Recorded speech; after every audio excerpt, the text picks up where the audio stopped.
What's up, guys? What is up? Do, do, do.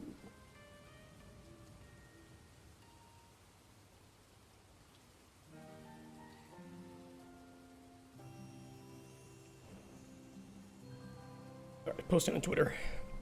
Still a little bit sick today. I don't know. I feel about the same as yesterday, maybe. Nothing to add. Well, if you weren't here yesterday, I had a cold. And it's just been like, at first it fucked me up in my throat, and now it's just kind of hitting my sinuses. I took some medicine today that should at least allow me to breathe, to avoid yesterday's problem, because my nostrils were completely blocked. How you doing, Phoebo? Phoebo boy. Looking sexy and spooky? I know. You came in here, you're like, ah! Oh, it's just him. Oh. Where's the regret? Oh, wait, no, I know what this was for. Not for what you think. This was for cleaning my controller yesterday. Not what you think. Okay, I made some notes. You canceled your flights home. Holy shit, bro. Go for it. Just know it's gonna be tough. We're working on loot tables today, and I wrote some notes down. The thing is, I did not bring any of those notes to work today. So, that's the conundrum. However, I can give you guys a rough example of the layout that I want to do here. I want to do loot tables with a, let's just say, loot table name, right? And this is going to be the row name. Ooh, I burped. Ignore it.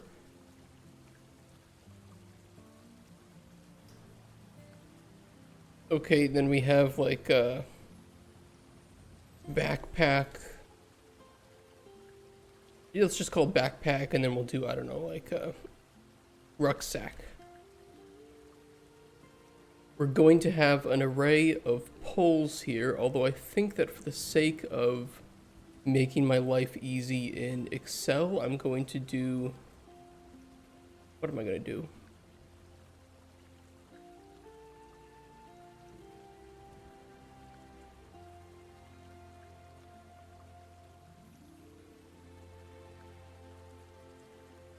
We're going to do loot type 1, let's see.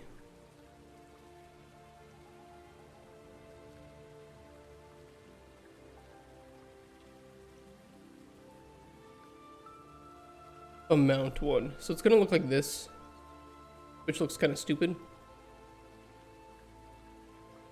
And then we'll just do the same thing over here, but for like, 2. Because I want to be able to export this from Excel.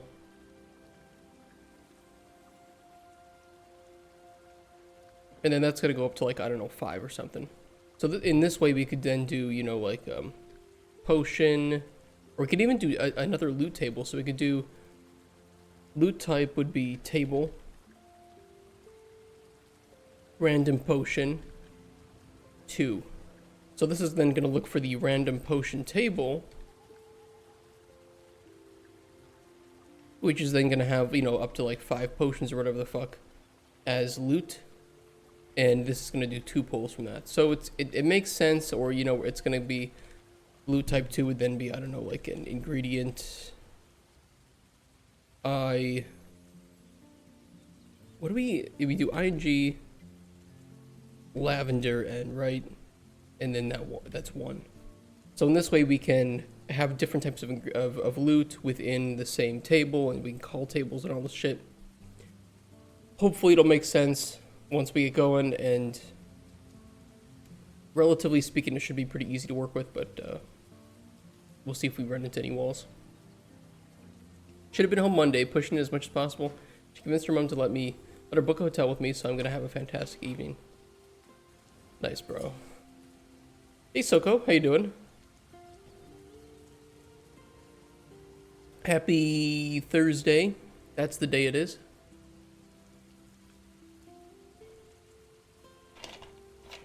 It reminds me, Feeble, of when I was in Japan. I only booked one week, but because we hit it off so well, I just moved the flight by another week and I booked another hotel for a week. Like, I could either go home or spend a little bit of extra money because I'm already here and make this even better.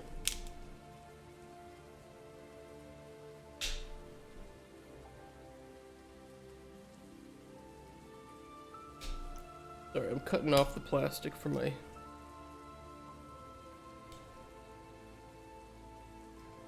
drink, because the EU loves to put plastic on their shit.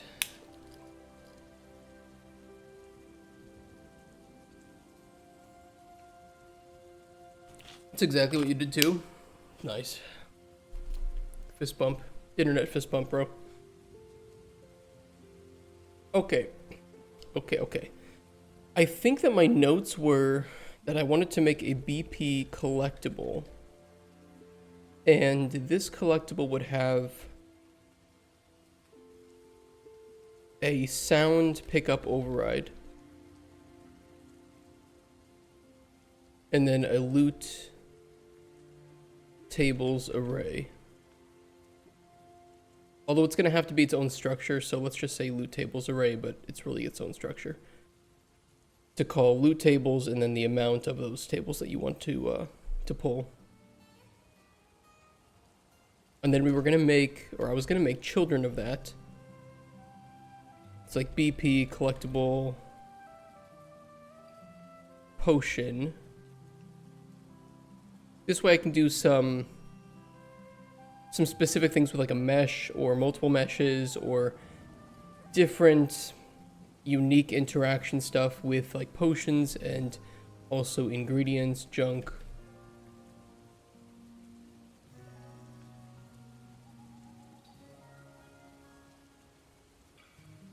And then I think I wanted to do like a custom one. And this would have just been like a regular old mesh.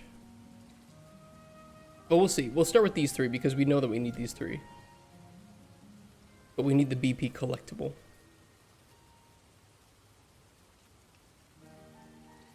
Don't we have BP collectible ingredient? We have BP collectible ingredient. Okay, need to rename this. I'm also flooding? Oh my god, Jesus. Maybe, yeah, just don't return. Fuck it. One snazzy hat, thank you. It is pretty snazzy, isn't it? It's my... So cool, thank you for the follow. Good luck on your fishy. You can type !fish in chat, anybody who's here. See if you get something good. If it's working. I did have to reset the computer, so I might have turned it off, but we'll see. Guess I'm Irish now.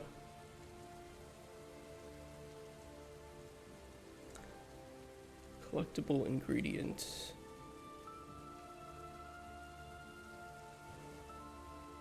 Hey, you caught a pike. Nice. You like my hat too? Thank you so much. I appreciate that. It's a little hard to see because my camera cuts off, but if I switch to a different scene, it's easier to see. This one.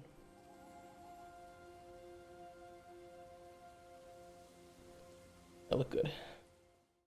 Don't clip that. Okay, BP collectible ingredient.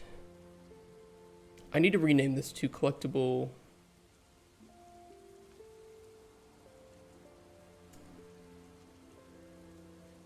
I don't know, it's like a free ingredient. It's not in the ground, it's a... I don't know how to put it. Collectible standalone ingredient. Fuck it, that'll work.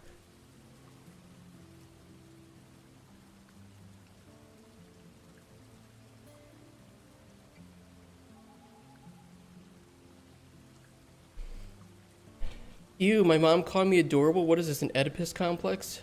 Gross.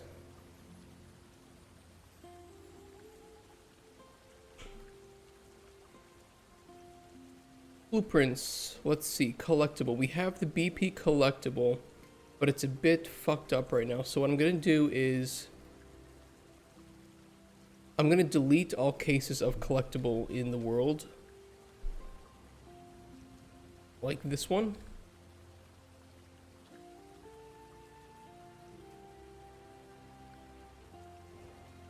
And I think this is one too. Oh, this is BP backpack. I know why we did that.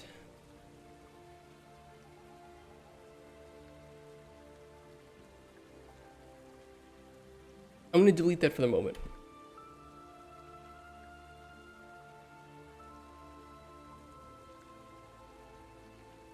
BP collectible has an item ID and amount to add. I'm going to delete.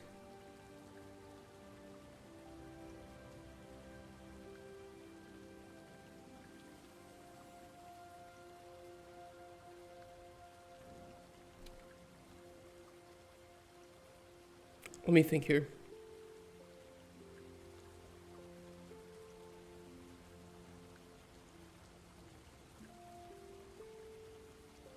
I'm just gonna unhook these for the moment.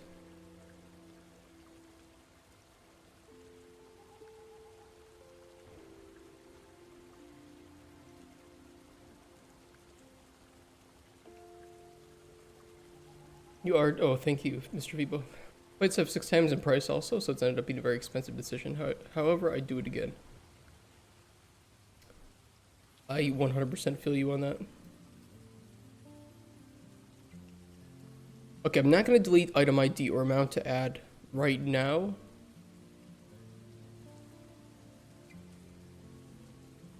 What I want to do is start by making the loot table.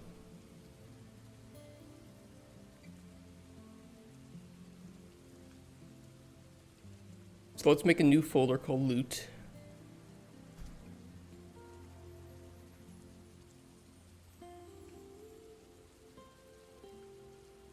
And we'll start with the structure for, where am I looking at?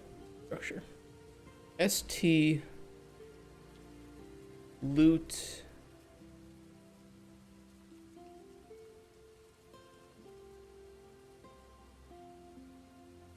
Trying to think of what to name this.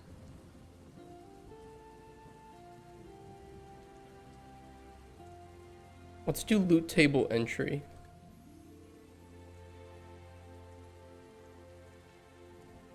And this will be simple. This will just simply be a name and an integer for table amount. So that on BP collectible, we can then add loot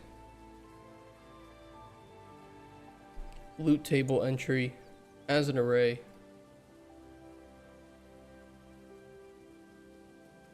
Beautiful. Now we need a structure though for st loot table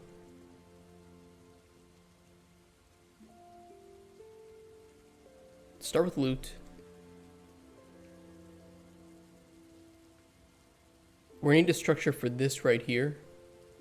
So we'll call this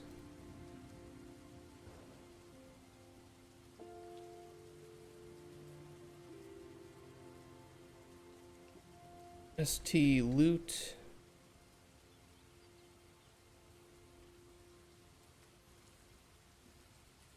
I'm going to rename this.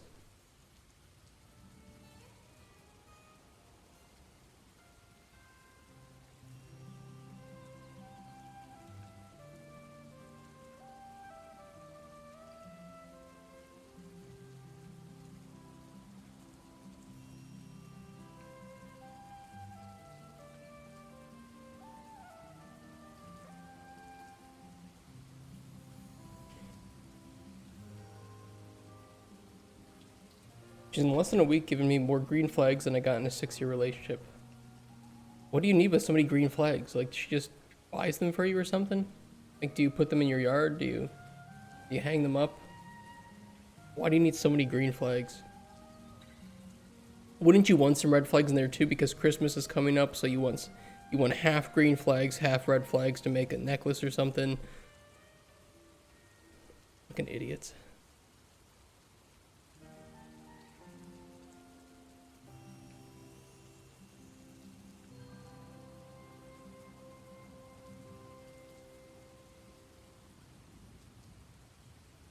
I'm kidding. I'm kidding.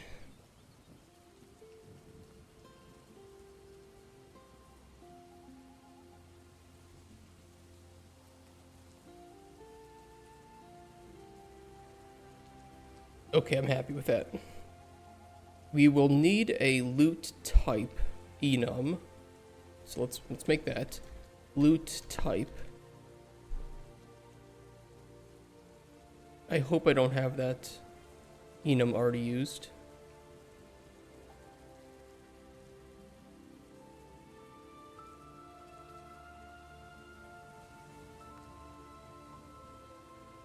I'll just make the 3 for now, but there might be more. So we'll start with ingredient, potion, junk.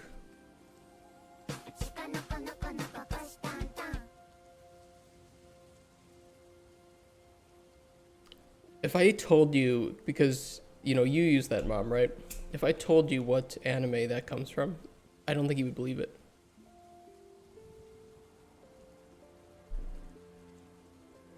You might.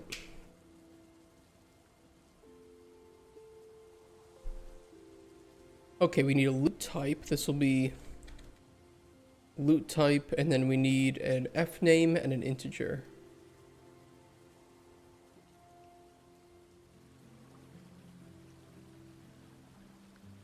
Food Wars. Yeah, I don't know why you were forced to watch Shokugeki. With the English dub of all things.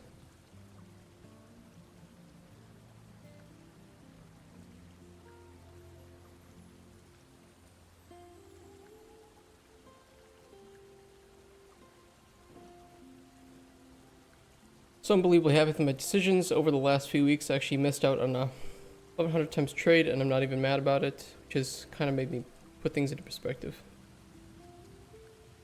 I'm happy, free man. With all the people losing in the world, I'm glad you're winning, son.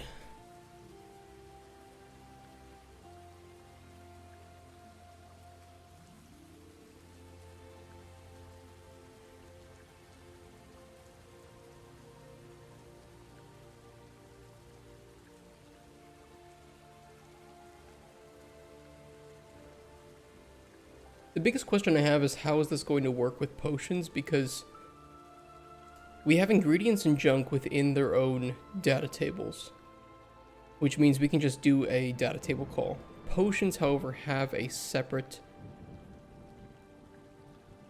completely separate structure.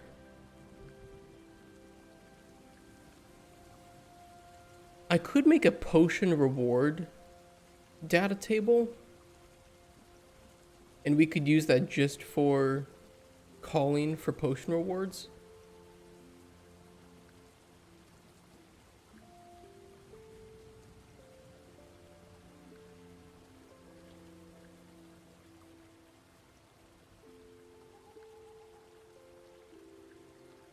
Maybe it's worth it.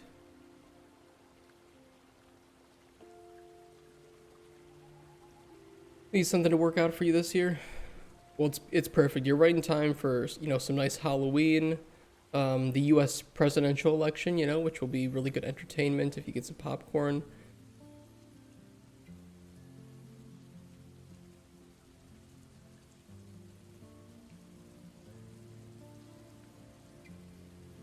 All right, let's make a data table for this. ST loot table. DT loot table.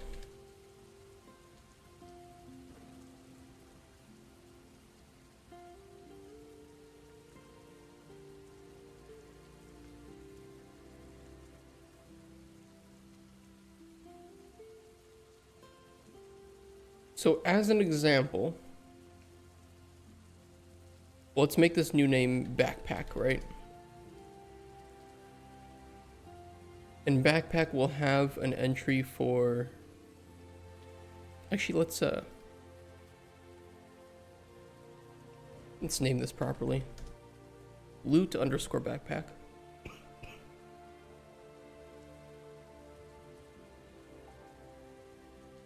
Oh, actually, hold on. We need one more loot type. Loot table.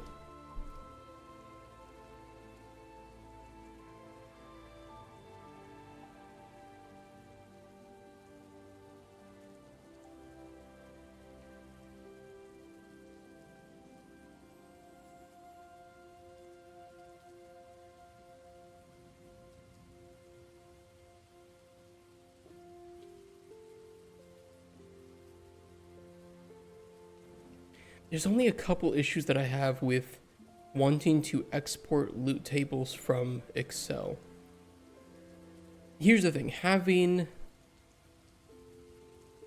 let's just say here's loot table, right, for backpack.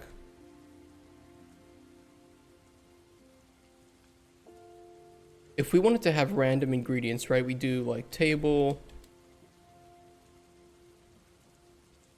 let's just say loot, random, ingredient, 3 polls, right? Makes sense.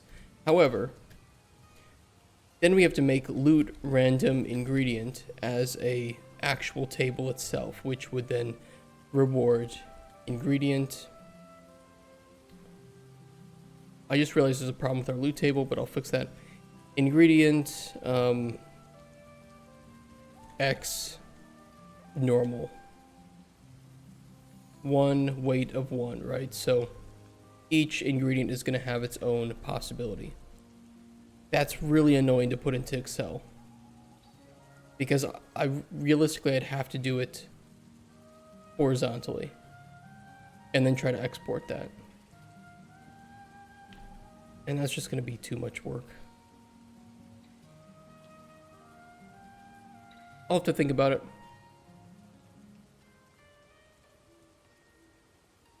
Game's looking great, thank you. Thank you, thank you, thank you.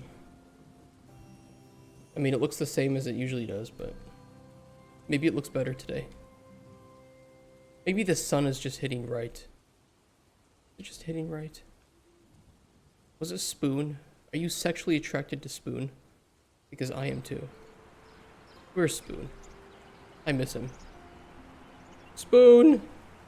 There he is. The way his shoulders just... Dude, he's ripped. He is ripped. His back muscles... It takes years of training in the sewers.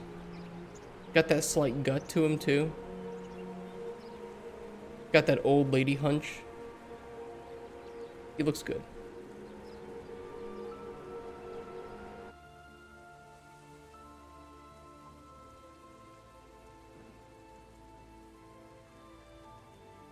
We actually need one more thing here. We need weight.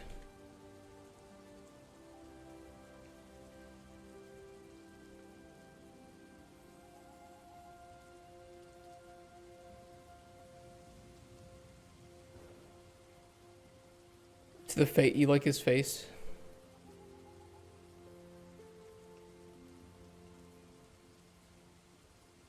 Spoon's seen some shit. That's very accurate.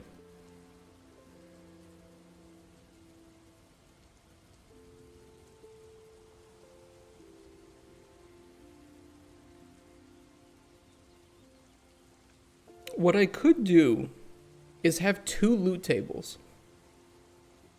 One that I export from Excel and one that I can manually work with.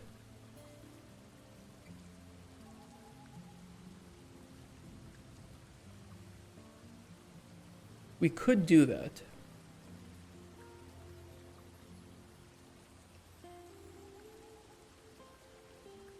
Because then I can more easily add like random potions, random ingredients.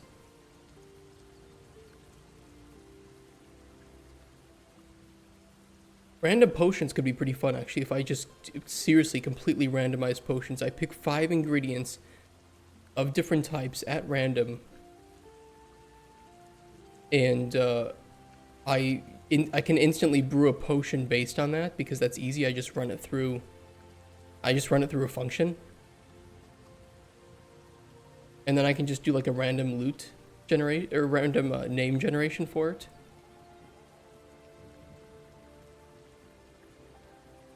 That could be kind of fun. You probably get some really stupid potions, but it could be kind of fun. Let's do that then. Let's do DT loot table, and then we'll do another data table. You're coughing, by the way. I'm sorry. I'm still a little bit sick.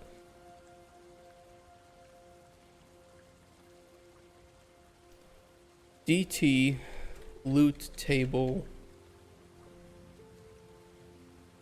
handmade. And here's where we can do like loot random ingredient.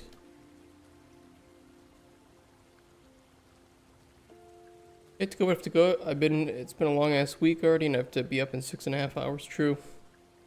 So you on this weekend be watching Free Run? Yeah, what day did you say that we could watch? We could finish that? I think we have like 4 episodes left. So, hour and a half it would take us.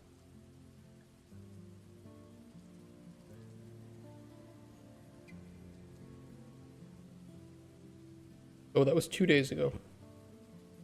Well, this weekend could work.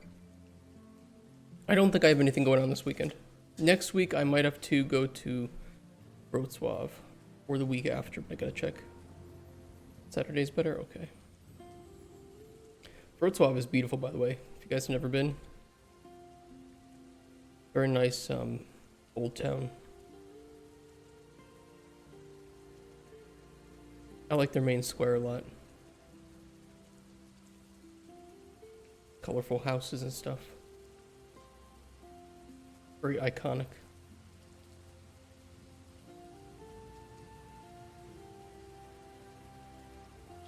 Nice clock.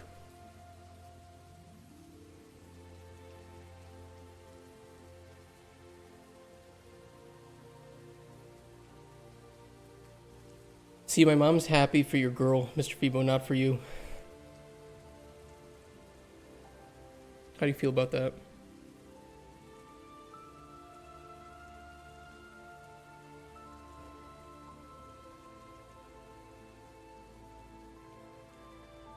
Is there an easier way, though, to reward random ingredient? You know what? Maybe there's an easier way to do this with loot types. Rather than just having loot table, ingredient, potion, junk, let's make random ingredient. Let's just spell it out. And random potion. And what these will do is, if we detect that these are the types that are being called from the loot table, we'll just run a script for these. Otherwise, if I add more ingredients, I'll just have to add them here, and that's just kind of stupid. That just sounds really fucking dumb. We'll skip that.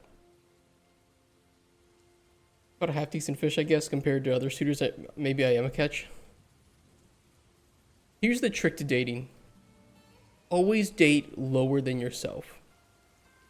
Because then you'll never have anything to fear. Because then if you get worse, like if you get a bit fat, if you have, you know, some bad days, whatever, or you like get in a car accident, you get burned a lot, you know, half burnt your face, you'll at least match the other person and you're still safe. You also won't have to worry about them cheating on you because you're better than them, so they'll feel like they can't do better than you. This is terrible advice, by the way, don't take it. It's absolutely horrendous advice. Never, ever, ever listen to me. Okay, so backpack can reward random ingredient. And we won't need entry. We will just need amount and weight. Doesn't explain Agnes unless it was her strategy. Where do you think I learned it from? So we'll say backpack gives 2 random ingredients. A weight of 1.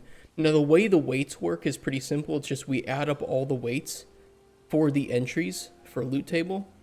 And then we just do a division for each one. So if there are 2 entries with a weight of 1 each, 1 divided by 2, 50%, 50%. So it's a really easy way to handle a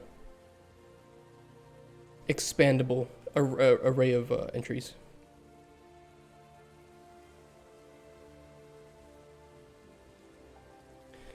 I'm a cute Karen girl and I got one. I don't know what I bring to the relationship. Maybe my super cool dog. She also likes how autistically smart I am on certain topics. Nice.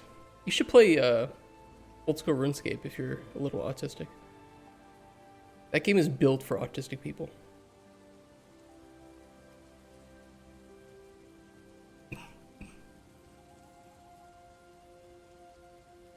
You know what we could do as well is we could do... Because I'm just kind of doing this as I think about it. I'm not really planning this. We could do an amount minimum and an amount maximum for a little bit of randomness. Although we could handle that with other loot tables too.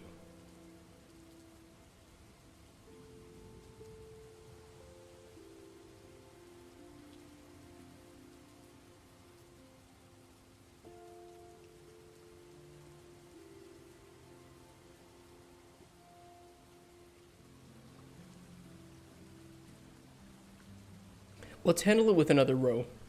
I'll show you what I mean. Loot, backpack, random ingredient. So instead of calling random ingredient here with an amount of 2, we'll do a table, loot table, with this row name. And then we'll pull from that table once. But that table will have random ingredient, amount 2, amount 3, each at a weight of 1.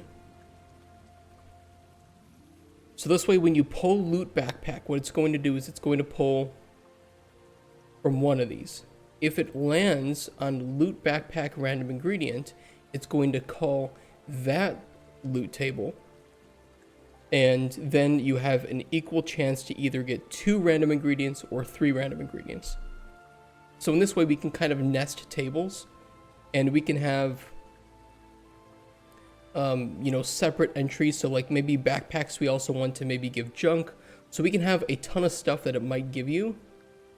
And then we can kind of spread out from there, and we can do sub loot tables based on like, bits that so we can have basically backpack, you place it in the world, pulls from the backpack loot table, nice and easy for level designers to throw down, easy to deal with.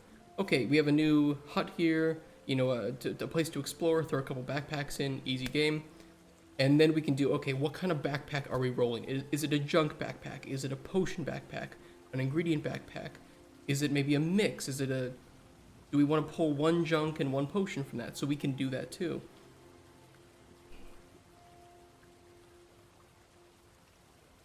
So it's kind of cool like that.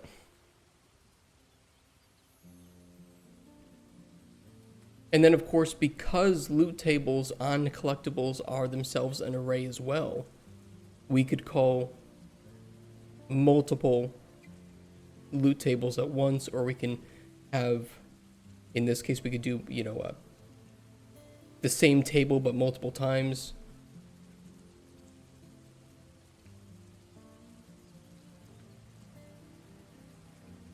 It should work well. I have an interesting things. I can lock in and absorb everything. Like, for example, I took fixation on alcohol and mixology, so I know a lot. I saw a bug. You learned nothing from the Guinness factory. That's pretty cool.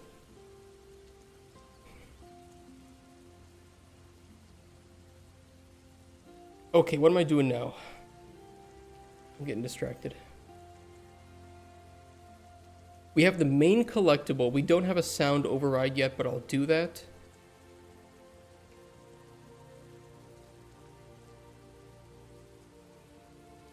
I need to make children for the collectible.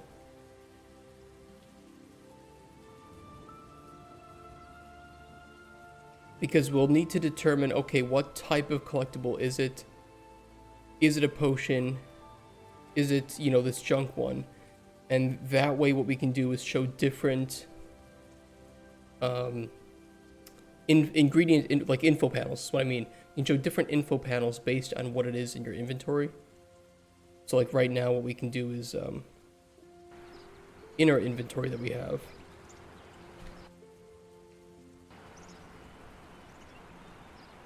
you can see different info panels for these things, right? I want the same thing to be there for when we're like coming across like a potion that was abandoned, maybe up here in this tower.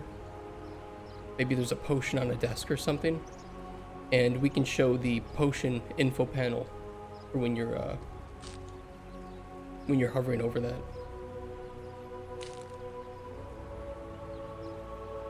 But for things like the backpack, which we might have rewarding any number of things, like it could be junk, it could be ingredients, it could be potions, those will want just a standard tooltip pop-up for, like, discarded backpack, what might you find inside, that kind of thing, right? But I feel pretty confident that we might have some I don't know, some potion on the table in here, or ingredients.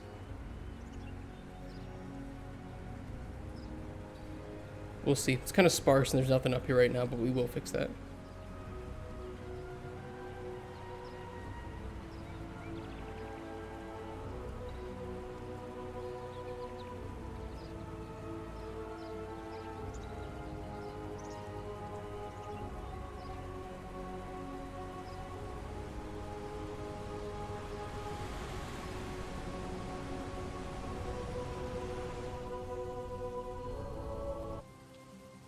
Got distracted. Okay, so we can make a child blueprint class of this, and we'll start with ingredients. BP, collectible, ingredient, standalone.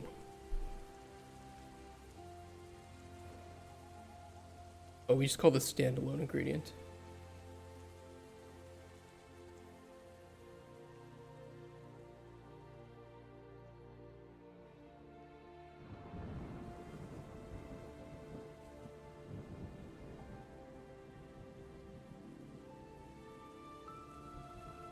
Now, I can't quite remember if this calls the parent.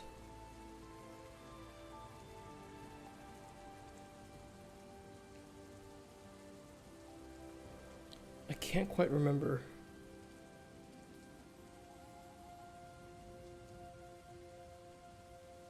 Because collectible itself has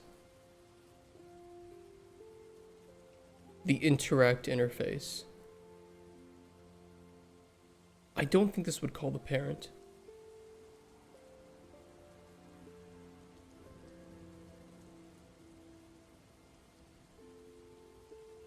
Would we need it on the parent, though?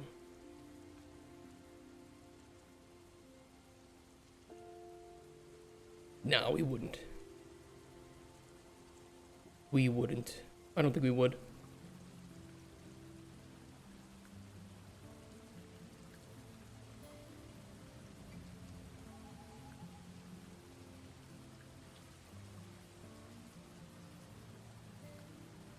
Collectible item type. Ingredient, potion, junk. I think we'll use this as well, but we'll put it on...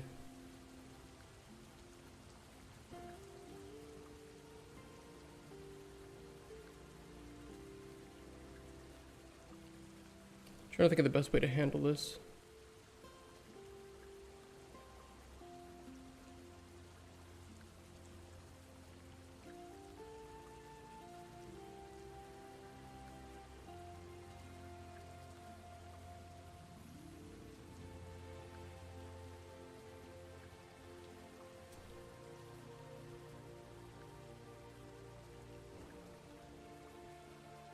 No, we should keep BP collectible as trimmed as possible.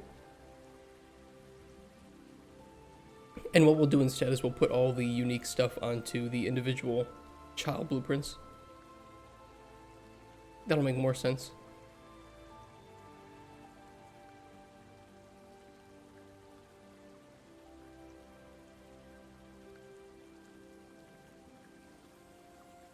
Now our main HUD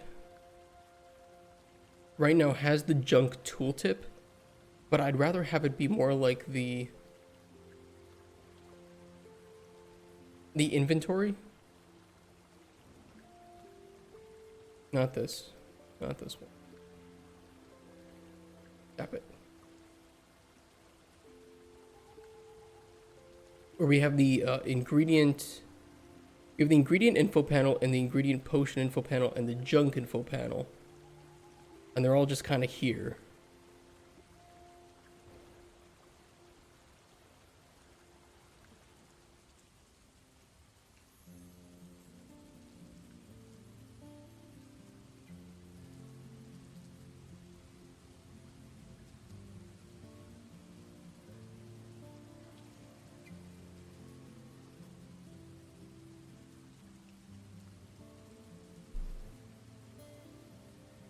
I want to have this same setup, but on a different panel. The danger in this, though, comes from, what if you're hovering over something and you open up the inventory, right? Do we even handle that right now?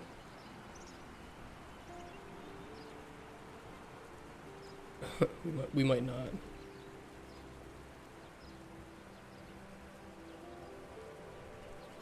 Oh, it's actually broken.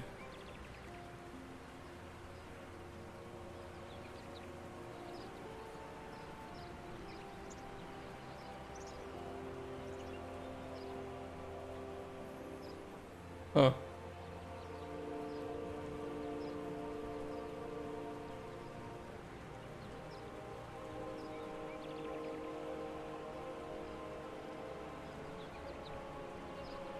That's weird.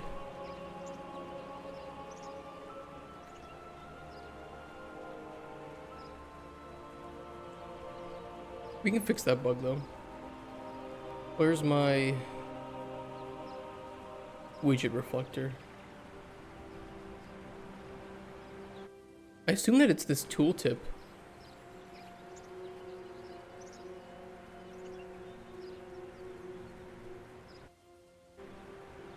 Yeah, it's the ingredient hover tooltip, just fully visible.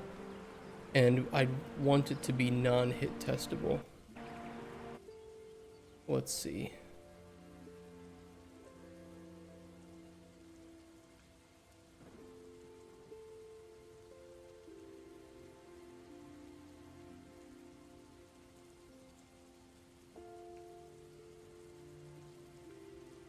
Yeah, we set it to visible, but I want to set it to non-hit testable.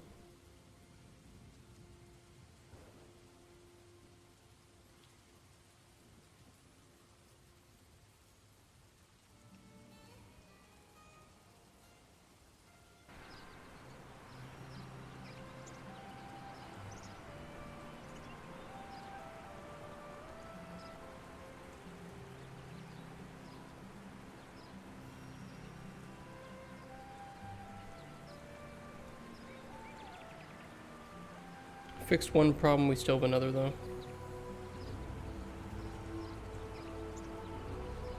Just that the Z order of that is fucked.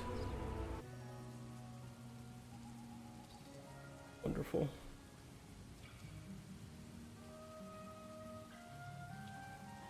The interaction box for this is really small too.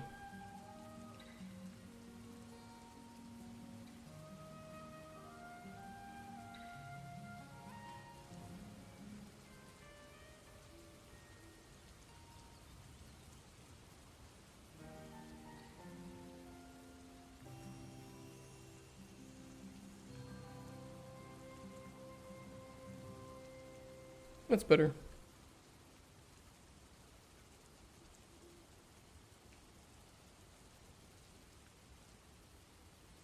Hey, Benny Bow. How you doing? Benny Bow? How's your Thursday?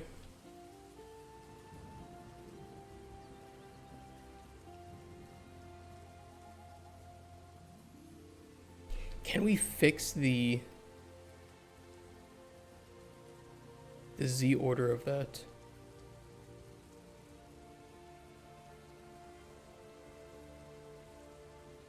I think it's part of the main game HUD.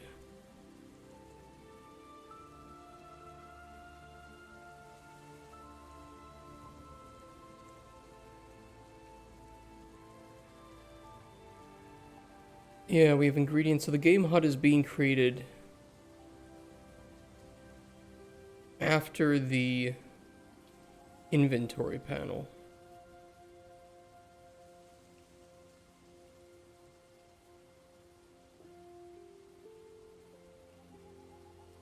I think that's how he wanted it to. That's a bit annoying. Although, I mean, when adding it to viewport, I could adjust its HUD.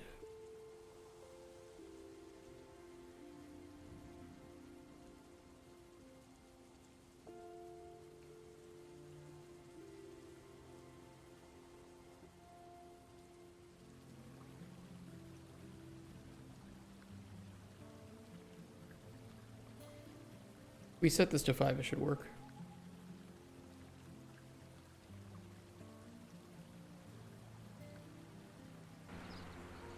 Because I think ideally we would want that above everything else.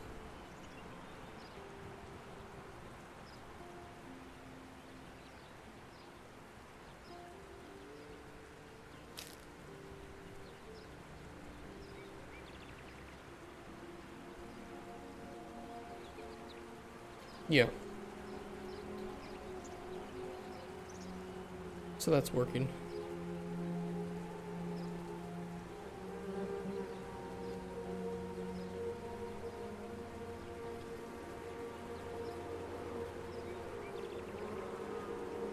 Buzz buzz.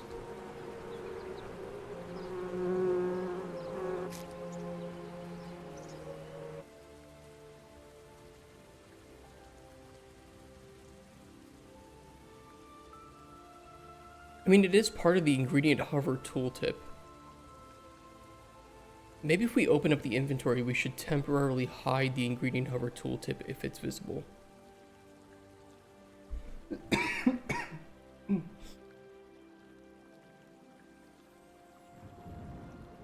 Although rather than calling it the ingredient hover tooltip, we should probably just call it a hover tooltip. And we should refactor it to work with anything that you hover over.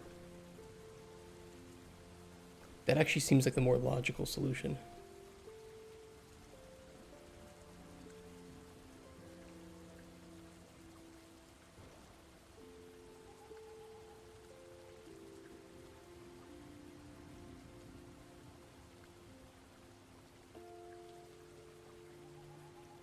Build tooltip.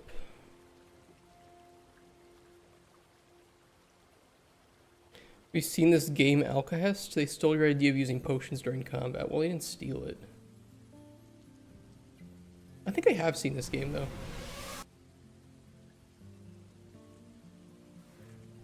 But I mean, this is a very different game, as far as I know. So I think I have seen this.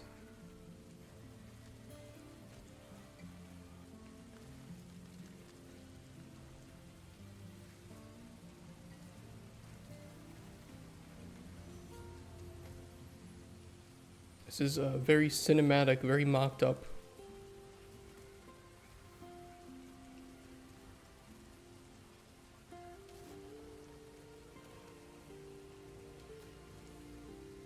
It's actually more like it reminds me of Crusaders of Might and Magic with the spikes that you can kick enemies into. Here's the weird thing. This is all very mocked up.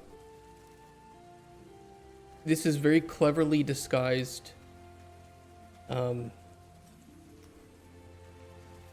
cinematics. That's what this is.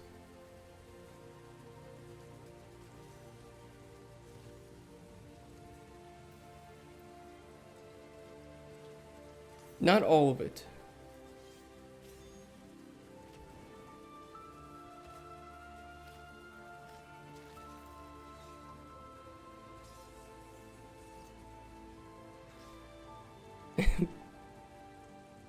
I think what they did was they just mocapped a bunch of different scenes and threw it in engine. Because like all this stuff that you look at, this is all mocapped.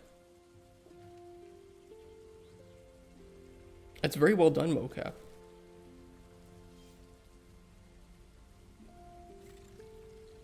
That might not hit. Well, then I say that.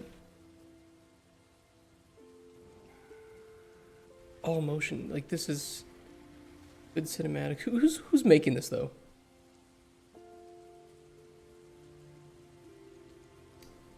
Oh yeah, it was Dark Messiah. Sorry, I said Crusaders, but it was Dark Messiah. That's exactly what I meant. Developer push on.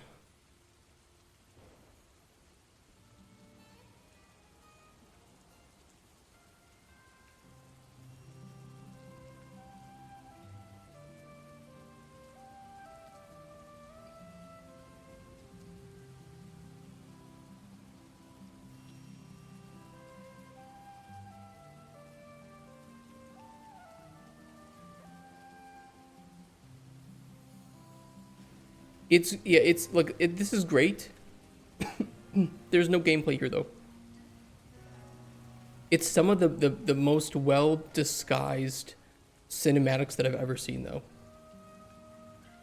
But it is completely, this is motion captured, this is all mocked up.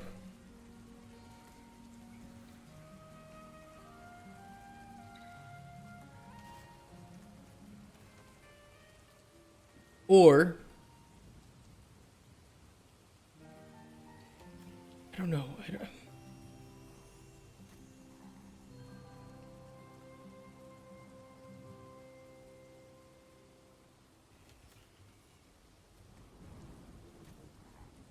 It's too clean, is what it is. It's way too clean.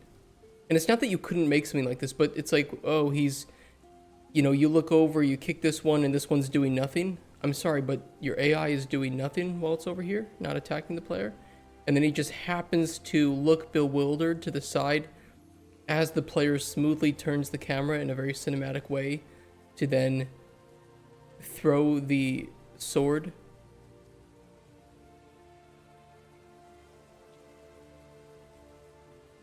Yeah, it is cutscenes. It's either cutscenes.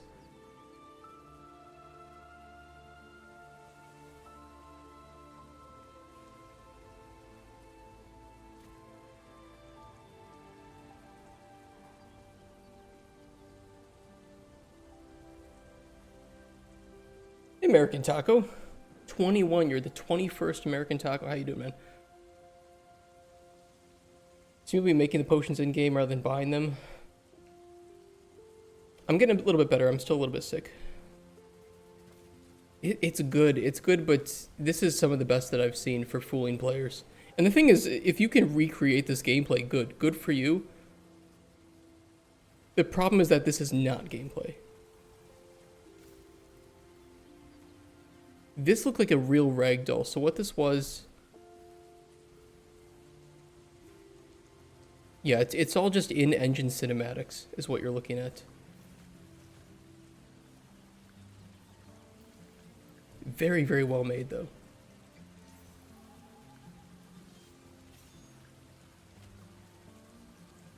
And the only problem I have with stuff like this is that this is because this isn't gameplay, but because players will think that it's gameplay, you have that possible deception. And it's not stated anywhere in this video that this is in-game cinematics, or it's mocked up, or even that it's some in-engine footage. There's nothing to warn players that this is potentially false.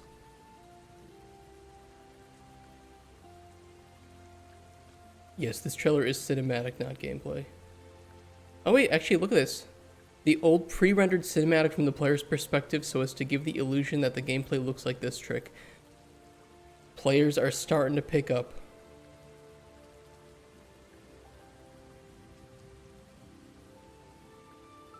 Release date never. It's possible. Called a mock-up and it's identical to the finished product, so you're all whining. It's called a mock-up and it's identical to the finished product, so you're all whining. That's not what a mock-up is, bro. Should be illegal to have trailers that aren't. I mean, it'd be fine if they just said this is cinematic mock-up.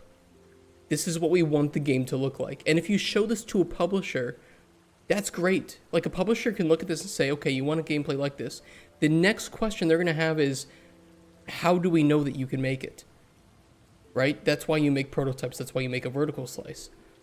You could get funding for a vertical slice based on this, in my opinion, if you could prove that you at least made this cinematic trailer.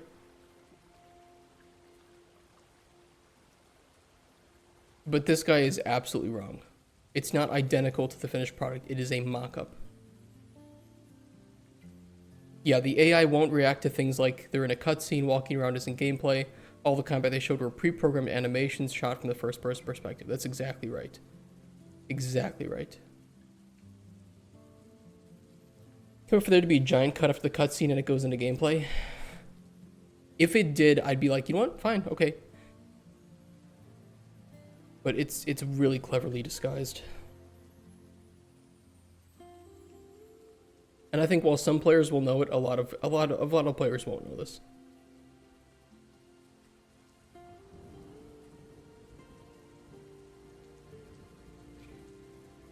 Let's read this. As many others have pointed out, the concept of the game looks amazing, but there is no reason to believe that any of this will come to fruition. A new developer creating one of the coolest AAA looking and feeling games? Yeah, right. He's actually true. He's actually right about this. The amount of money that it would take to create a game on this level of quality is pretty fucking significant. It's really significant. It looks good, but that's the problem. The better that it looks, the more players are going to be expecting the final product to look and feel like this. And the thing is, it probably won't. Now, it is a new developer, but that does not mean that the developers working on it are new themselves. I don't know who's working on this. I don't know how many people are working on this. All I know is that it would cost a lot of money.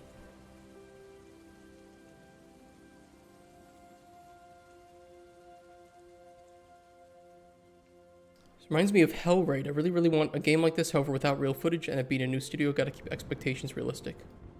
Yes, you do. Was that gameplay of So I'm In? Possible some of it was? No, none of it was. Yeah, none of it was. We have really no indication of quality. Okay, players, look, for what it's worth, I appreciate this. Gameplay video will be posted later. Stay tuned so you don't miss it. This was July 19th. And it has not been posted.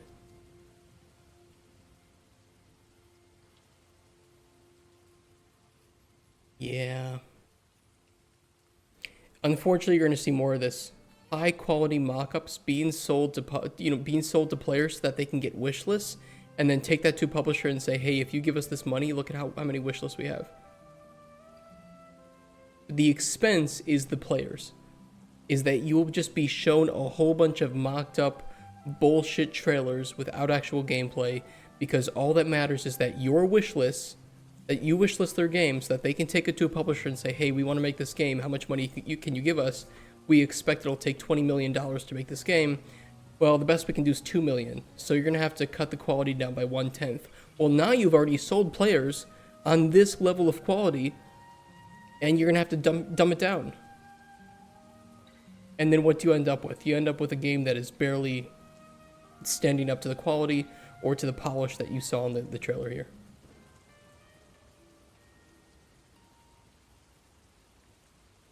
Yeah, and these are all just screenshots from the mock-up.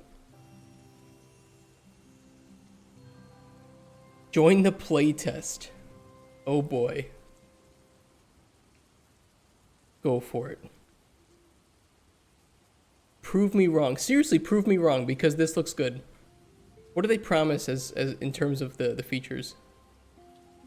Potions, daggers, relics, and more. Even a rope can become a deadly weapon in skillful hands. Prove it.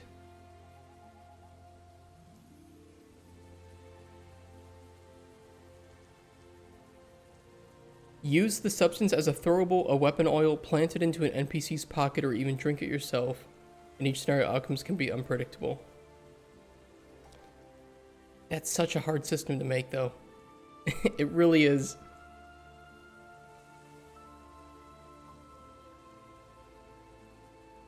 Well, good luck for them. Players are getting spicy in their replies. I mean, they deserve to be. They deserve to. They don't even say that this was a mock-up. So, I don't like that.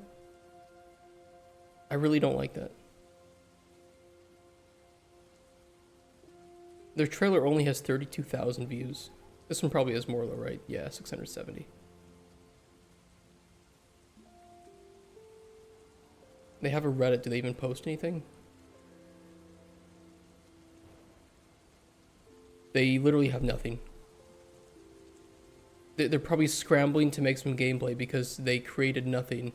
And now they're like, oh shit, yeah, we actually have to make the game now. Does anyone know how to do that? Create a cinematic disguises gameplay, step 2, question mark, step 3, profit. I mean, you joke about it, but that is the strategy nowadays. Okay, ingredient hover tooltip.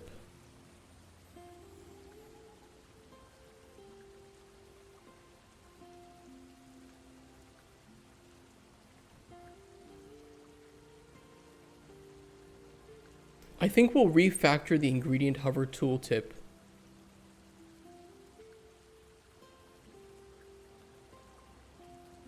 to work with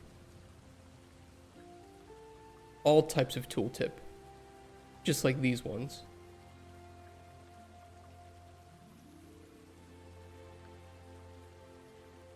Yeah, I think that'll work for me.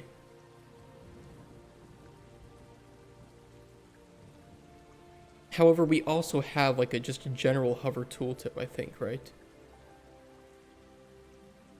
No, because for when you hover over something that isn't like that, like one of these large pieces of shit here, I think we send it to the same hover tooltip, but yeah, we just force it to use both text boxes. We need to refactor that. We can do that.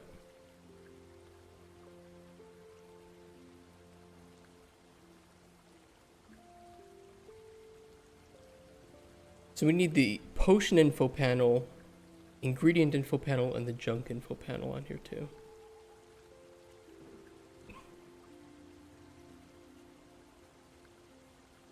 Info panel.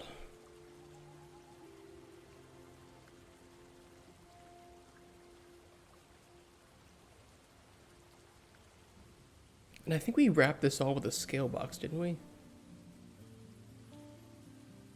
These two are up to the scale box. This the junk panel.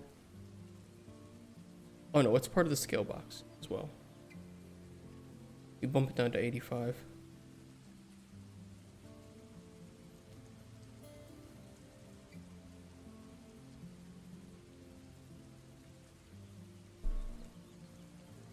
If they stole your alchemy during combat idea, now when your game comes up, people say, oh, just another Alchest clone. Here's the reality, though, is right now, Ice Creek, my game is further along than theirs. And I have no funding.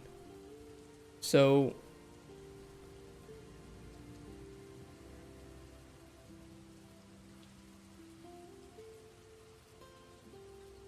you know, think of that what you will.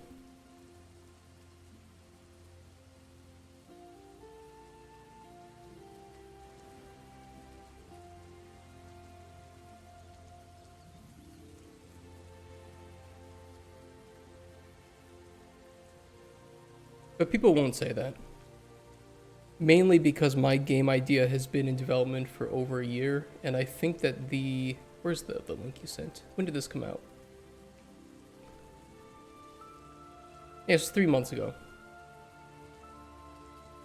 The game's not getting made. And even if the game gets made, I highly doubt that it's going to be in that level of quality. So...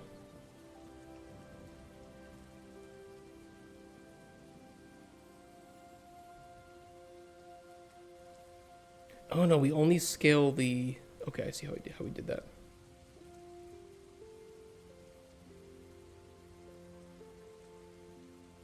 Maybe you'll beat them to release. We are closer to getting funding than they probably are. I don't know. There's no like info about them. They just release this and then they just go silent. Is there even any news?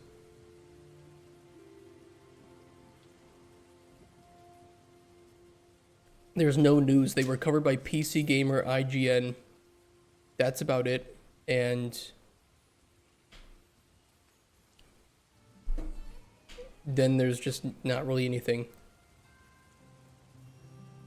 I think they'll get funding. I just don't think it'll be enough to develop the game with anywhere near the level of quality that is needed to make this. Because really this is, when I look at this and I look at the features they've promised, this is 100% a game that would need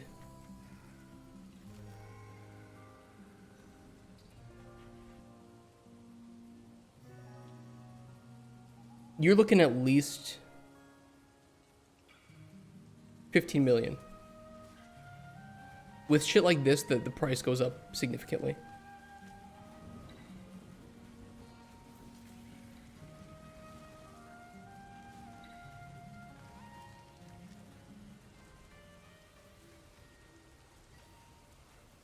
Plus, they have to recuperate the cost of making this, which I know was not cheap in the first place.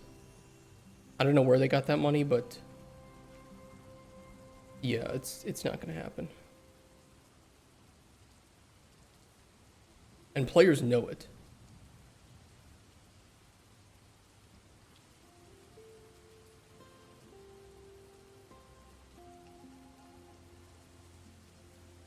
Atomic Heart was the same, yeah, but how long did Atomic Heart take between the initial mocked up trailer and it being released?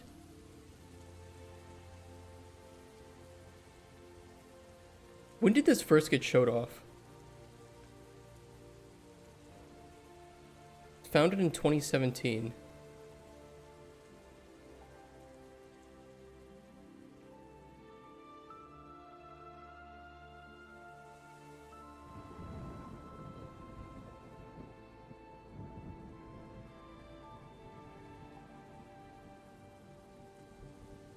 Yeah, when did this first get announced? Atomic Heart trailer. Official trailer 2018.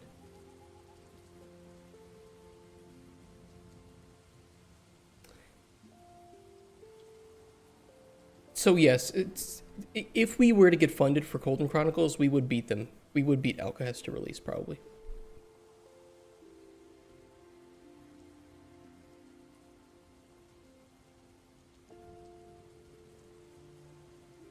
We have the inventory. We want the ingredient info panel on here.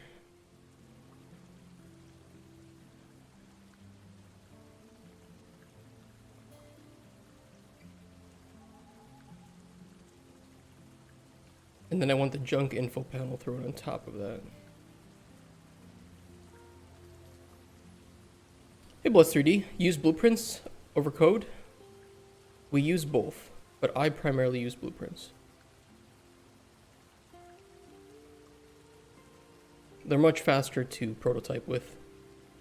Once we go to full development, though, all the major systems will be made into, will be converted over to C++ for better architecture and scalability and performance, and smaller things can remain on blueprints.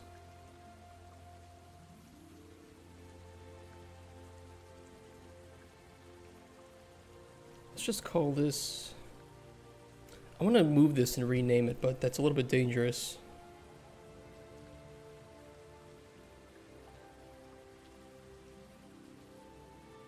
I'm going to do it.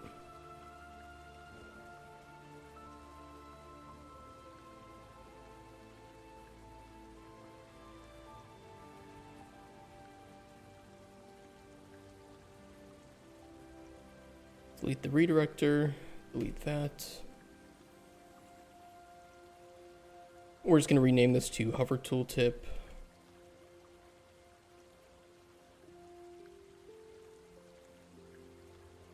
And fix up the redirectors again.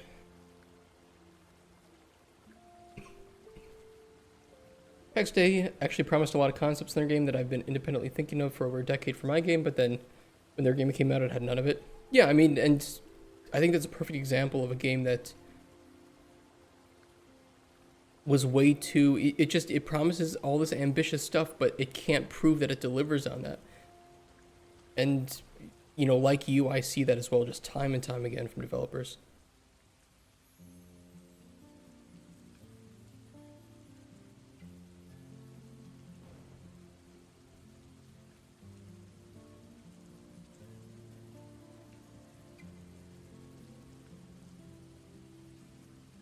I want this a little bit closer to the edge.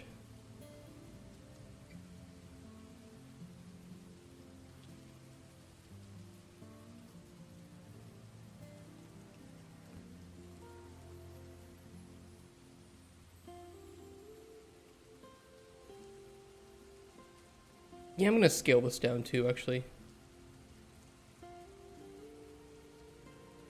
To 0.85.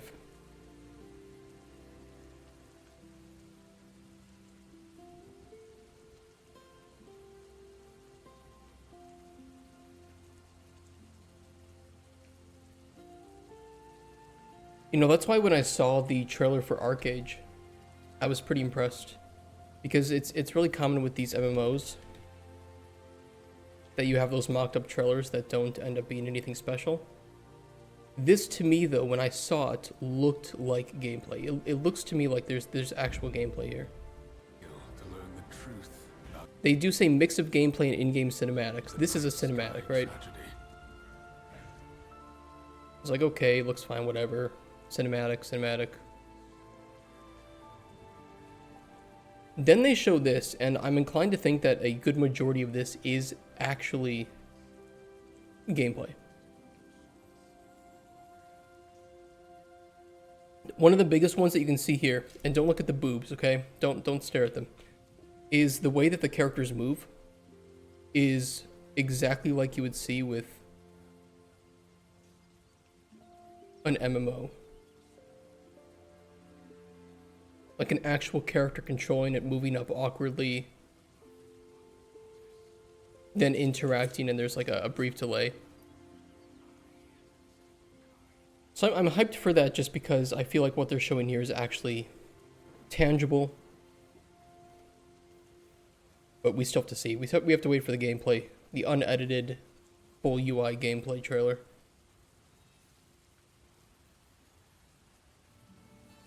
And then I can get really excited.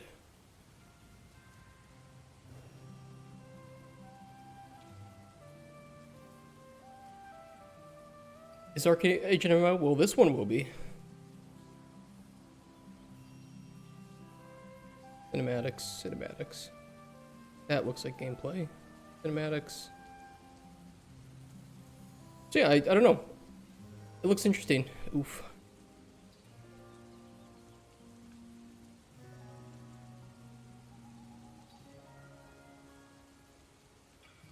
We'll laugh at this. Keep in mind, it made the news. What? Be another MMO called Arcade a while back? Yeah, there did used to be one. I don't know if this is a sequel. I never played the first Arcade, or if I did, I only played a little bit of it.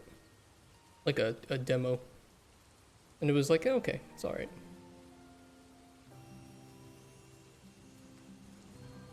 Polish guy here got charged with burglary and is spending 2 months in jail because he broke into people's houses and did chores like dishes and washing the floors. He did not steal anything, only drank some wine.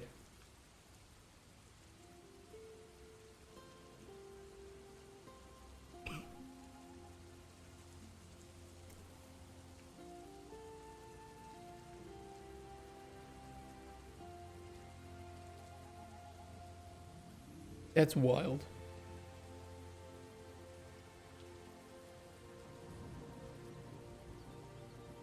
What a story. Can I hire him? Dude, that is wild. I don't know what to think about that.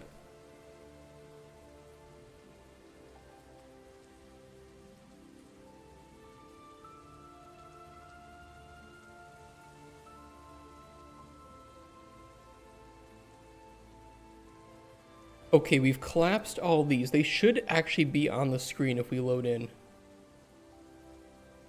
And it doesn't crash. There we go.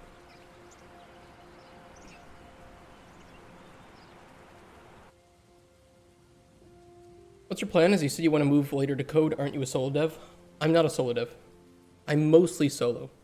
But our plan is to get to first playable, find a publisher who wants to work with us and believes in us, get enough funding for a vertical slice, and then we will be hiring about 15 people full-time for creating the vertical and then moving into alpha. Our game idea is too large to make alone, but the thing is we don't have any funding right now, so, you know, we have to do what we have to do, right? Seems solid, thank you. Yeah, I did have an initial budget that I made, but it hasn't been updated since April. Here it is. Oop, that's the one sheet. So keep that with a little bit of a grain of salt. That we expect to spend about 700,000 for the vertical slice for creation, and then obviously alpha and beta are going to be our chunky meat months of development, and then we can wind down a few people near the end of beta. But we're looking to hire mostly seniors and regulars, so it's going to be a very small core team, but it will be a team of people who are already experienced with making games. Like the same plan I have for my game, working right now on my playable. I think this is a smart way to do it. You know, prototype, be chaotic, be messy. All you need to do is prove that the game is fun, and work through your unknowns, right?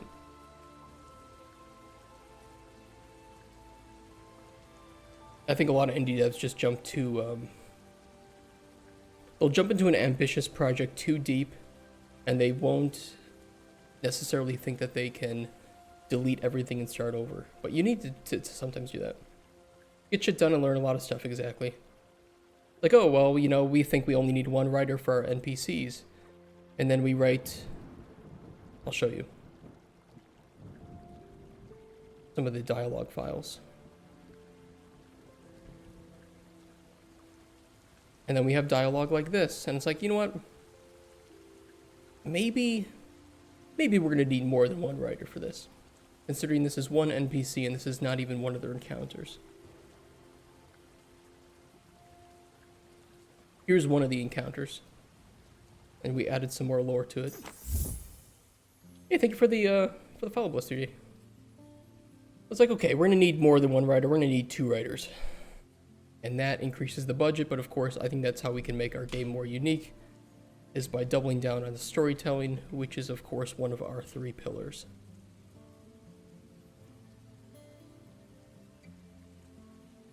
I noticed that too with indie devs. Indie devs don't spend time making their gameplay loop or gameplay pillars. And you should always do that. Always do that. Thanks for insight in your project. No problem. Yeah, we share everything publicly. We're very transparent as a company. We want to continue doing that so that not only we can learn together with other developers, but that players can trust that when they see trailers of ours, like the trailer we made back in spring. Where is it?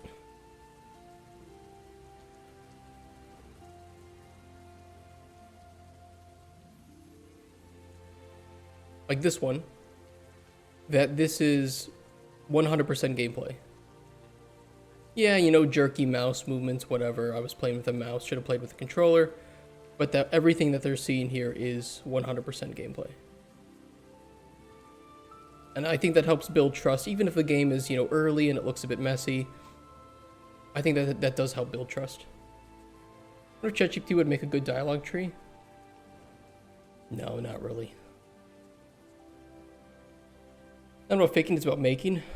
That's a great way to put it. I 100% agree.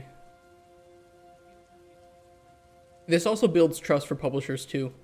We're like, hey, we need, you know, $4 million to make our game, which isn't that much money. And it's like, well, here's what we've made so far. None of it's mocked up. So while it looks a little bit messy, I'm not an artist. We don't have an artist on our team yet. Just keep that in mind that a lot of the money that you're spending, that you would be spending for us, is to hire people to make this look prettier. I know how to make systems. I know how to design. Anything beyond that is out of my purview.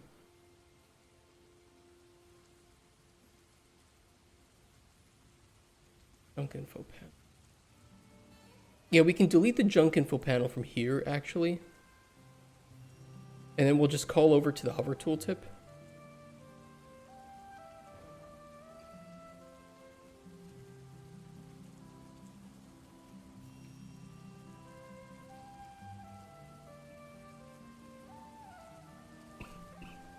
I've looked up an artist and a level designer. Nice.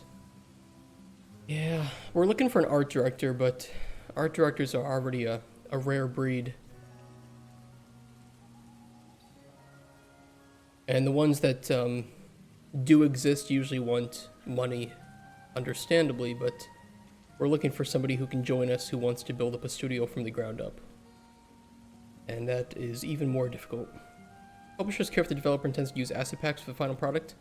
Sometimes, but it depends. You should always just be transparent with it. Like, hey, like we are. It's like everything you see here that isn't a colored box like this is from an asset. We don't own it. I mean, we own it, but we don't want to use it in the final product, right? Some small things like rocks, I don't think players are really going to mind if you use rocks from other asset packs, as long as they fit in with the game. You just have to be careful what you do. And you should always just tell players, honestly.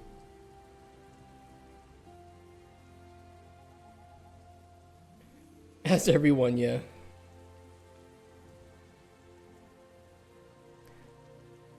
No one cares if you use assets. I think I care if you use assets only because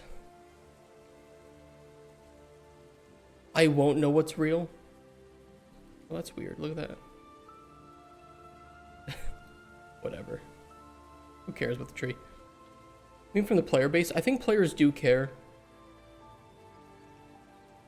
Sometimes. I think that players should care. I think that it can be a red flag. Because you'll have those mocked up trailers like the day before, like Vampire Chronicles or whatever the fuck the name was.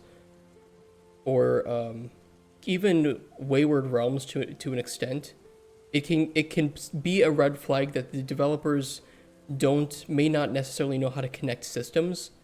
Using like art assets is one thing, but using system assets or plugins and not knowing how to get these to communicate well with each other without causing a lot of bugs or problems, that takes actual skill. And it can be very easy to fool players.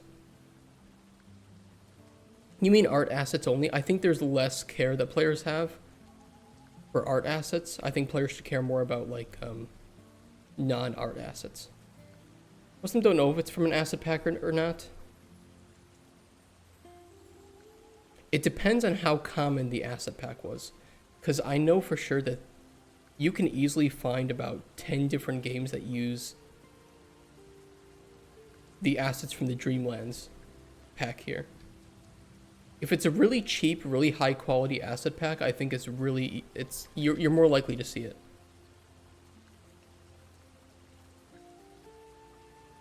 You can get this mega pack on sale, and this is one of the best looking packs that I think you can find. Like it's wild how good this is. And it's so easy just to make a couple $1,000s, buy some asset packs, throw it into a level, and make some bullshit cinematic trailer. And that's what I mean, is like the only reason I think players should care is because it's too easy to do this and to fool players. And if the developer isn't upfront about it, that scares me a little bit.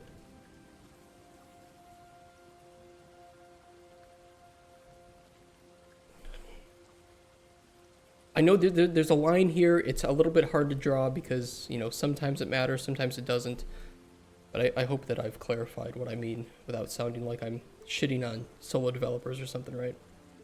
Just be honest, yeah, it's kind of what I kind of mean as well. It's a better way to put it. I give a lot more leeway to solo developers, but I think that solo developers should still just be honest about it. Like, hey, I'm not an artist. I'm shit at making art. Everything you see here was not made by me.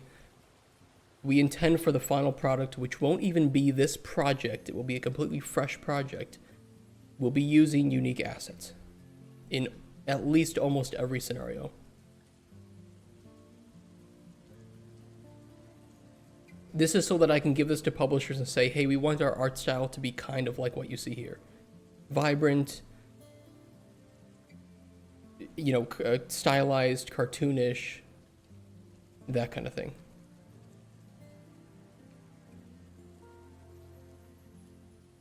Alright, what was I doing? Overhauling hover tooltip.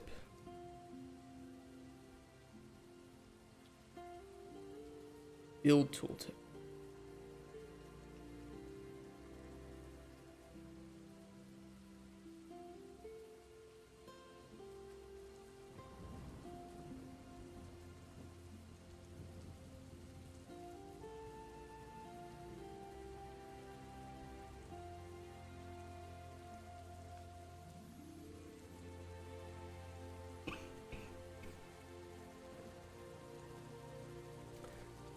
I don't see much of a difference between a developer paying for an asset pack versus paying for an artist to make them custom assets. The difference is that when you buy an asset pack, you have art that was made by somebody else under different circumstances and with different levels of quality and performance and capability. Not all art is made the same, not all meshes work the same. By having an art director and paying other people to make assets, you usually can create a standard for art and have one consistent master material in some cases that dictates performance and capability of that mesh or the materials on it. That is very, very different from paying for asset packs, which have all different levels of quality and standards, and you could be looking at something and having it just be very, very performance hungry compared to looking at all the other assets in your game and having them be okay. It's just a red flag. It's just a red flag. Now, paying somebody to make custom assets is a little bit different than buying an asset pack, right? Because you can dictate to the person that you're outsourcing the art to, which, by the way, most developers do outsource art to some extent, especially AAA, but you can dictate to that company or to that individual person what you want, and then you can grade that final quality. If you buy the assets, usually developers don't do that grade on that. They don't go in and optimize the mesh. So like I said, it can work, it can be okay, it depends. It depends on a lot of factors. But for me, it is a red flag if I see too many packs in a project. Assuming the game is released in fun, I don't think players should care. Again, it's a red flag. It indicates the developer didn't make these assets themselves. So now I wonder, okay, what about the systems in the game? Did they make them themselves? What did they actually make themselves? Because when it comes time to optimize that game, to fix bugs, to create new content, can the developer actually do it? And that's what matters to me. So no, it's not that, oh, you just buy asset pack and everything works willy-nilly. Not really. Even the asset packs that we buy, we have to make them work with, like, snow, for instance. That takes a little bit of knowledge. And it's not something that everybody can do. Right? So we have our snow. Not everything works well with it. We have to optimize. We have to go in and we have to mess with the materials to make them look better. Or to have the snow without it, looking weird. Or like the rain, for instance. So all this does require knowledge of how to use the engine and how to work with different editors. And some of those things can negatively impact performance. Players should care. It just doesn't mean that the players should instantly be turned off from a game if it is using assets that weren't made by the team themselves. Or paid for, you know, like outsourced by the team.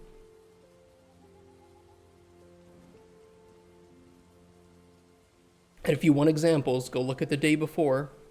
Go look at Wayward Realms. Go look at Vampire Chronicles.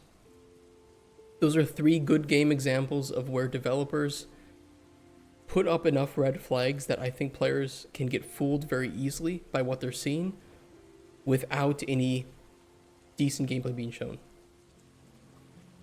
Developer could pay for custom art and still be incompetent. Yes. Yes.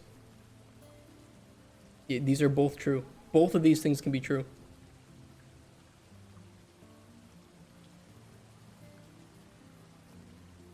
But more likely than not, somebody who specializes in developing art and handling the art in your game can create more consistent quality than buying packs with inconsistent quality and standards. That is very much true. Okay, let's refactor this hover tooltip. I kind of don't want to do this, but we need to do this. We need to bring in a loot type to determine what kind of panel to show, or this will be collectible type.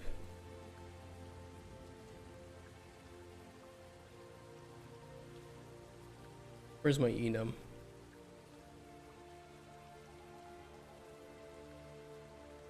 Item type.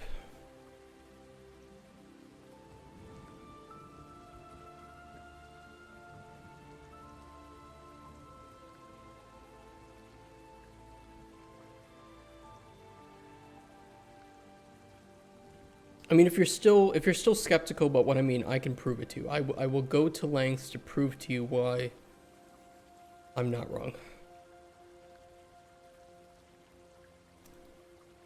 Is what it is.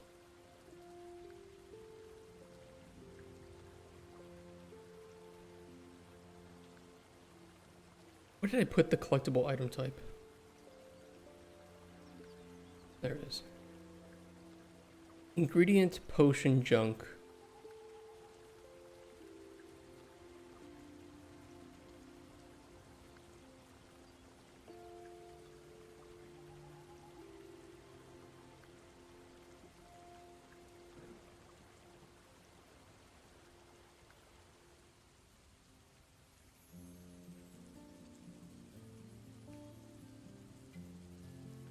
Standalone ingredient.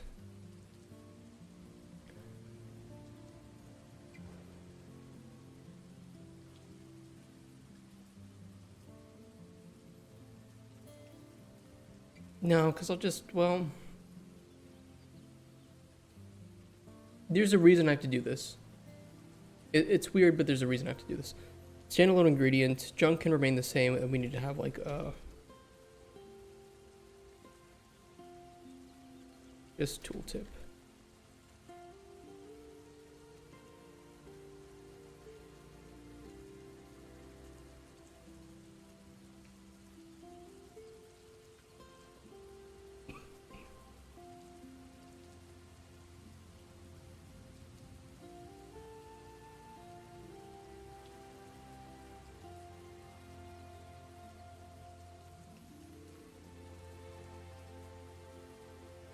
We'll do a switch here.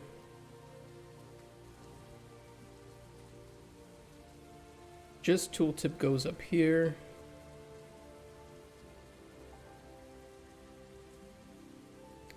Xbox border.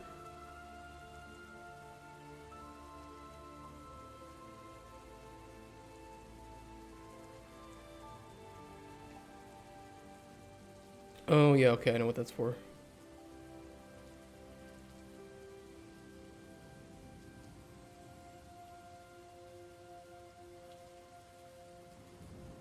That there's a correlation between aspects and bad games, but I plan to optimize the art assets at bad for performance, just combining it to one master material to reduce draw cells. You plan to. That doesn't mean that others do.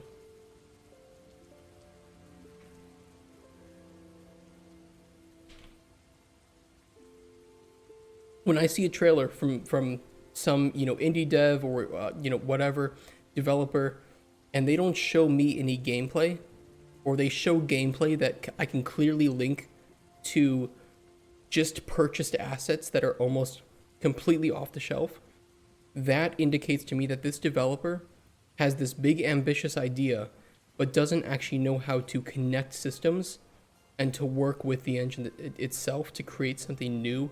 And you need to have those custom made bridges between different asset packs, because it's not like you buy an asset and it just works out of the box with everything else that you plan to bring into the engine. And if a developer doesn't really know how to go to those lengths, I assume that they won't know how to make the game, or they won't know how to do it very well, and it's going to be very, very buggy. And I think players do care about bugs.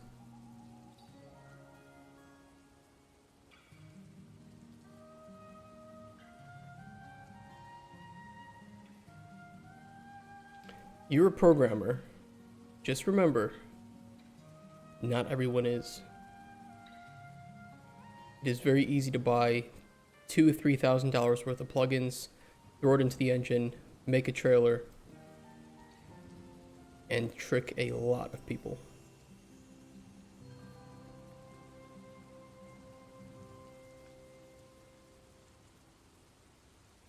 You would like some proof?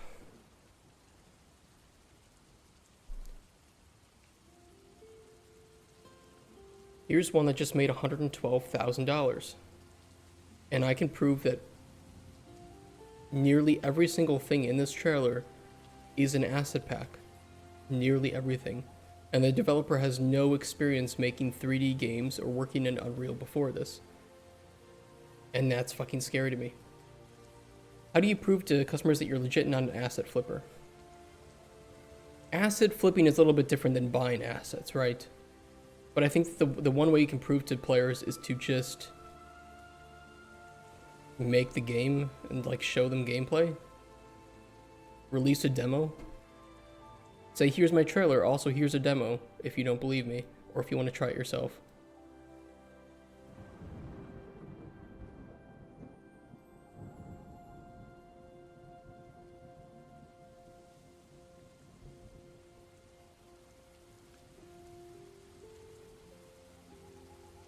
Build tooltip.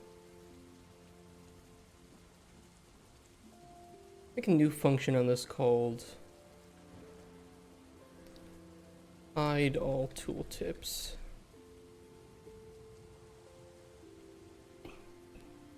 Have to have uniqueness in some kind.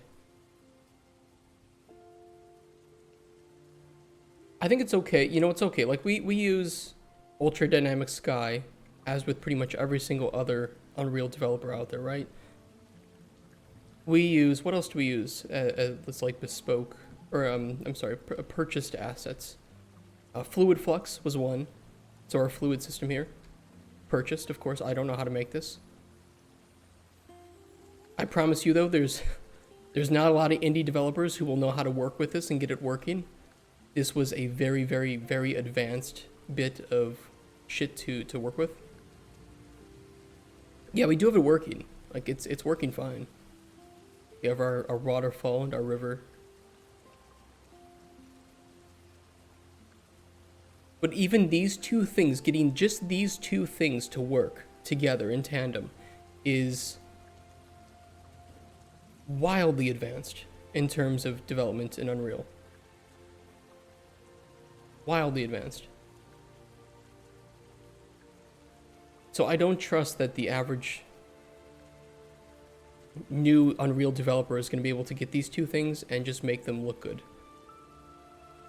I need to learn as much as I can myself so I can shape it in the way it is in my head. I agree. You're not going to ever learn everything about game dev, but the best you can do is try to learn as much as you can and specialize. Because when it comes time, if you want to work professionally in the industry, you will have to have some specialty. Nobody's going to hire the jack of all trades. Sad to say.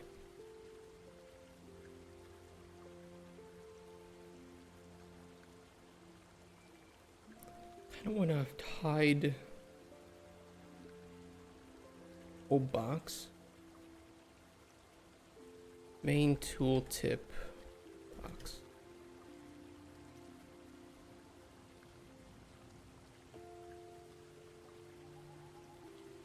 Set visibility.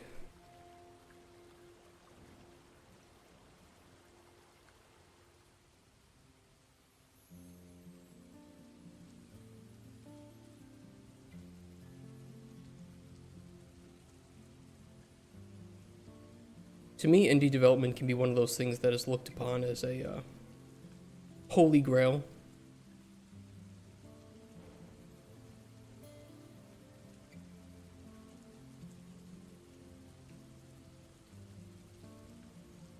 But if you ask me, I think it's kind of overrated. I think it's much more difficult than people think, and it's very overrated. Working in a team is so much more enjoyable. I'm sorry, I meant solo dev. Did I say indie? I meant solo. Sorry about that. I think you missed an example. The combat and the storytelling is the core, so I don't let some plugin or shortcut touch my vision. I agree. Our three pillars right now are storytelling, alchemy, and open world. I might add combat as a fourth, but we're gonna see.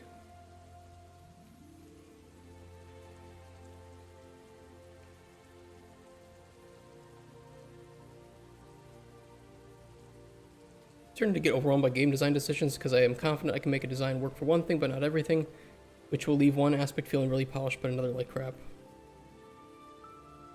Welcome to game design. That is the struggle. It's really easy to make one system in a vacuum. It's much harder to build a cohesive soup.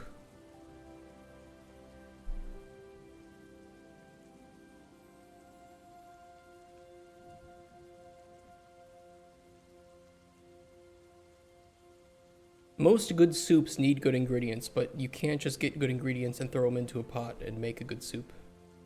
I think is a good analogy I try to teach new junior designers. Knowing how to mix those ingredients is what makes a good designer. Wouldn't get overwhelmed, then you wouldn't have looked into it enough, really much, and you can easily get lost. Yeah.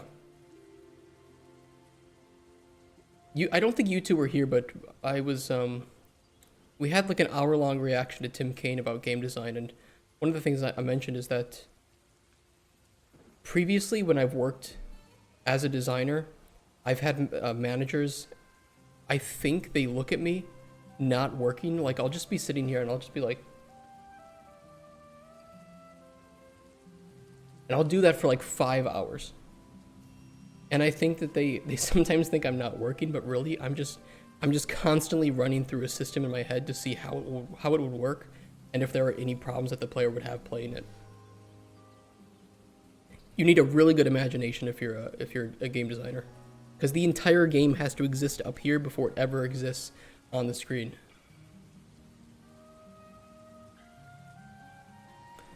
And then you have to translate what's up here onto the screen.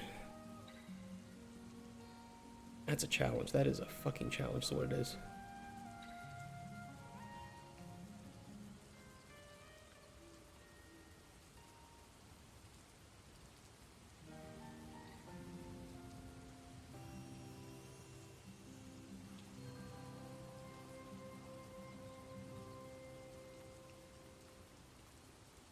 The Xbox.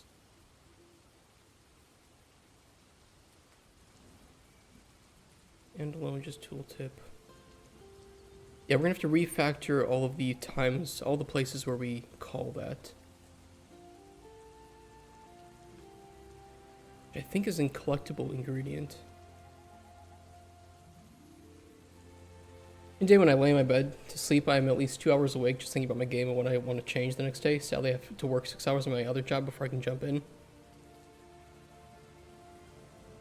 That's one of the reasons that I quit my full-time development. I was like, you know what, after doing 6 to 8 hours of full-time development, the last thing I want to do is come home and do more game dev. Sometimes I'd get burnt out.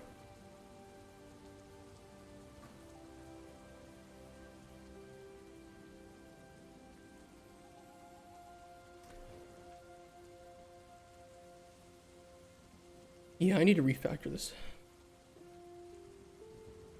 Let me at least change this to...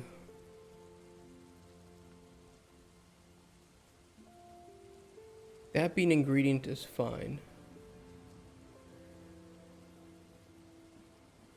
Just tooltip, though, is going to be on object with tooltip.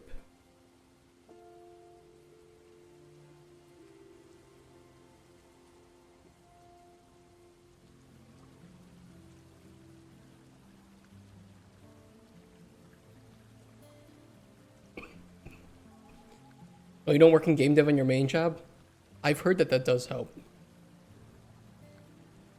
I don't know about any other game devs, but if you work full-time in game dev and then you try to go home and work on another game, it isn't happening.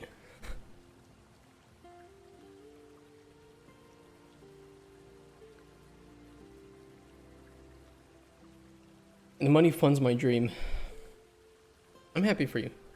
I'm really happy for you on that. Full-time game dev is great, and I really enjoy it.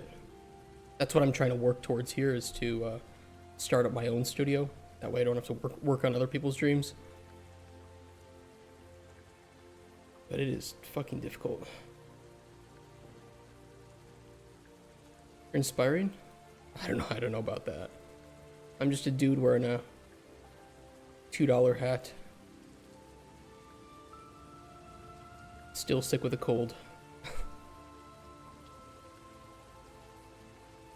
Yeah, the tooltip's still gonna be bugged right now.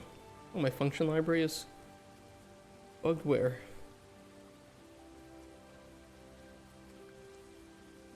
Oh yeah, okay. Okay, fine. I need you to grab the...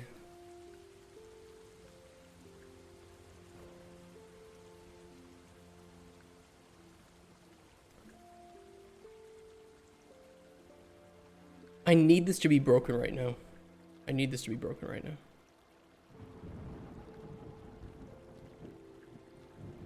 Fine.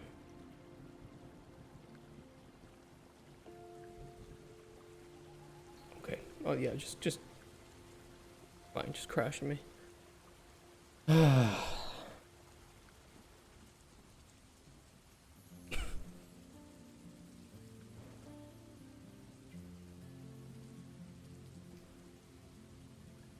Save me, Blue Dick Boy.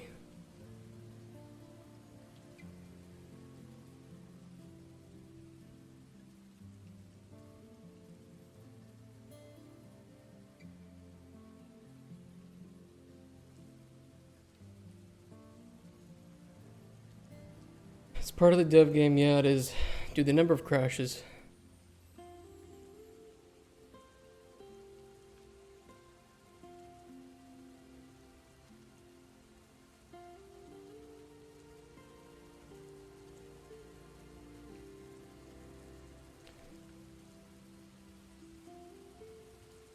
Save often.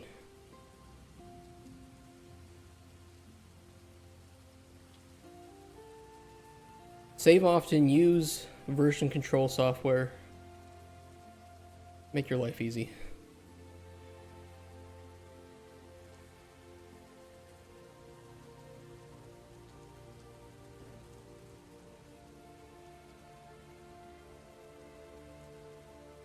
Thinks we like to make games, but what they don't know is the game we like to play the most is the dev game. Yeah, okay, so that's just broken right now. It's fine. As expected, we want that broken. The reasoning is that we need to feed in the right tooltip into this.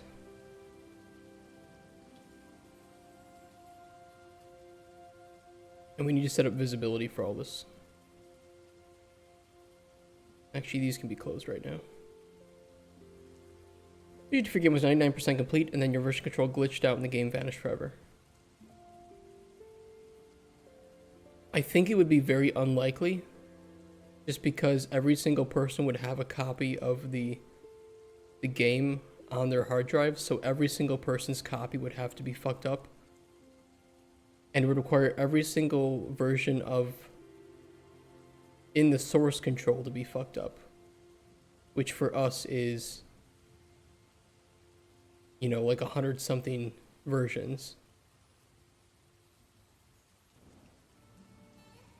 So this is a pretty big hypothetical here, is what I'm hearing.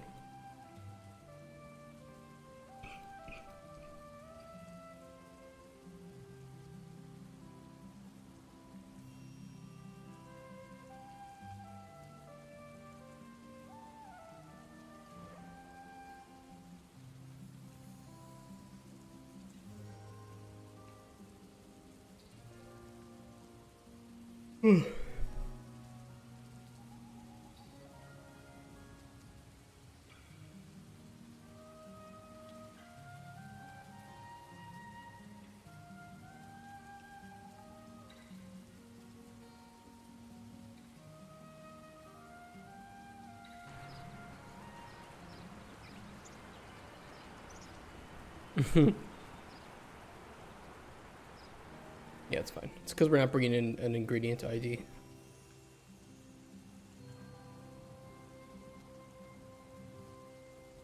Just use text. Do we use the Boolean anymore? No, we do not. Okay, so we can unhook the Boolean.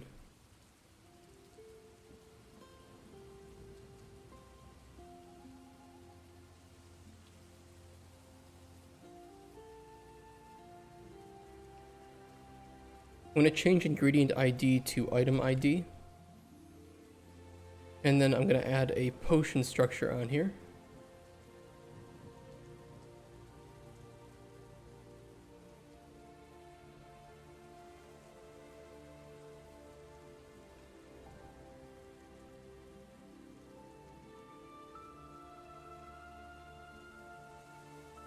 Crash the engine again. God damn it. I don't know what it is either. I really don't have time to debug why it's crashing on compile. I'll just blame Epic. Enums and switch states always strong. I do like my enums and switch states. Enums, switch states, and selects. I love select nodes. They can get really spaghetti though. You can create some massive spaghetti with a lot of select nodes.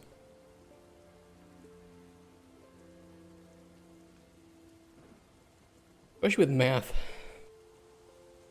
Math is so much better to do in C as opposed to blueprints.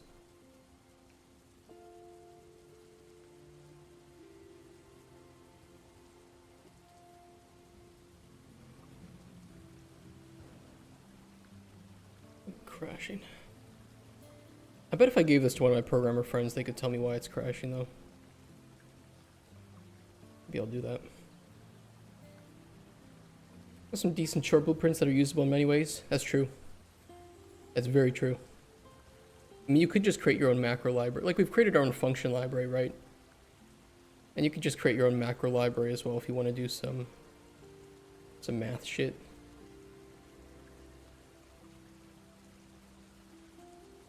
I don't know why it's...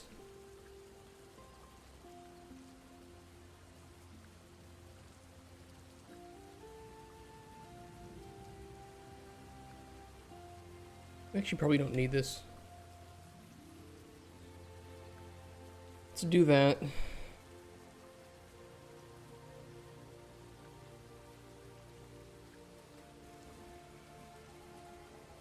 Remake this to item ID.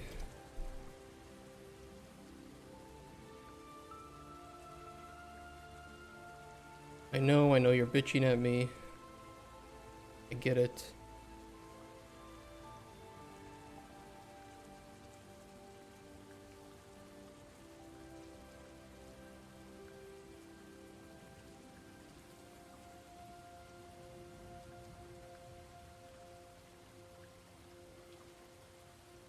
Okay, potion data.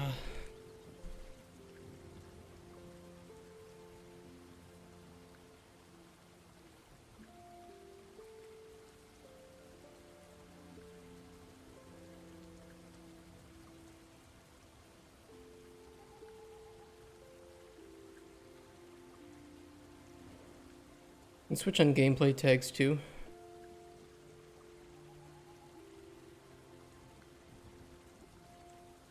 Why do you hate enums, Cutsper? Can't wait that Unreal Marketplace is changing names. Is it finally out yet? Because they said it was mid-October that Fab should be out.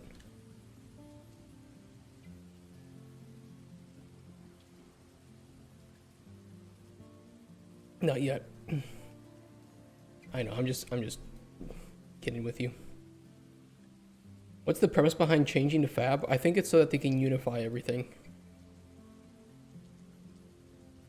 I just hope that they replace the launcher so I can get assets without having to go through this slow piece of shit launcher. Oh my god. If I can finally say goodbye to the Unreal Marketplace via the launcher, I will be so happy.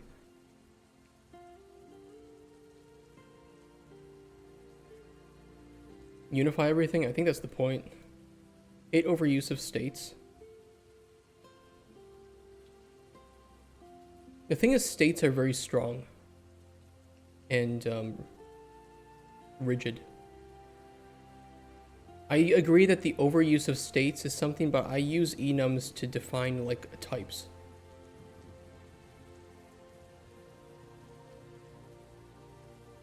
It's just a little bit easier for me, I don't know. Enums are not equal to states, but I use enums as states. For like what you're... Especially for like states of what the player is hovering over in the alchemy table. What table they're at. I think Fab is detached from Epic's platform as it is chopped from UE5, Unity, and others. I don't know. What usage of my enums do you not like? And then I can tell you to shut up and mind your own business. No, I wouldn't do that.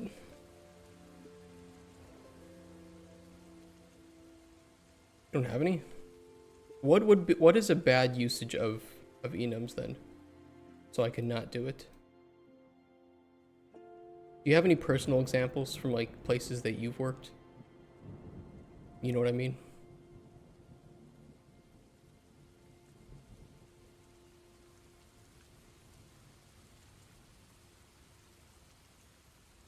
I'll just make everything into a... I'll just make an array of booleans, Cutsper. Okay, like 50 booleans. And then we'll just do an if statement through each of them.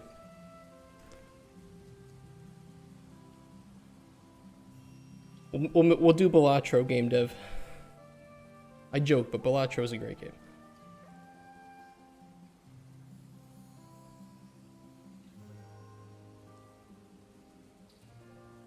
Potion panel, get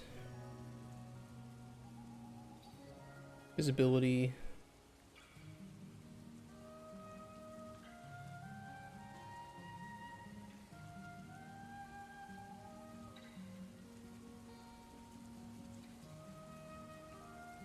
Setup panel.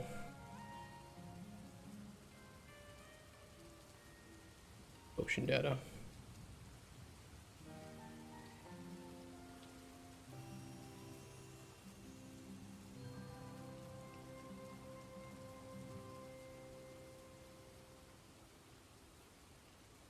No, I mean, gameplay tags are nice. I think there are some uses where I use enums that I could also use gameplay tags.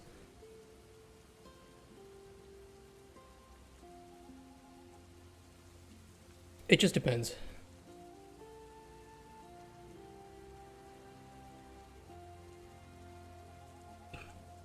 If B turn left and B turn right, you don't want to have never case where both are true. In that case, enum is better as two bulls have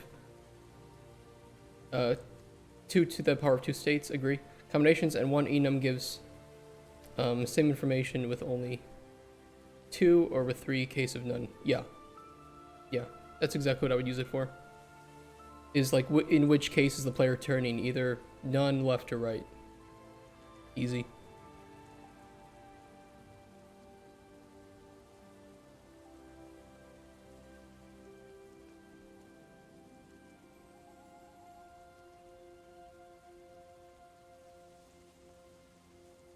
There's cases too where bit masking is quite nice, and enums are great for that. I don't use that often though.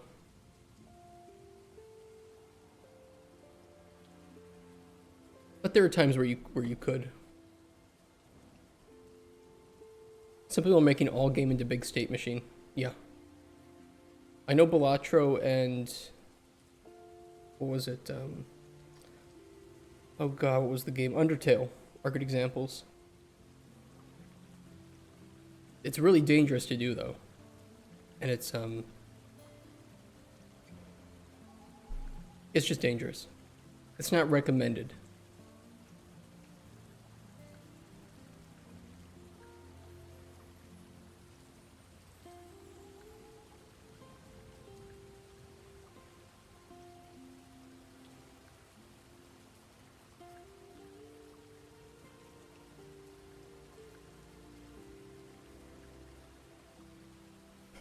Alright. Why not just B turn left equals false turns right? Because you might not be turning at all, right? Bless you, thank you. Hopefully my cold will be gone by next week.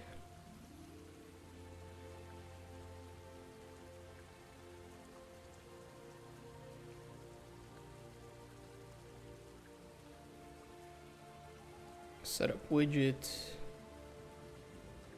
Oh, we do have an amount that we have to bring in too, don't we?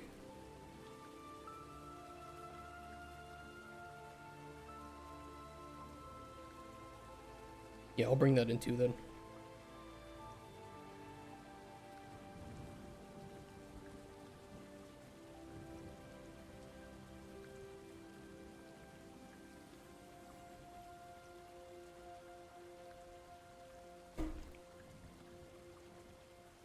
Fuck off.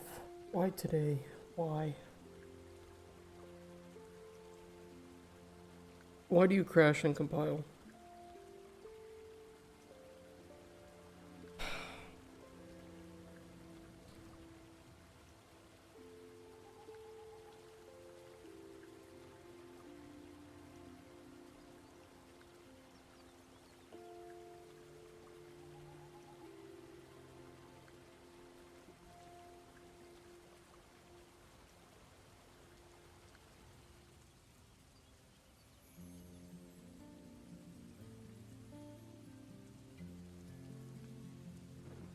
Have you prayed to Tim Sweeney today?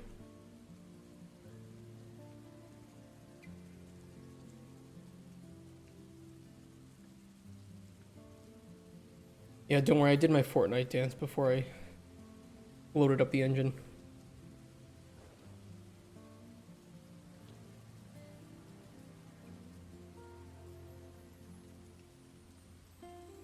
I really don't know why it's happening.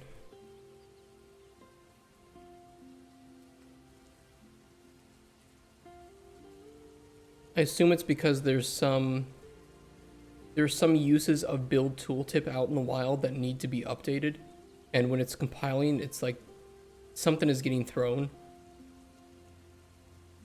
I don't know what. Had crash and shader compile due to the fact that Windows 11 update removed the ability to alter derived data caches by users, so shader compilation cannot change cache and crashed. My crash is not related to Windows 11 because my computer cannot even run Windows 11. My CPU is so old in this computer that it is not compatible with Windows 11. Which I always find that so fucking funny.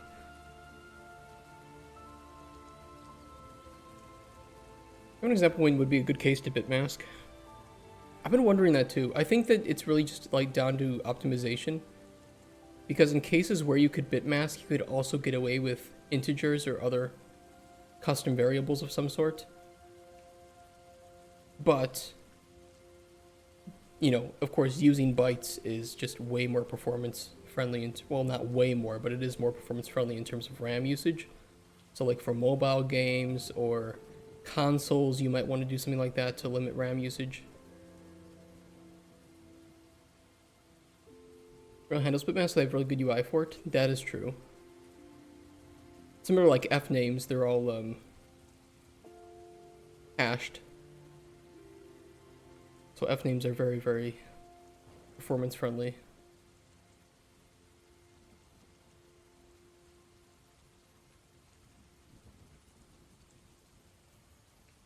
You could have ChatGPT. Give us 2.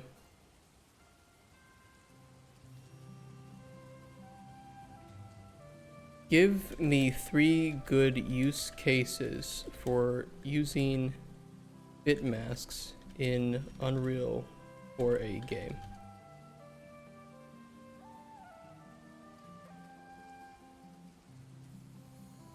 Character status effects? Fair.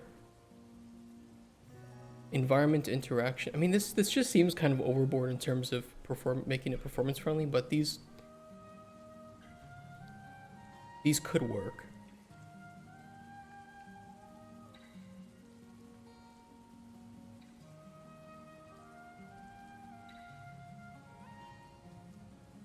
And yeah, enums are, you know, that's pretty much what enums are, right? You can turn enums into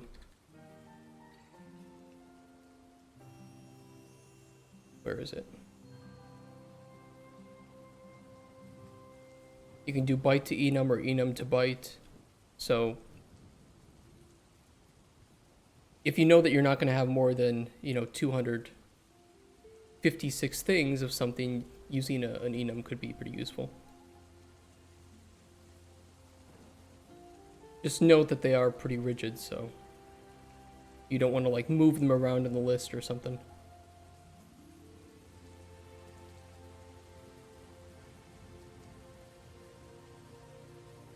Did I not put the... Oh, I didn't name it.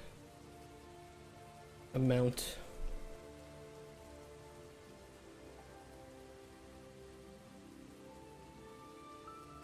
I think I have the secret bit that nobody knows about me.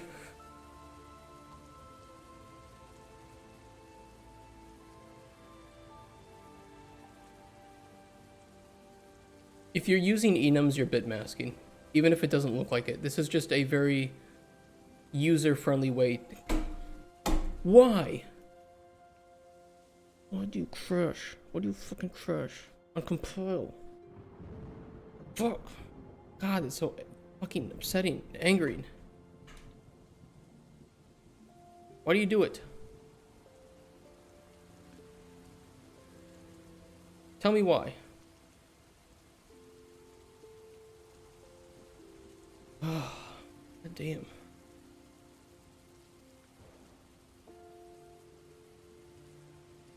Look at this shit.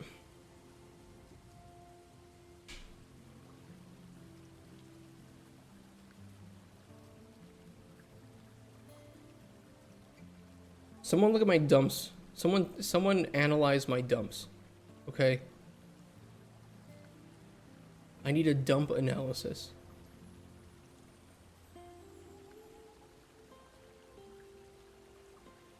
I really think it's just a very, very old, long existing crash in Unreal where if you change some function and there are usages of that function throughout other blueprints and it's having a hard time compiling them, that it just crashes everything. What are your experiences with updating your game project to a higher Unreal Engine version when it comes out? Things are going to break. You don't know what they will be, but things will break, and you will have to fix them. That could take 3 hours, it could take 3 weeks. You need to ask yourself, do I need the things that are in the new version of Unreal?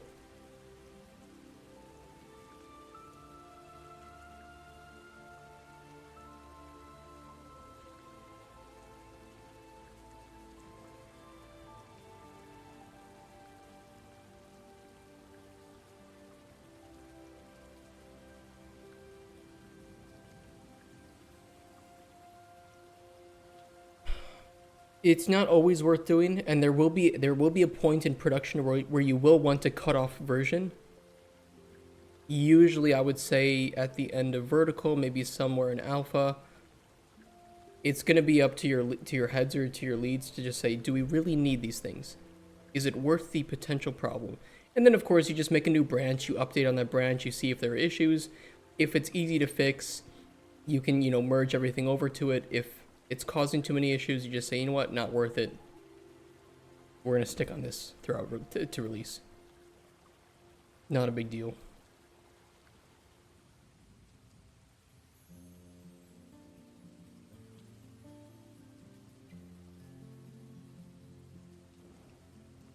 Stream every day, mostly every weekday, yes. We have a schedule, you can get it with exclamation point schedule. Some days I do have off for various things. Some days we do games. November, there's going to be quite a little bit of games to play, just to see if they're good, or because I have good feelings that they'll be good. But we try to balance game dev with some gaming here and there. Just to not get burnt out, right? The one thing worse than not finishing my game is to get burnt out.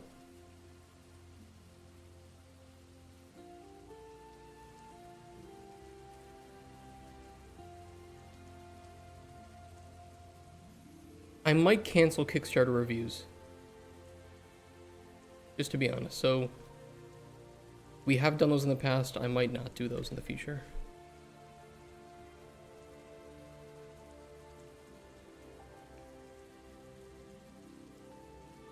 They're just too soul draining. I get really angry. And I'm not sure if me calling out other developers for their bullshit is necessarily a great look for me. I don't think I'm in the wrong.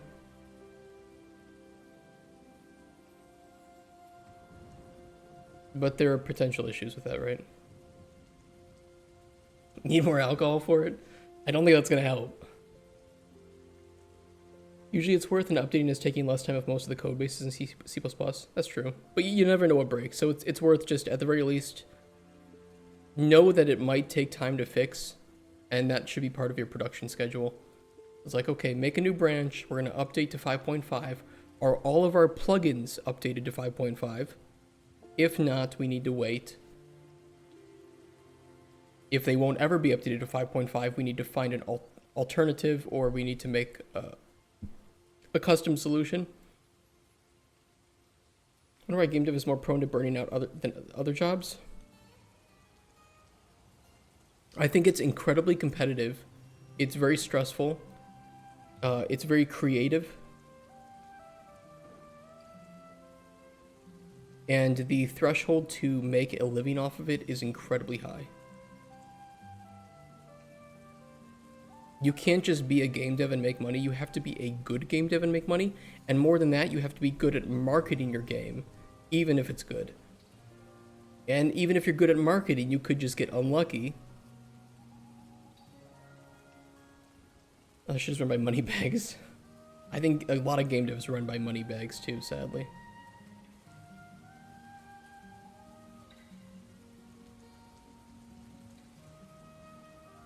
Be a good game dev, a good marketer, and lucky all at the same time, yeah.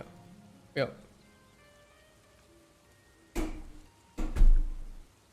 Why? Why? Why do you do this to me? Why do you cuck me?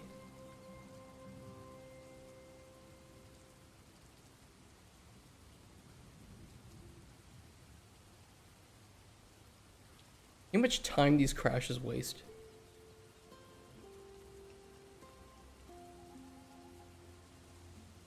Well, the crash info, I don't even know what the fuck it is. It's so annoying. I think it's just an issue with usages of that that function. I need to update them. I might even be able to see it, but I need to double check the output log.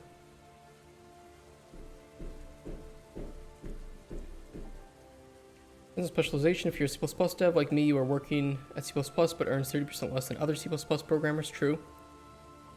And you may be just fired because some companies and switching engines every game, true. Designers, you get low pay and have zero alternatives, 100% true. Art is usually detached from game development. Yeah, there's a lot that there are other usages for programmers and artists, designers. I hate to say it, but if you're a game designer and you don't have a job, there are very few things that you can transfer your skills over to. Very few.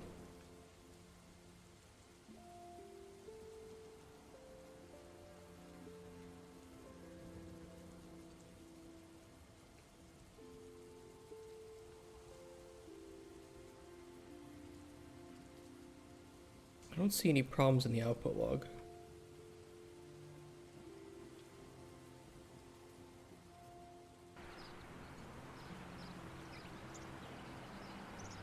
Okay, that's fine. Yeah, fucking NDAs. I hate NDAs. I hate NDAs for so many reasons. I think protecting your company's secrets and personal info, you know, company info like that, that's fine. I don't mind. Protecting certain parts of your game before development, I get it. But when they're so strict that it prevents developers from talking about the games that they're making and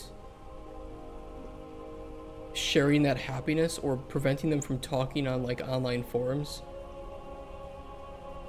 like, what the fuck are you doing?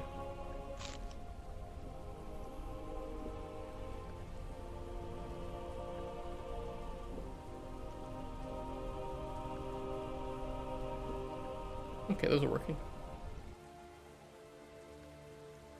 30% passion tax for your employer. Hey Kent, nice hat, thank you. Thank you, sir.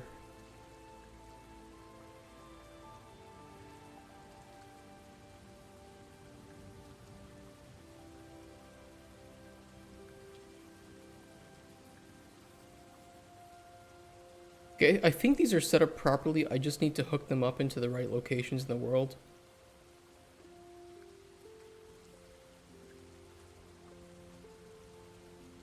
So let me jump back to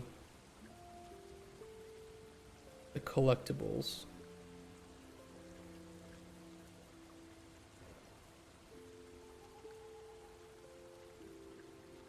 Where are they?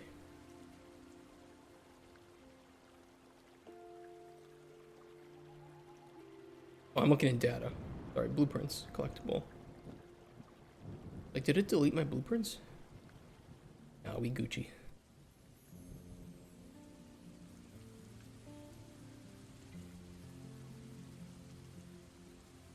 Get play, get... No, I'll call this individually. I think that'll be better.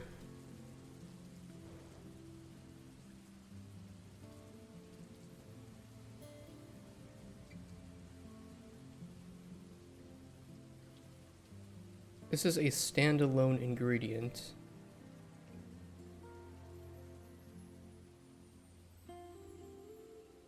Potion to react to. Oh yeah, that's old shit.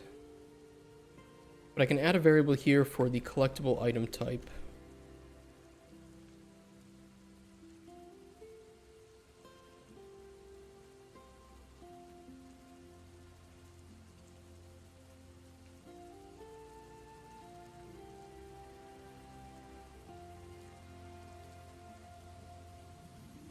Item type, item ID, amount to add. Those are old, we don't actually need item ID or amount to add anymore.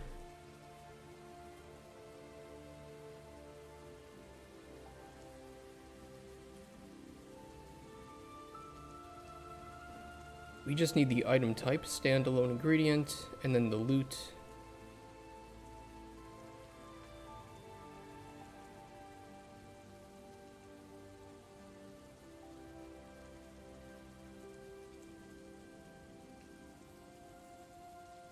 Interactable true. This should have the mesh.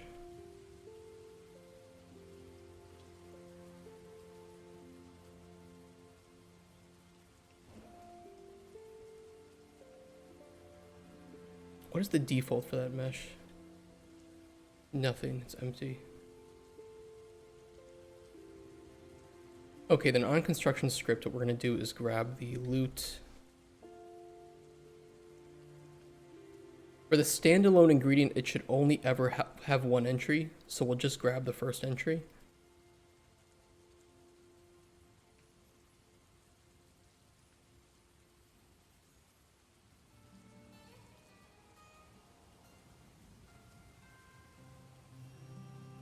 We should be able to grab the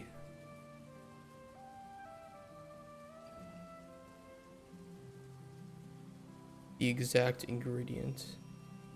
Although not really.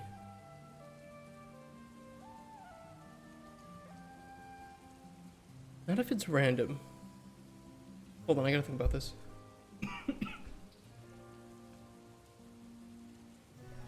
If we have a standalone ingredient, do we want it to pull from a loot table? Or do we want it to be a single ingredient?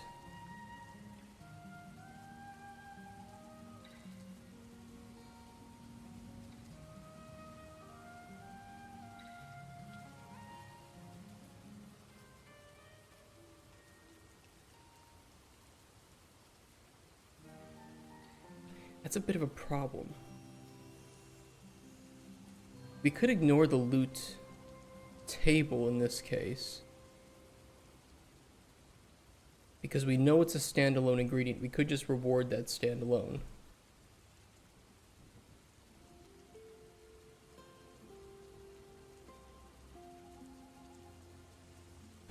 But it could also be a random ingredient, although I don't think I would have a standalone ingredient collectible provide a random ingredient. Safer option is to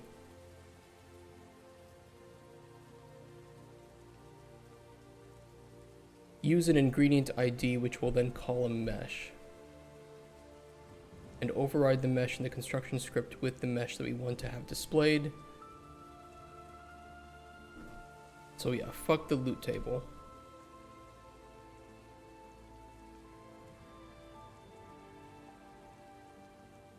This will have ingredient ID,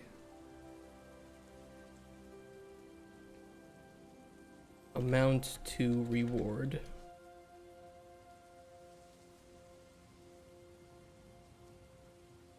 Now right now we do not have meshes for ingredients, so I'm just going to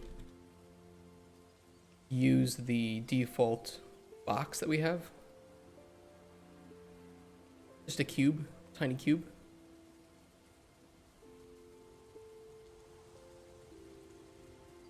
And we'll color the material based on that.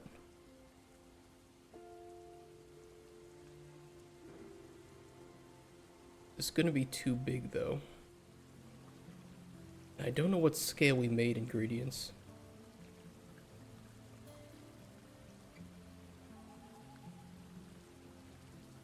0.1.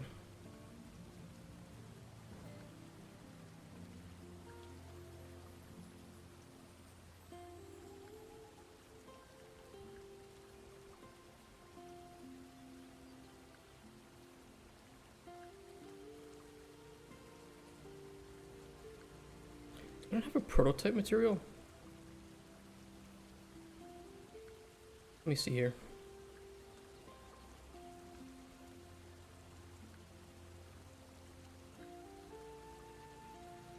Oh, M-Proto, okay.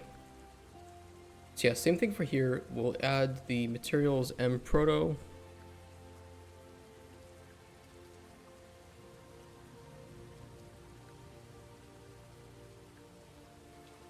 And then the construction script is going to grab the ingredients struct, break it, and right now we do have a prototype color. Get static mesh.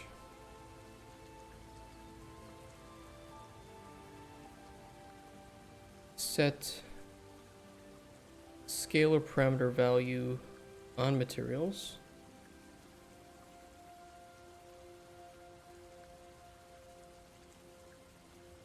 Vector, sorry.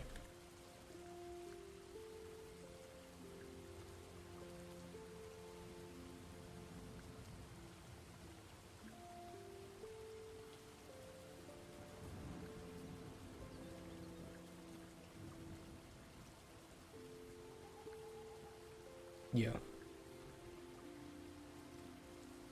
It's perfect.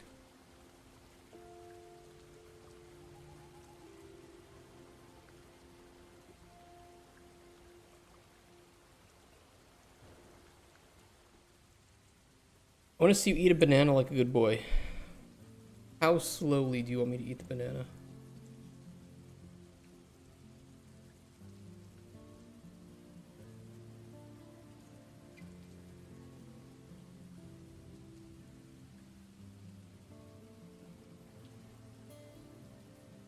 rapid, like speed eat a banana. Like go for the world record in banana eating speed is what you want.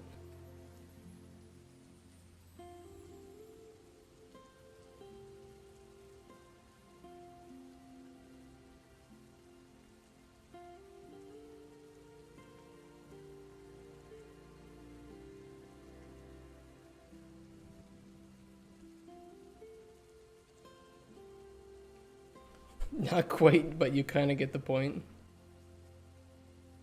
That's a very specific speed at which you want me to eat bananas.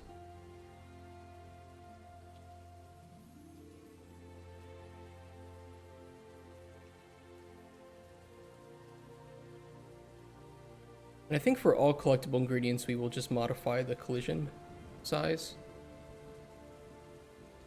Be reasonable. Now it contains potassium. I do need more potassium in my diet, to be honest.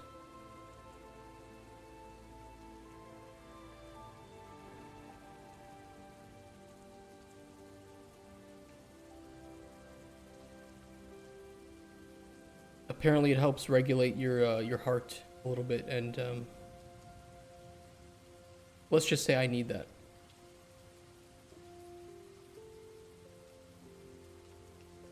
I have pretty high heart rate. Can I put in just an ingredient somewhere where I can test this out? Let's just put it in here.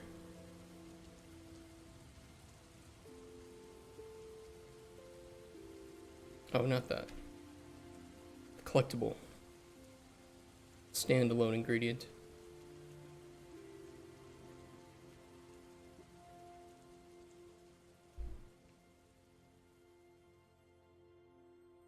Like right now my heart rate is 80.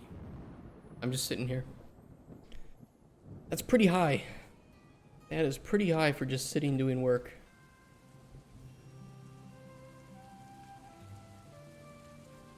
Granted, I am a little sick, so I think it's a little bit higher than normal because my body's still fighting the sickness. You regular for your speedrun Yu-Gi-Oh! Duelist of the Roses Redux. The next game we have set to play is Dragon Age Veilguard.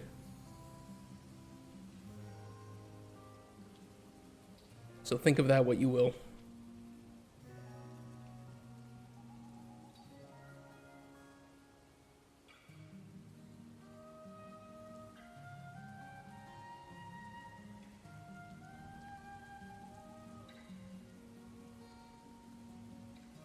I'd like to make the ingredient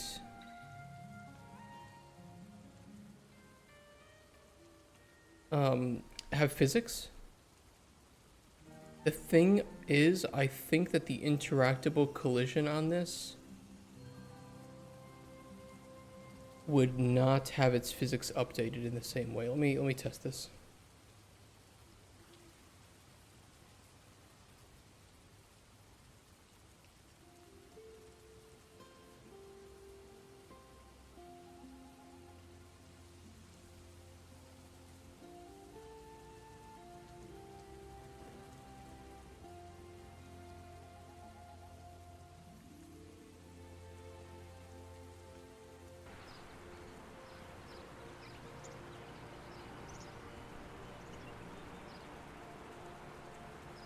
Yeah, I think the collision just fell through the floor.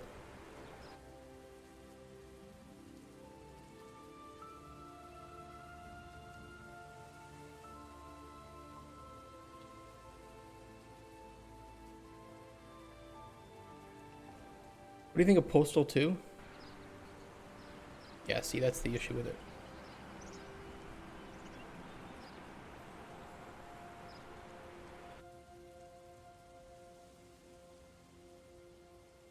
But the way that this is set up, it's not...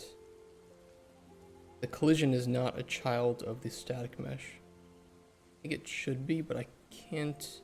I'd have to make a separate route.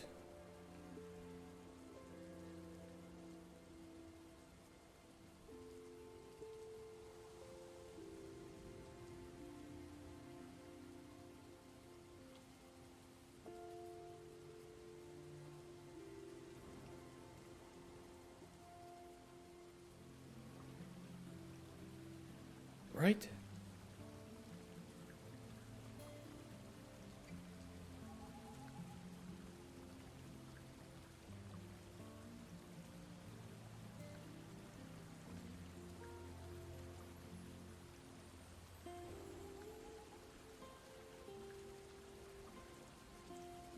How would I get the collision to fall with the mesh when I can't attach the collision to the mesh?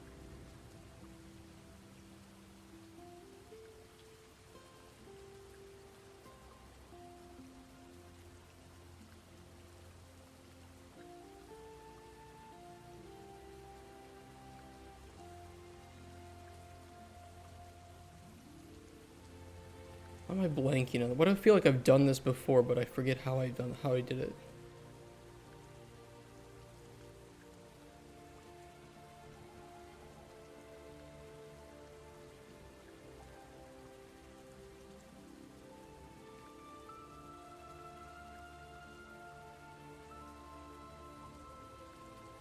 Oh, that's right. The collision is parented from BP interactable. I forgot about that.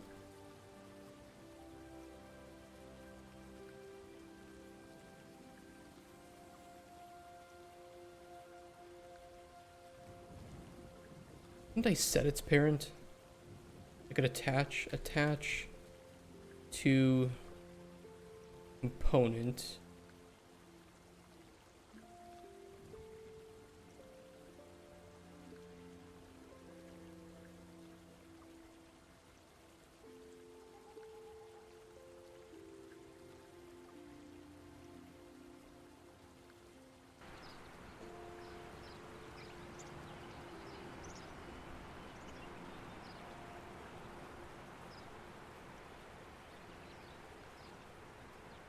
Well, I made it tiny because it worked to just reset the scale.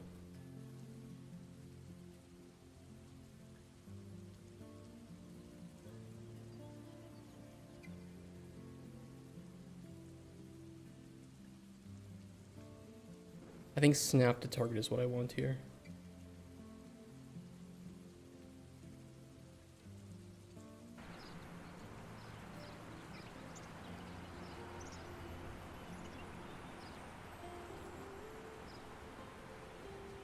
No. It's making the collision really tiny. Why is it doing that?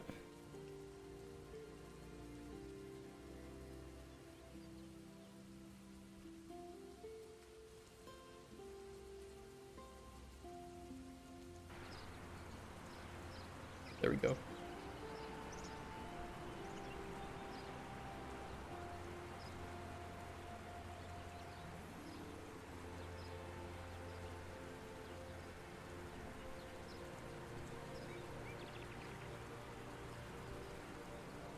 Yeah. I wonder though if that will...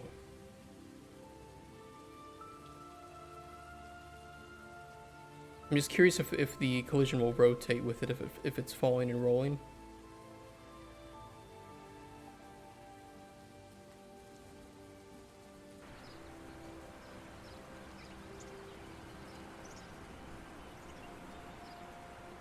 Where'd it go?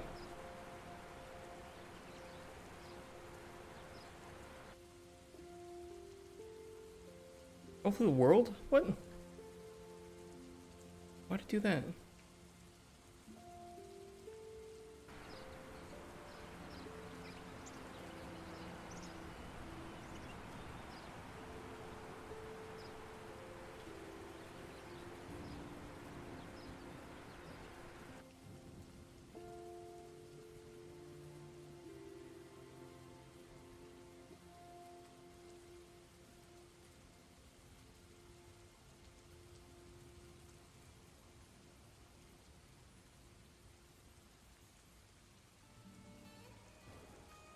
Programmers can pay less than regular programmers. Would you recommend not applying for game programming jobs? You do game dev because you want to do game dev. If you're a programmer, you can make more money just in regular tech.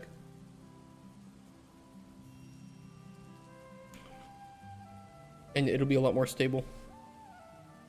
And less stressful.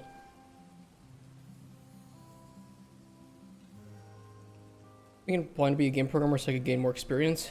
If you want to be a game programmer, you should become a game programmer. Me, game dev was only a side hobby because I was smart.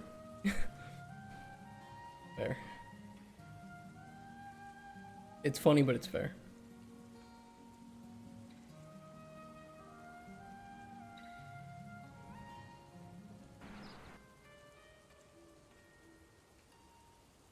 Why is the collision of this so weird?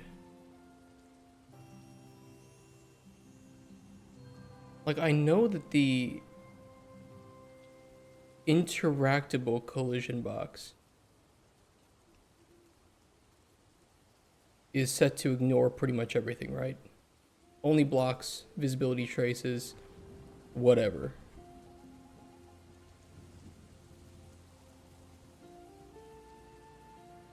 How come, though, that the static mesh with physics actor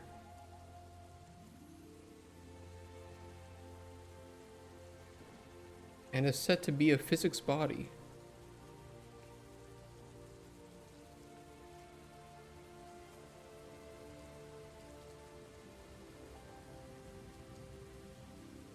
And will block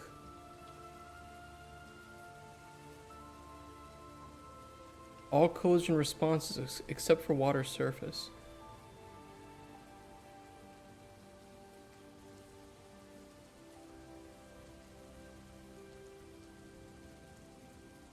Why does that fall through?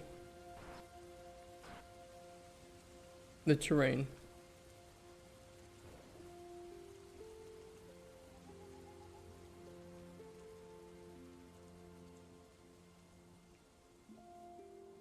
Isn't that weird?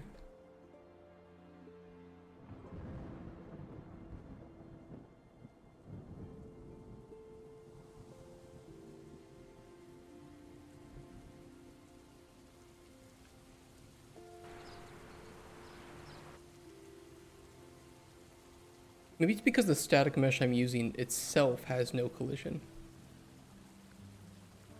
Engine basic shapes cube.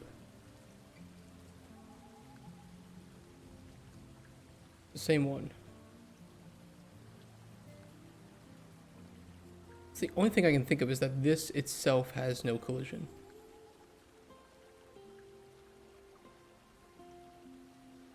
It has collision.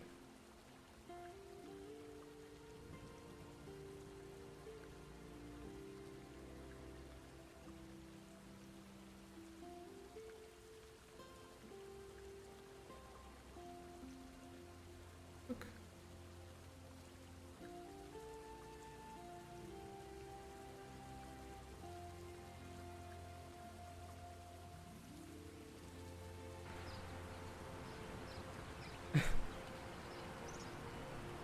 How come my ingredient doesn't do that?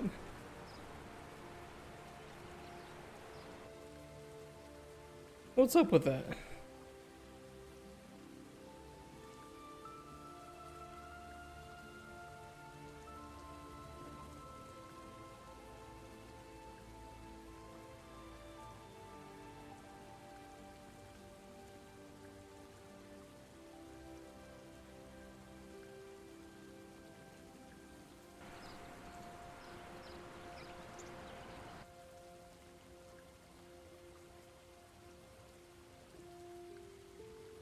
Oh, okay. Do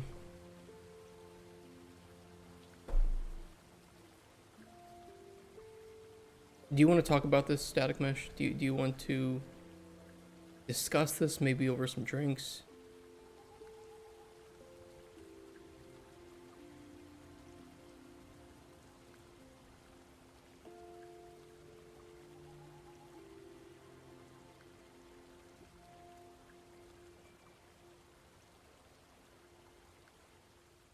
What does green mean? I'm viewing player collision.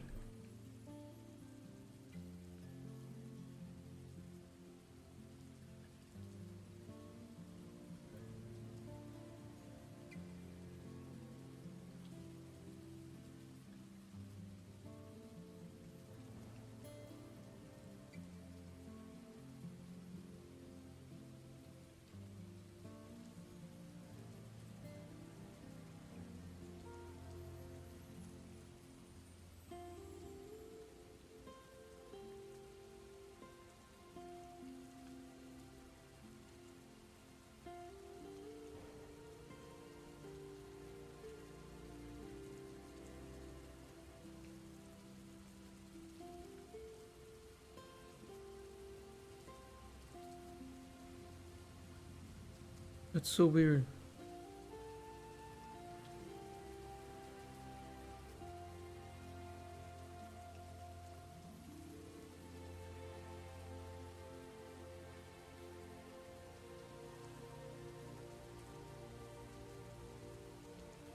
I don't do a whole lot with physics, so I'm kind of flabbergasted by this. U5 mesh with physics falls through landscape.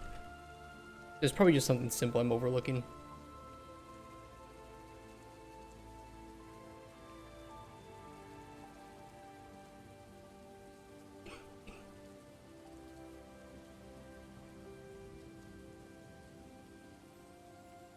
I don't think that's the issue.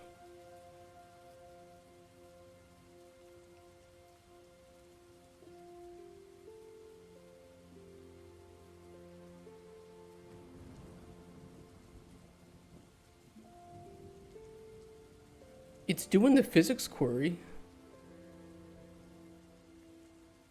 Collision enabled query, and you know, even set this to custom.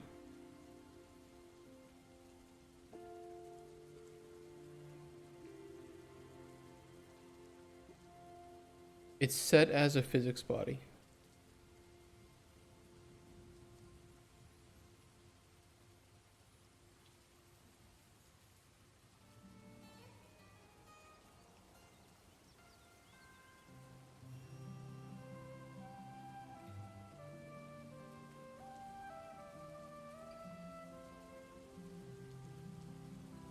So weird.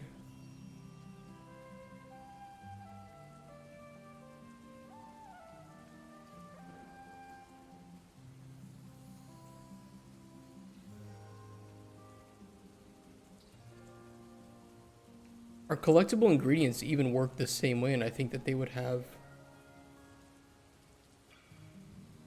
that differing result.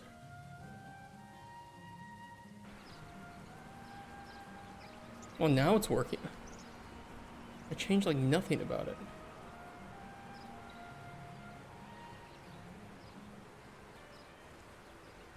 Wait, what?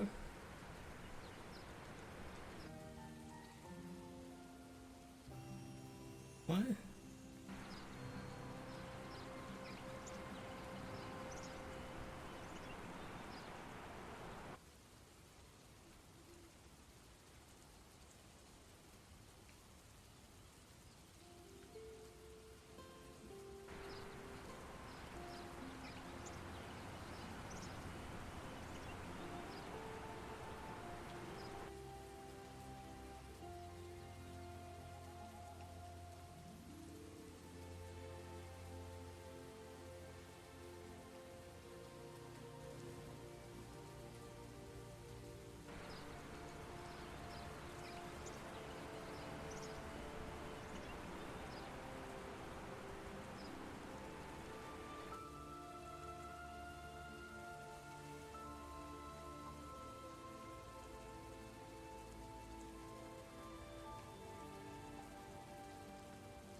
Are they just too small?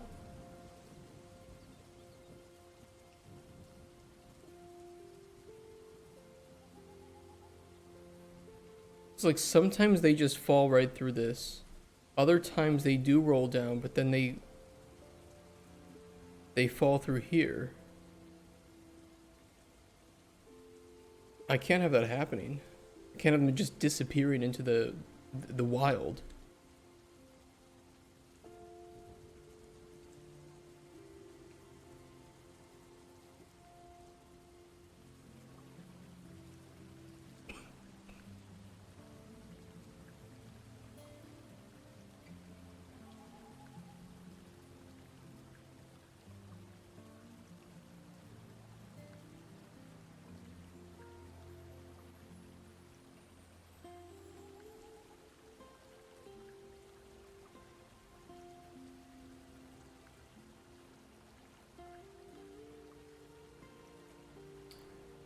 Actress collision setting using query and physics. Yes, I have the same issue with small hand grenades falling to the floor, and it was from a combination of blocking collision settings with the landscape, and the actor is now running query, and they were basically ignored by the landscape despite collision settings blocking all on both the actor and landscape.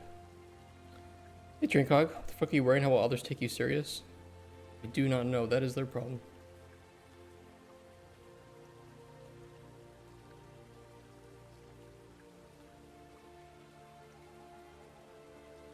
Remember, this is when you do small collisions on landscapes.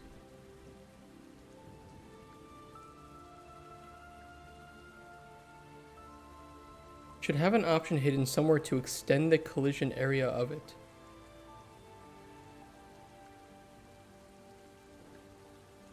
You can increase collision thickness in the landscape. It's a parameter.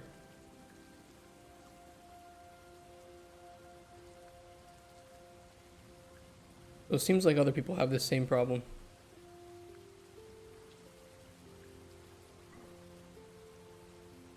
Did your mother see you like this? She actually did, and she said I looked cute, so.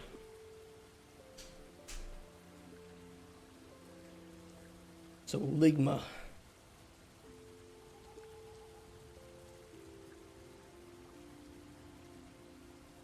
Check physics dubstep settings? What the fuck do you mean by that?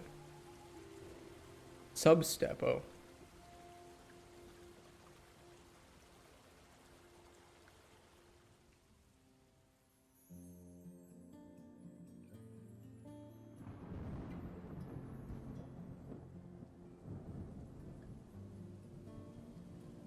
Damn, it seems like a lot of people are having similar issues. I didn't think this would be that small, though. It's not like... It's really not like these are terribly small.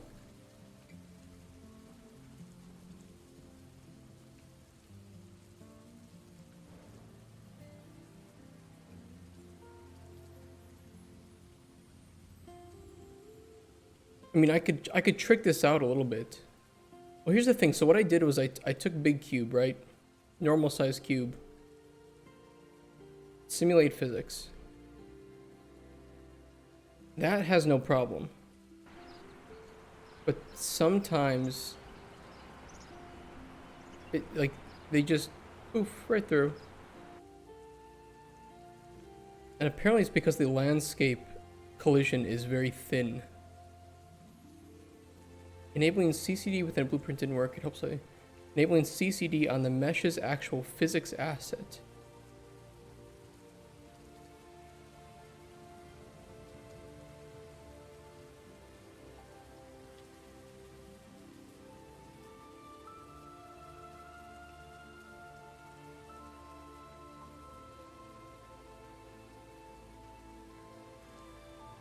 What is CCD?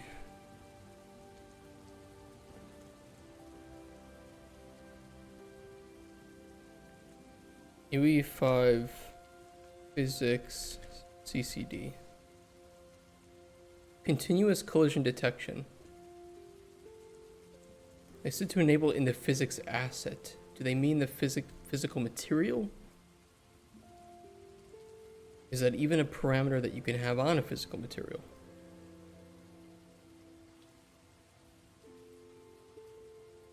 Oh, physics asset.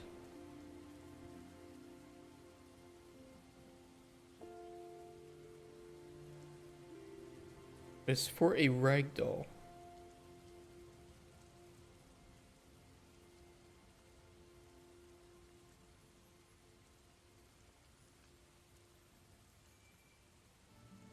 Is there a component?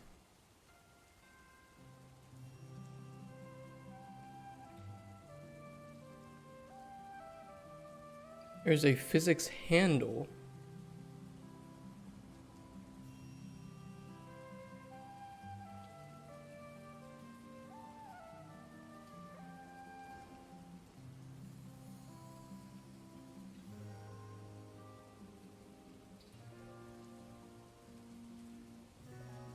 That's for something else. Can I set it in the mesh? Use CCD. Is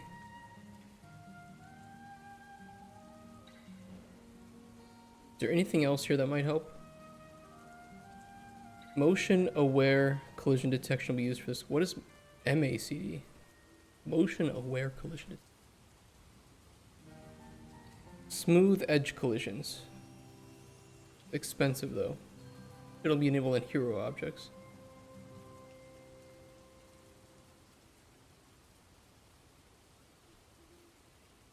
Doesn't that mean that it won't ever sleep though? This can be used when objects are moving at high speeds to prevent interpenetration. That's pretty hot. Interpenetration ejection errors. Is that what it's called when I pull out? Or in cases when more accurate collision detection is desired.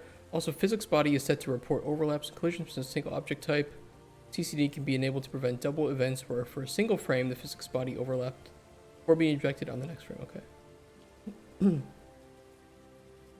Apparently you can increase the collision thickness of the landscape.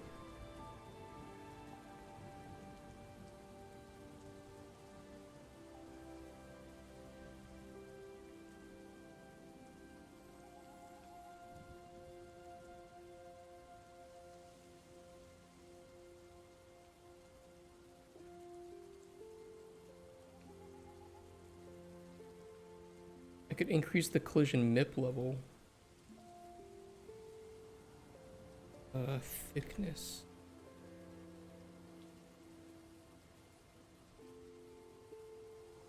I don't actually see it anywhere. Is it maybe in project settings?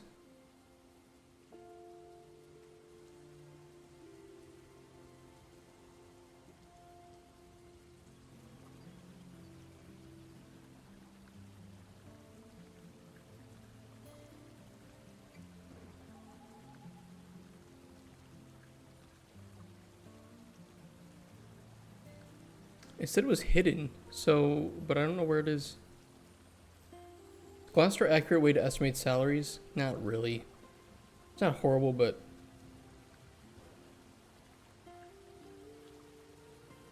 it can be all over the place.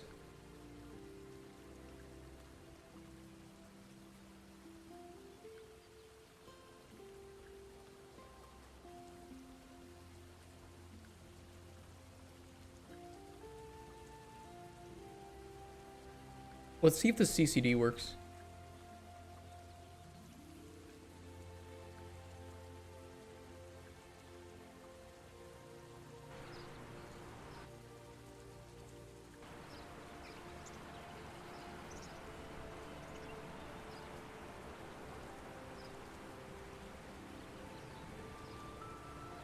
CCD definitely worked. That shit would have been long gone by now.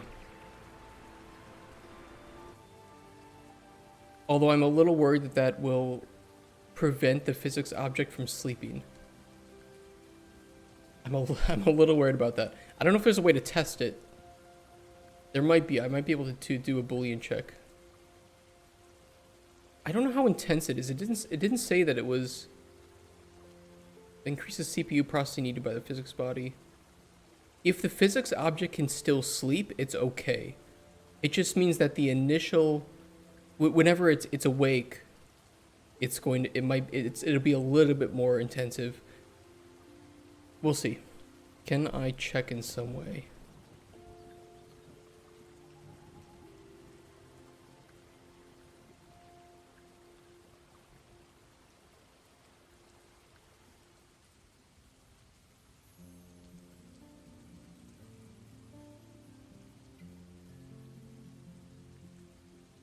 Let me delete this one, delete this, and delete this. So we only have one ticking. And we'll see what happens.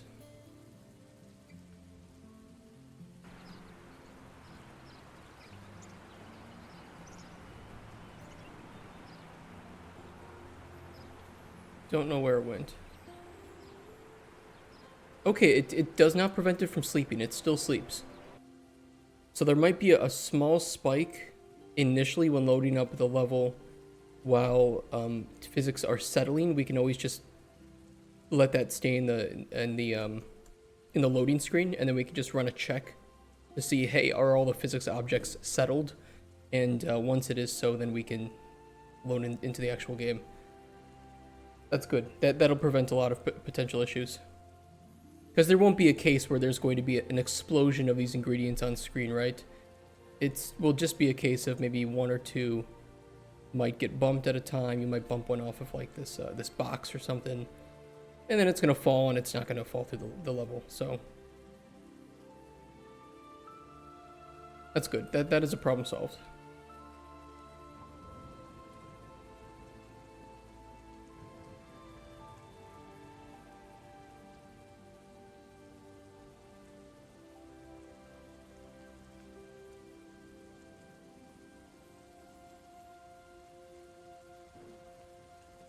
Let me make a macro. We're getting the main game HUD.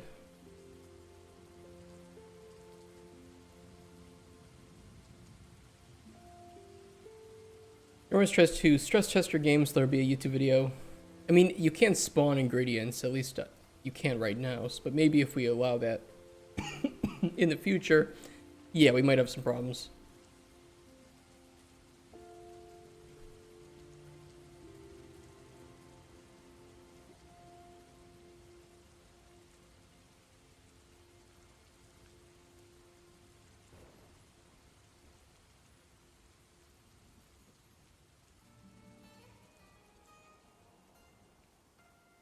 Here, just for you, I'll do it.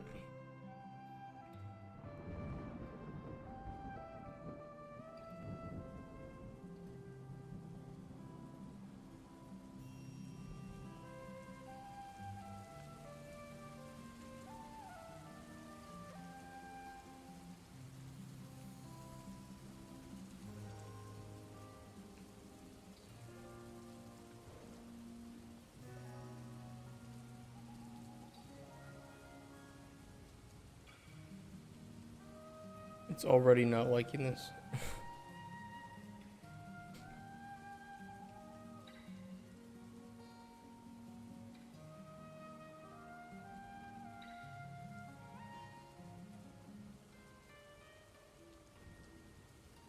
It is already not liking this. That's the last batch I'm doing.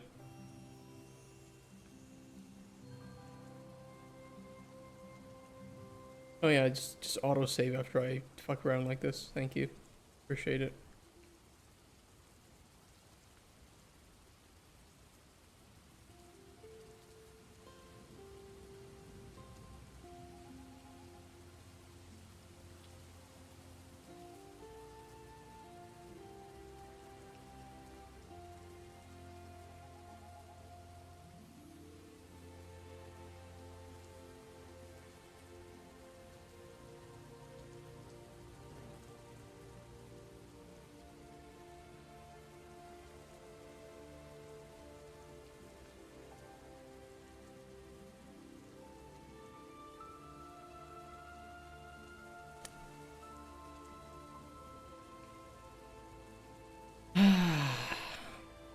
God damn.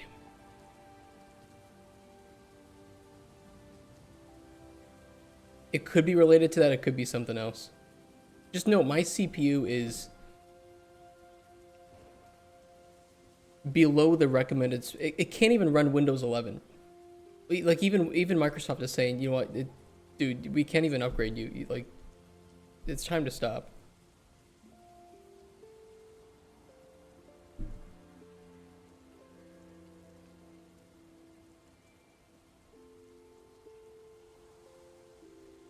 My CPU is below the minimum recommended settings for most new AAA games.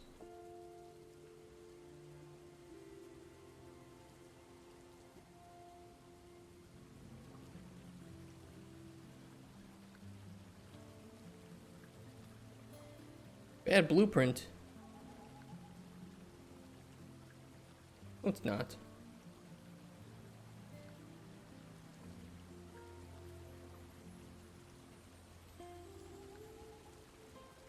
No, it's not. Your mom's a bad blueprint.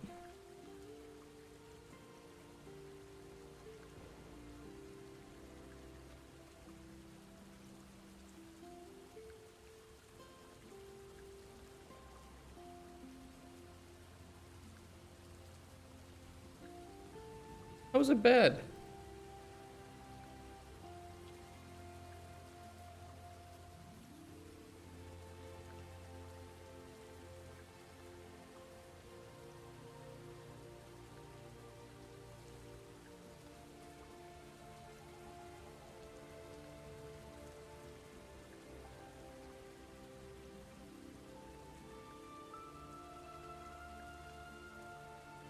Oh, the daddy was mad.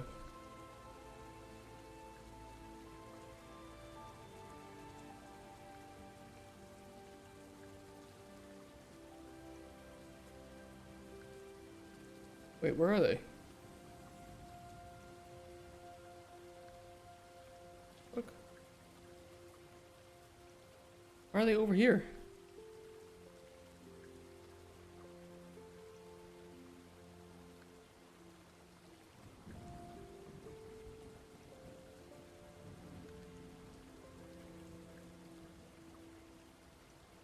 I'll put them at the world root. You guys are really breaking my game today, huh?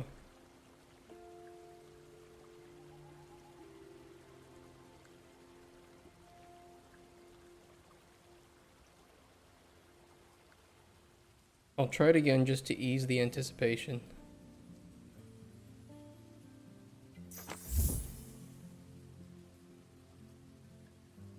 Fake follow.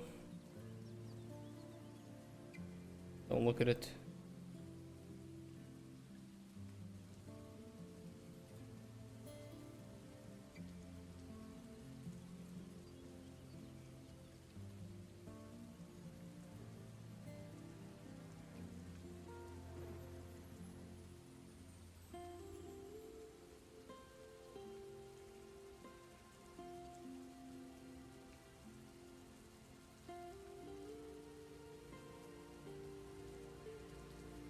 Here, I'll go unlit to up performance just a little bit.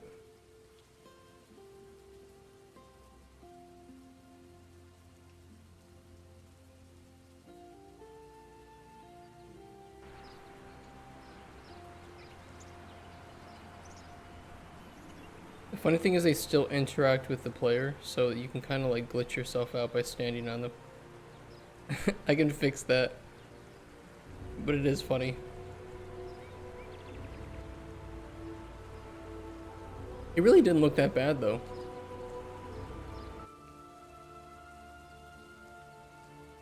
No, it kind of looked okay.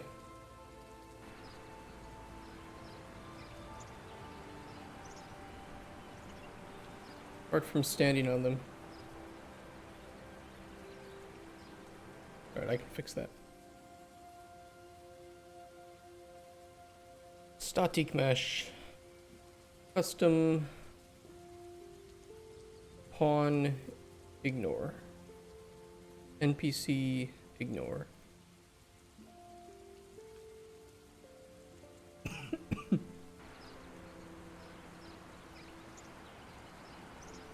For these cubes, I don't even know. I think these cubes are just standard motherfuckers. I have no idea if they even have nanite enabled. I don't think it's really that important though.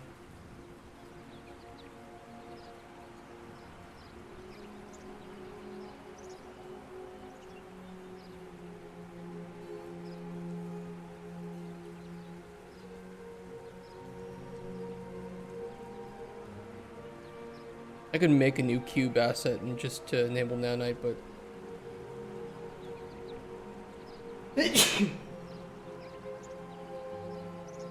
hold on, give me a sec. Create a blueprint that spawns objects and see when it crashes. I was thinking of doing that too. I could make it a quick emitter. We're getting so sidetracked today just because you guys want to see my game crash. You know what? I do too. I do too. Give me a sec.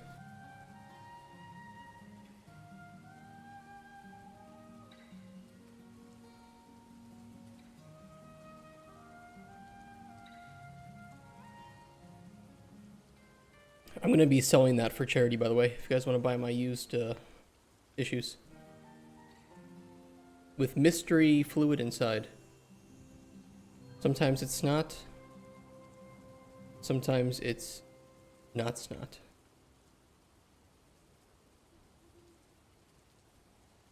Alright, you want to crash it. Here's what we'll do.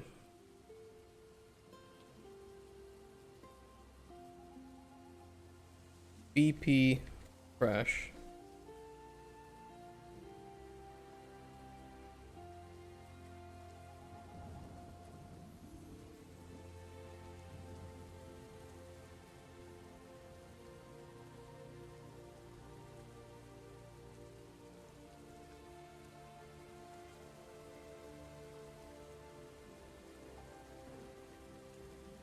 Spawn actor.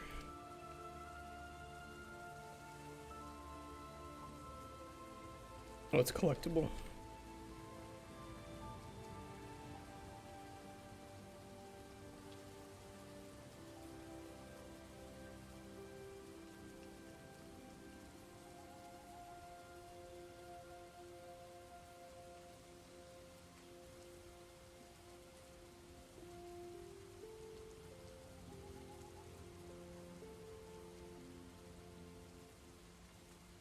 Can I do a screen counter? I could.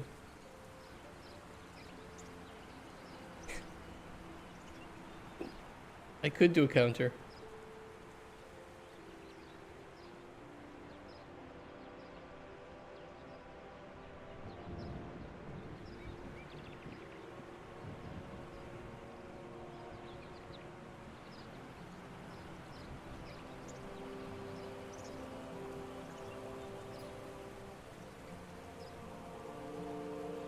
This is so stupid.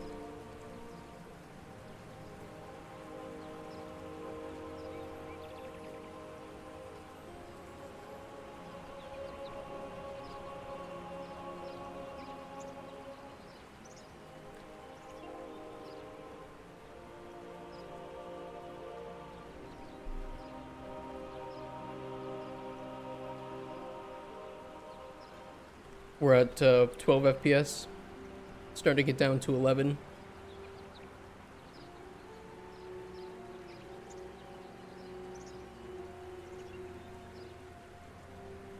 You untoilet.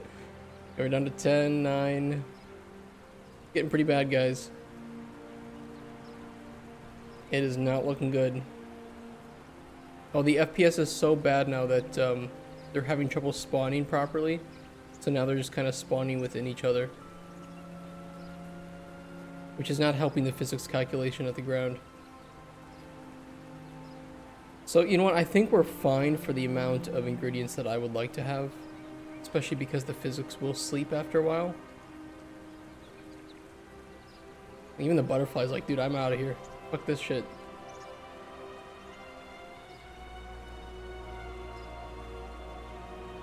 Yeah, I think we're okay. This is a very unlikely scenario for the game.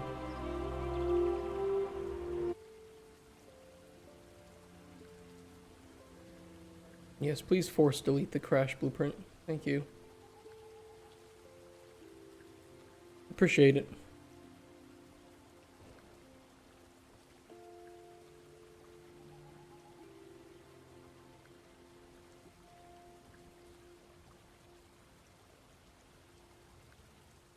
Oh, sorry, we're gonna make a macro for this.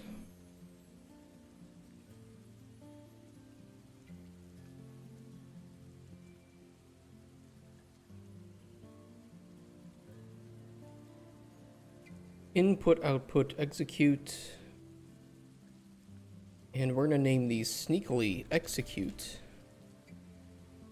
And then. So they're invisible.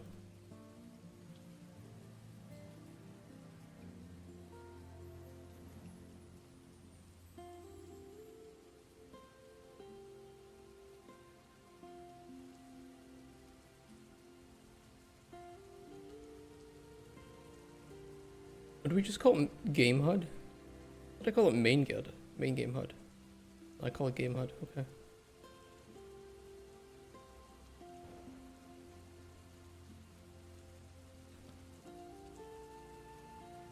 Execute. That's similar to the Typlosion What is the Pokemon that groomed the kid? I can say that on Twitch, right? Nowadays, I don't know what you can say on Twitch before you get in trouble. Seems to me that just having an opinion will get you in trouble.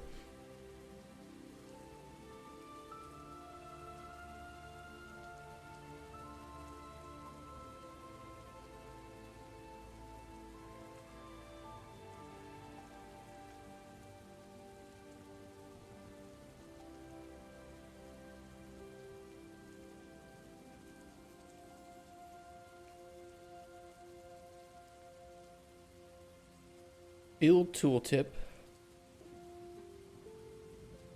You guys heard about that, right? So I don't sound like a crazy person. The Pokemon leaks. That the writers were writing porn. Human Pokemon porn.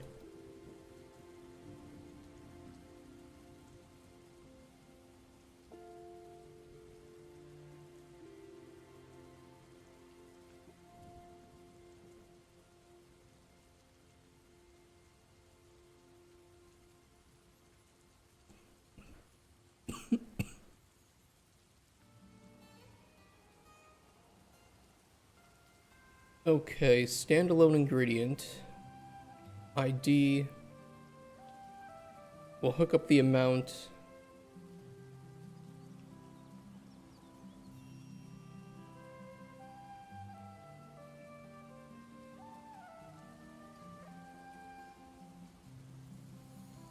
Event interact.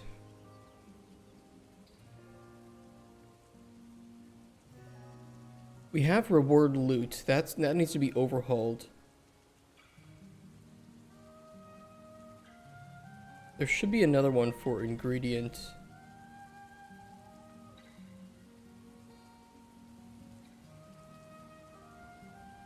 Update ingredient inventory.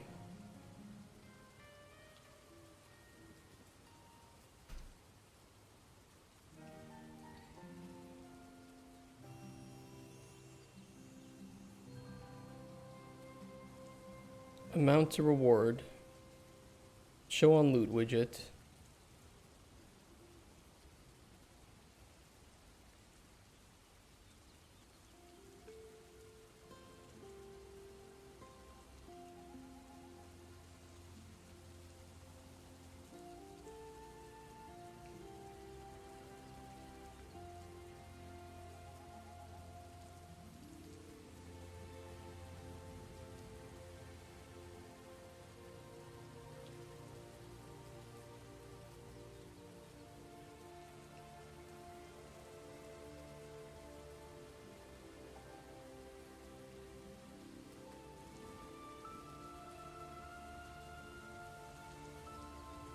We could run the close tooltip first. Let's do it this way. Close tooltip. I'll update the function to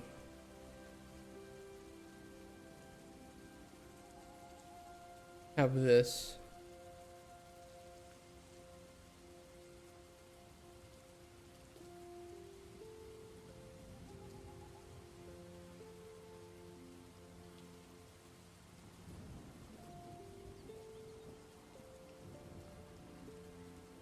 And then make sure we reward once and then destroy self.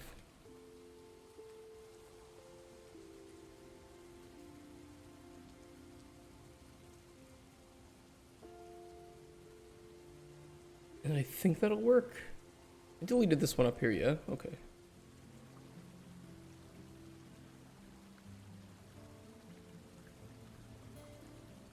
It took a bit longer than I thought to get this set up.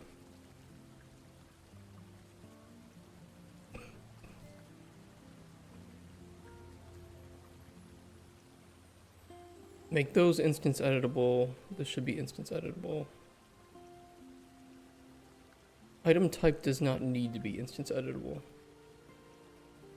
At least at the moment. ing lavender n.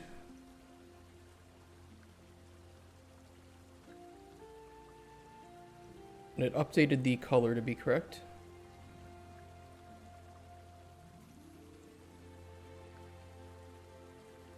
It might be too far away from the camera to get seen.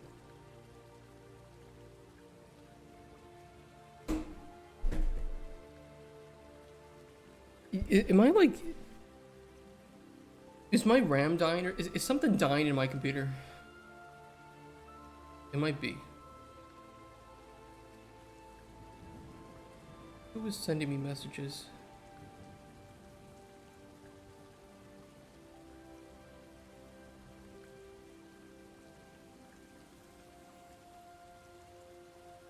Somebody's sending me messages on LinkedIn. It's in Polish.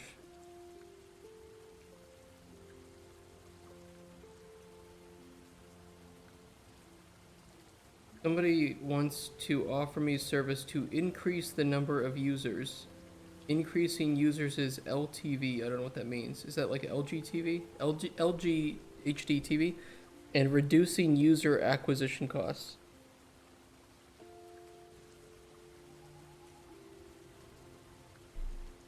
I don't know what the fuck that means. What is user LTV? Lifetime value? It was in regards to mobile games, which we don't make, which he would know if he looked at my profile.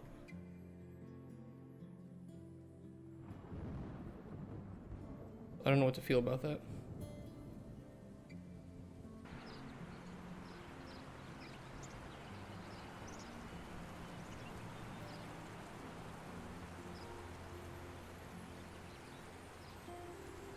It's too far away. Shouldn't be.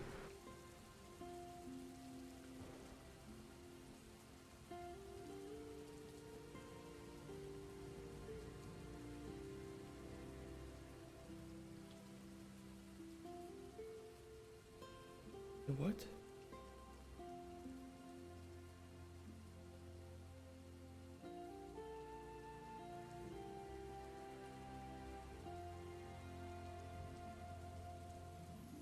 Oh, this is unrelated, but there's actually a bug here.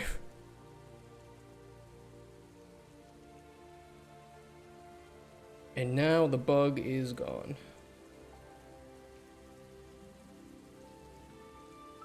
I was like, what? What the fuck is this getting called? It should not be. Fine.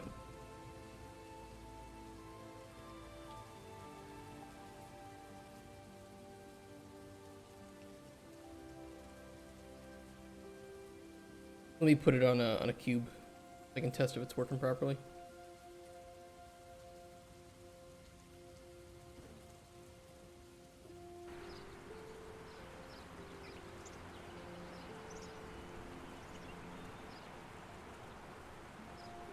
It really should be.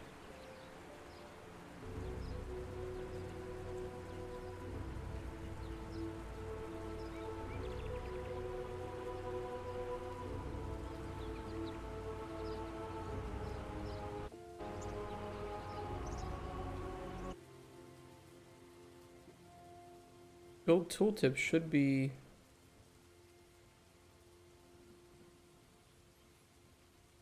it's probably because we run that on tick and then it's hiding tooltips. I know why we did that. We did that to be safe. I don't think we'll need to do that. Just what the problem is. That was my bad.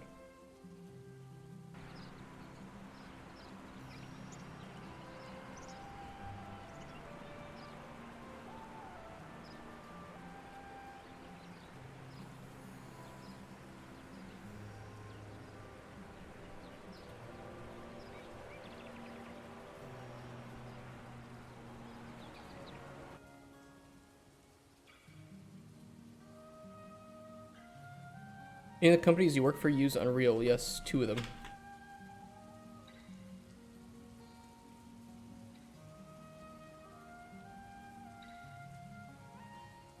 Reading info panel set to non-hit testable and then build info panel.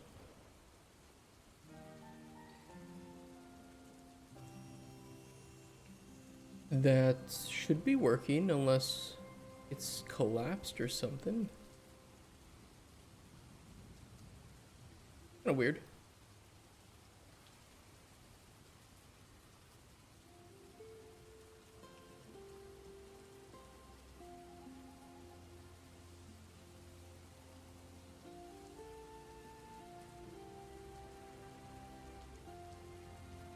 Did they use C++ programmers for compared to blueprints? One of them was mostly C, and the other was a combination of C++ and blueprints, which is the right way to do it.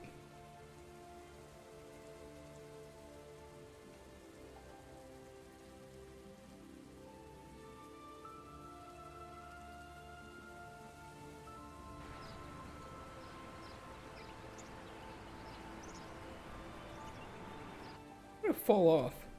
Oh, it's not even centered on there.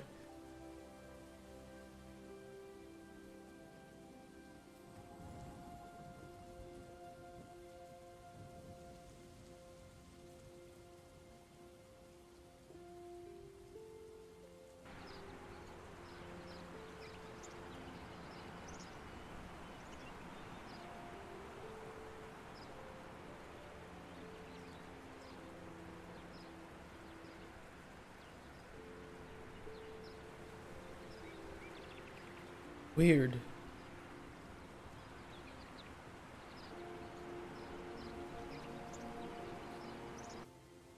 I'm a C++ programmer, but it seems like most of what I can do can be easily done in blueprints. I'm curious what my responsibilities will be.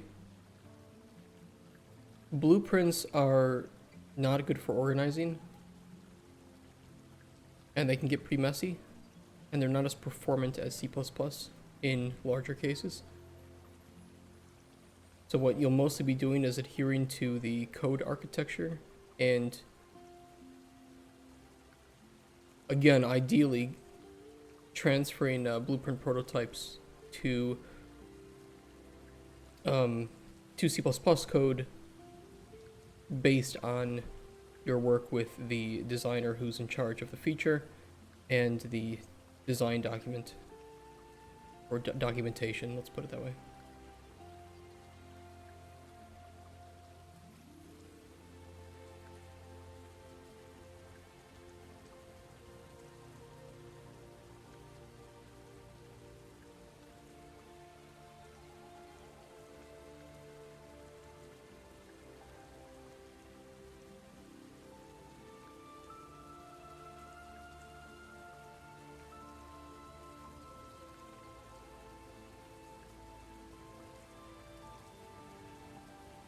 It shouldn't have been causing a problem, but we'll see. Weird. Why is that not appearing?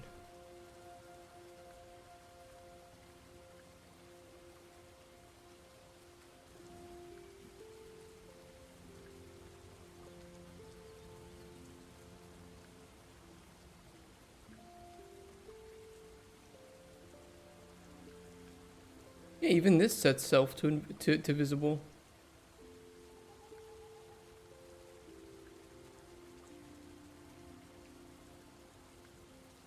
Although it should be not hit testable, but we can work on that.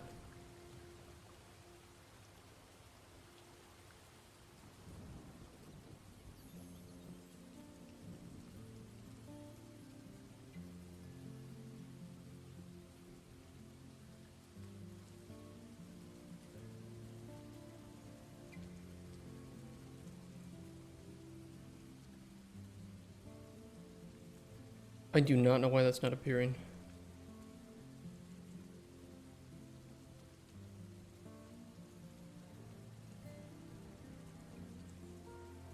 That's the wrong one.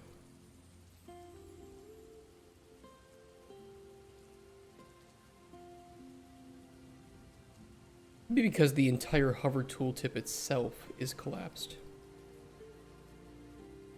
That's probably what it is.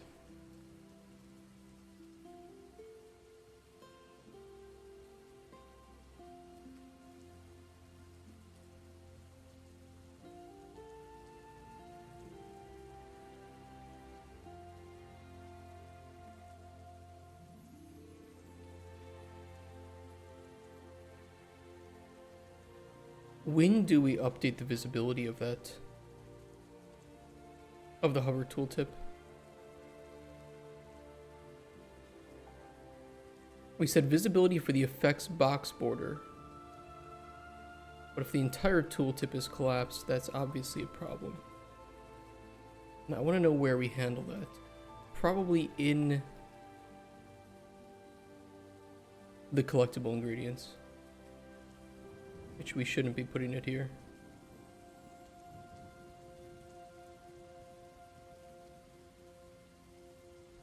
Yeah.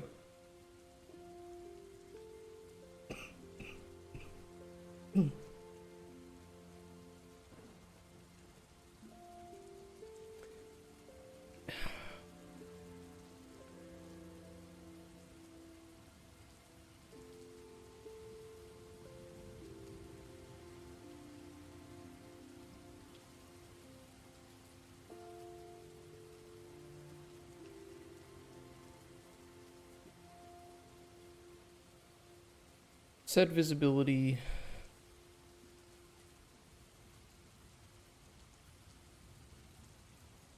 Non-hit testable.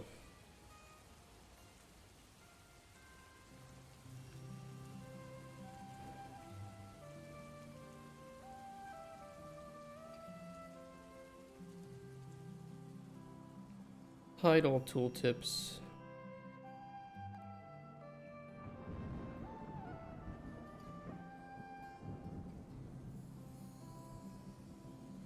What type of hat is that? It is a witch hat. Just hard to see the top of it. Looks more like sombrero at the moment.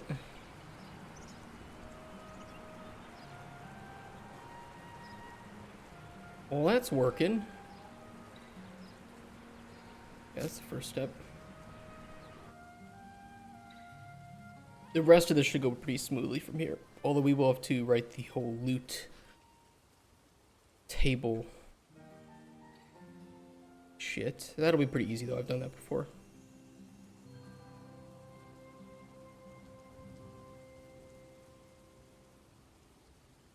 Collectible standalone, let's duplicate that. This one will be collectible potion.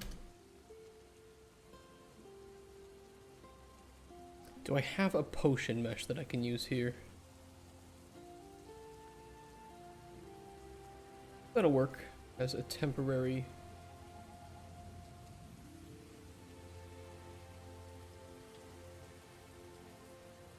measure. We don't need anything on the construction script. Unless...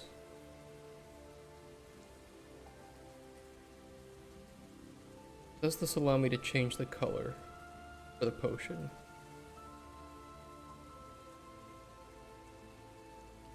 I can do a color tint.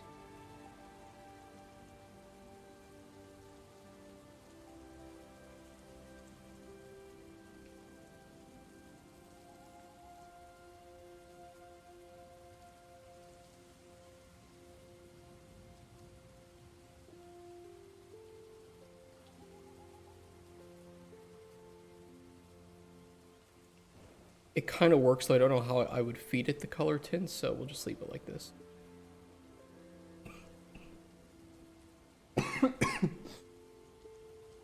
Alright, hopefully I'll be fully recovered tomorrow, but if not, I should be okay on Monday.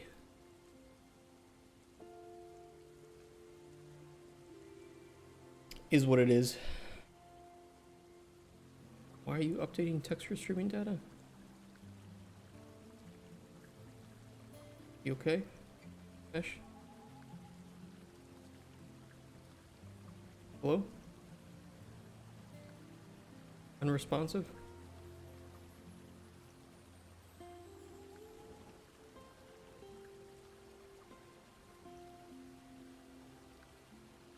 Okay, thank you for that.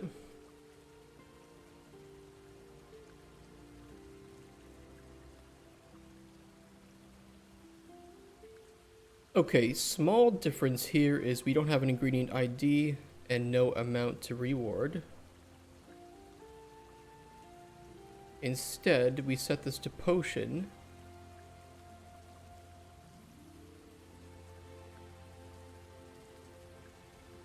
Potion data.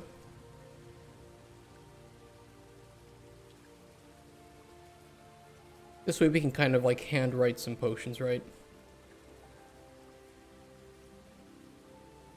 Better yet, too, what I can do is, you know, by putting these around the world, I can hint at some effects that different ingredients might have.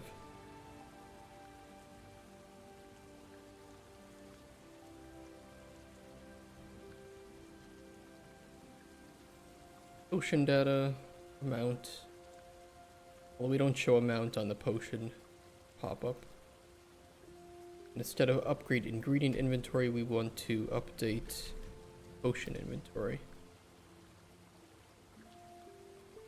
Is being added, show on loot widget, potion data. Technically, we should only ever just reward one. I'll just delete this and write in one. We could do a for loop too.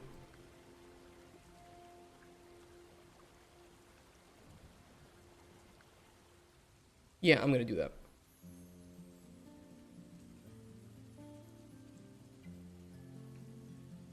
Just in case. We use like a group of potion meshes and they're all the same thing.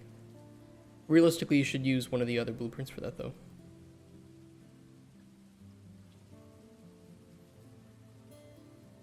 For loop, amount to reward, -1.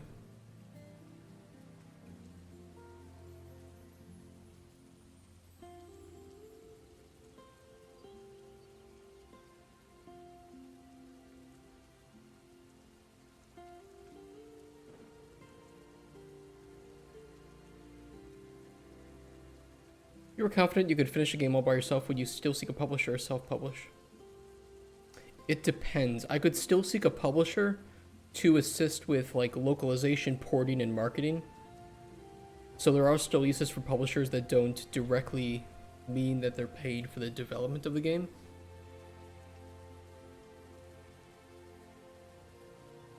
They would assist us on those regards and they would be a lot cheaper. Of course, we could also hire specific companies to handle porting, somebody to handle the marketing, and somebody to handle the localization.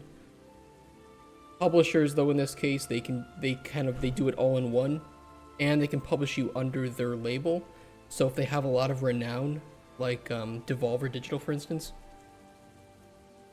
of course, getting published by them, even if it isn't on a we're paying for a development basis, you can kind of get a lot of notoriety, right? So I think if we look up Devolver on here, actually. Oop. You can see that they have 360,000 followers. So if they post an announcement, that gets shown to 360,000 users, which is a lot. So, you know, that's pretty nice.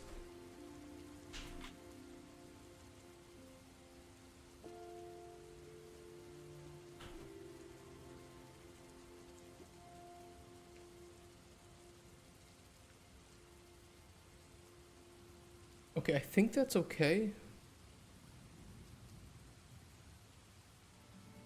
I'll put one of these in the world too, and we can just try this and see how it looks.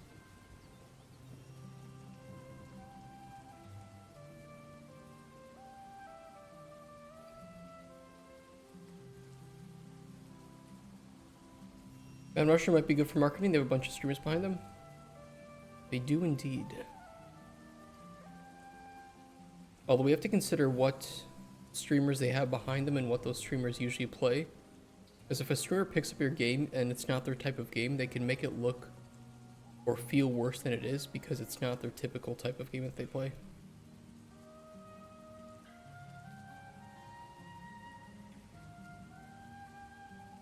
For instance, Asmongold does not play Bethesda RPGs. When he plays them, he often doesn't play them very well, and he's not really interested in beating them, and he can make them look worse than they are.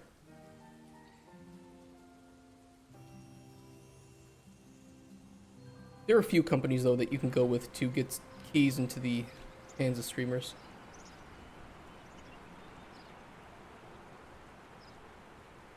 That one's working. We also want to make sure that on Potion, on Begin Play, well, no, the static mesh should ignore. Okay, yeah, it should override. So that's okay there. Blueprints. Collectible potion. That is a fucking tiny mesh. That should be set to default.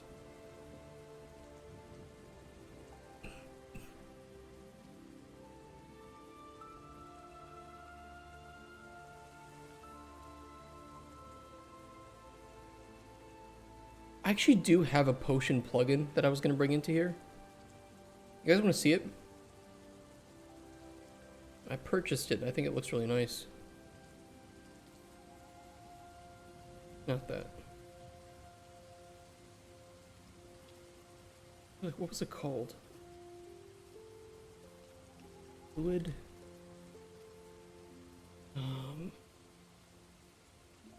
What the hell was it called?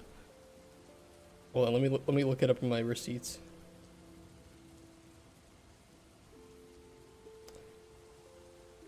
Marketplace. Your receipt.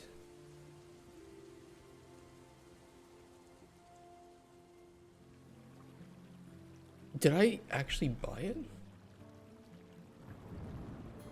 I might have just wishlisted it and not bought it yet. It wasn't this.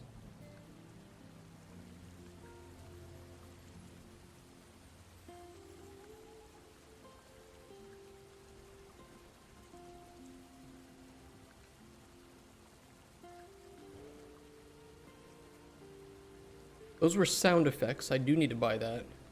There's icons. That could help. Actually, don't. No, I bought it. I 100% bought it. Hit.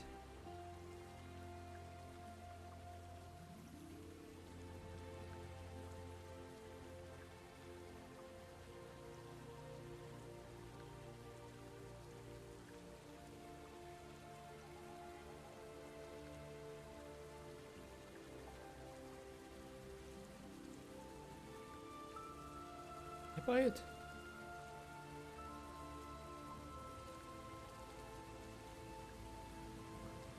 It was really cool.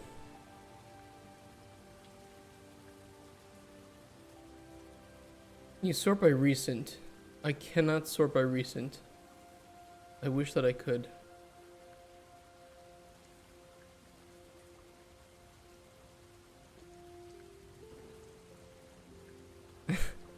I can't actually find it.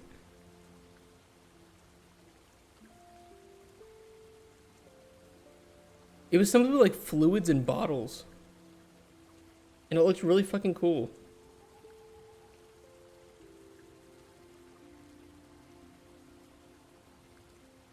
Oh wait. I think I have it.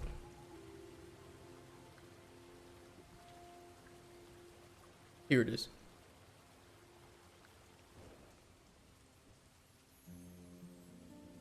I got this, so it, where's the video?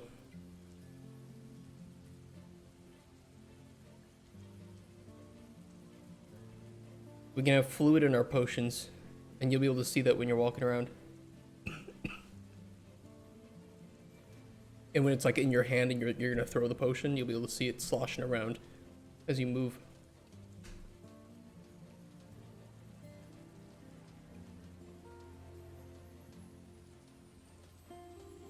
Yeah, I think that this will be pretty nice. This saves a lot of time and energy. These are the kinds of plugins that are really great to buy, as long as it works well, and is easily, you know, modular with the rest of our game, and isn't too performance hungry. So having the viscosity, the acceleration, the rotation, that's all great. You know, it's just imagine you're in your hand and you have a potion bottle, and with this, it should work the way that we intended to, so. And we could even have, like, potions on your tool belt like this, if we do third person, which I'd like to do. How much is the fish? Which fish? What fish? Exclamation point fish?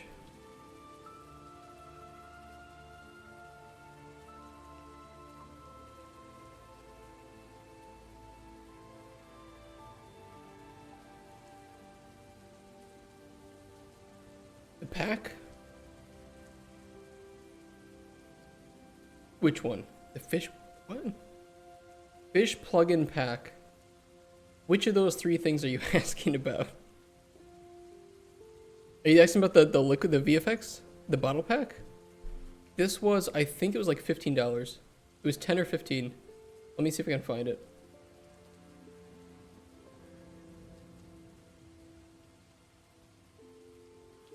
$20.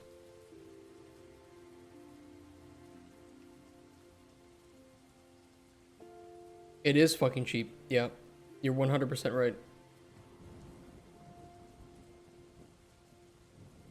Those are one of those things that's like, okay, I could either have my artist or artists work on this for a week, or I can just buy it for $20 and save us all a lot of money and time.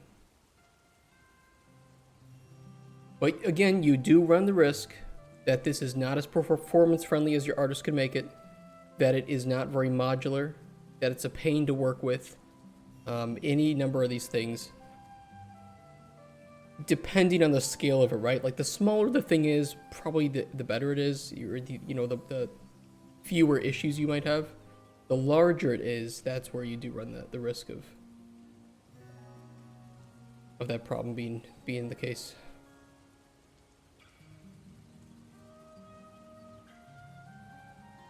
I will, we'll work on this next week. I can add it to the project, but we'll work on it next week. Pretty small. You change the colors to less stylized or more realistic fluid colors. I assume that you could use any material you want. It just says it includes 13 material instances, but it does say they're all interchangeable and customizable. So assumedly, yeah, you could do whatever you want. You could have realistic looking alcohol or whatever.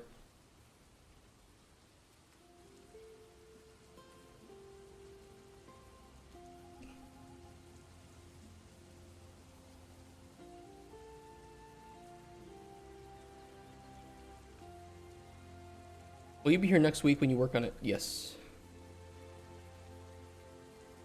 The only day that I'm not sure what we're going to do yet is Monday, because we have our 1-year stream anniversary. I was thinking of doing something fun and different for that. But otherwise, we would do it Tuesday through Friday, one of those days. I might have to have one day off because I won't be in town. But I need to work that out with the person that I'm planning to meet up with.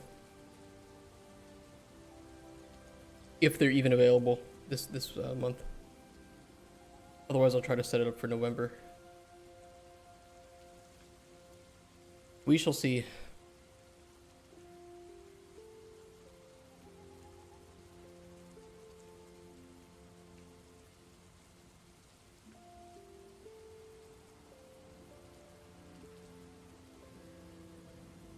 Okay, potion data. Let's make a potion real quick. We're just gonna test this with like a health potion, right? Quick old restore health potion. Oops. Wrong button. Normally when playing the game, if you press escape, it will take you out of there. If you are playing an editor, it will not do that.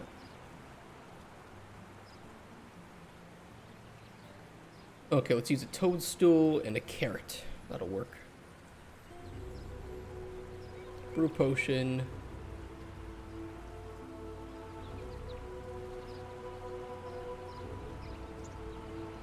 We'll just call this like a light health potion.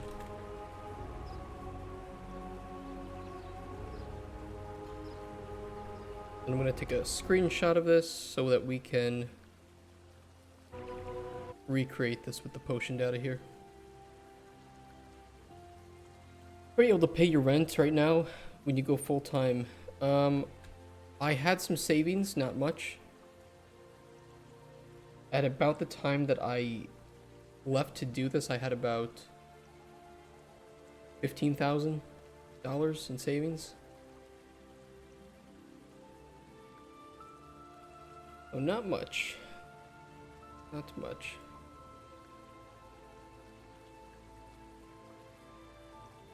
Light health potion. And this is ing carrot co cooked.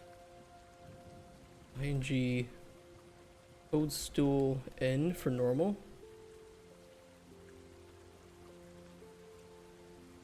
E restore health tier 1.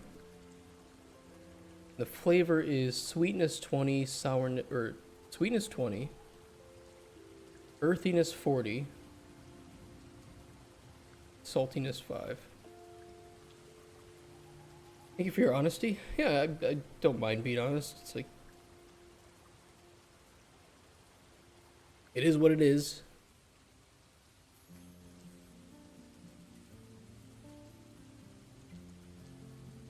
Are those potions? I'm going to be working on those potions next week. Right now, I just want to get the collectibles working. But I added the potions to the project. What honesty. Fuck you.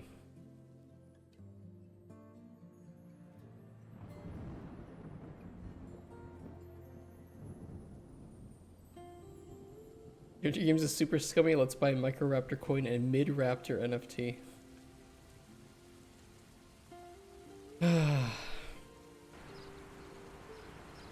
No NFTs.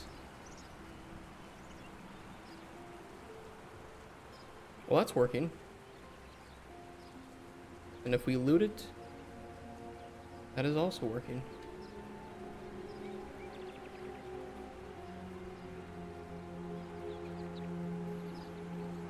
Indeed, it works.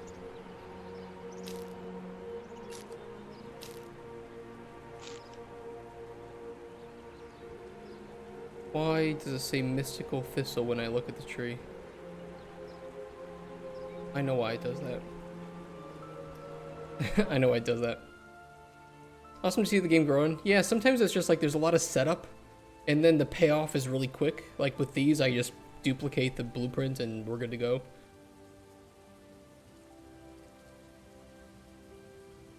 The issue here is just this needs to be updated to just tooltip.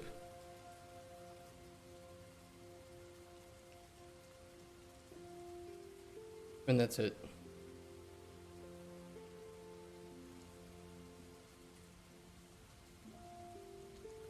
I think I also need to upgrade the update.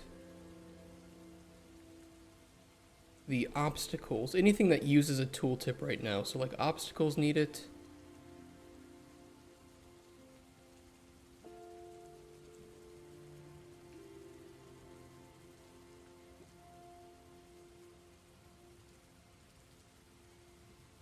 We have object with tooltip.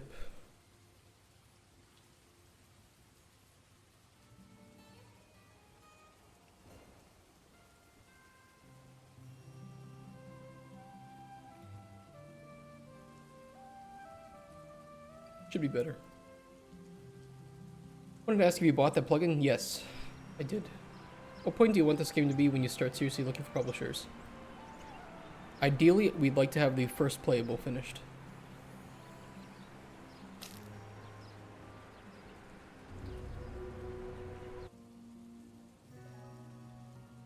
Which, if you want to know what a first playable looks like, a first playable does not need to look good. It just needs to have all of the, as many of the features as you want to showcase that you think best represent the core gameplay loop and what the experience is going to feel like. So it might be ugly, it might be a bit buggy, certainly it won't be iterated or polished, but it will give you a general indication of, is this fun? What does this feel like to play? And then you can take that to publishers with like concept art and say, here's our prototype, here's what it's going to be, here's the, you know, GDD. And of course the GDD is a living document, so it's not going to be finished, but you should have a lot of the information in there. One sheet, some technical design information or technical information, your pitch deck, estimations, budget, milestone, plan, all that shit. You have documentation for some of your blueprints, or is it like when you change something, it just pops back in your head and you know what also to change in other blueprints? Right now, it is, I just kind of know what to change. Obviously, that's not good for teams. So once you start going to your vertical slice, that is where you start to recreate things properly, and then you start to document the pipelines for creating those assets. Prototypes need to just be fast, ugly. Not, they don't need to be polished. They just need to, how quickly can we fail if we are going to fail, and how quickly can we determine if the core idea is fun. In addition to reducing your unknowns and determining what you might need in terms of manpower to create the vertical slice. There's a lot of shit that goes on.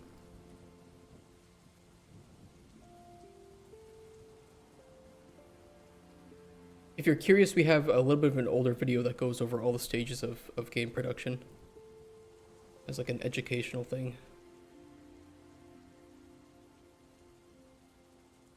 Does this game still need for first playable that it doesn't already have?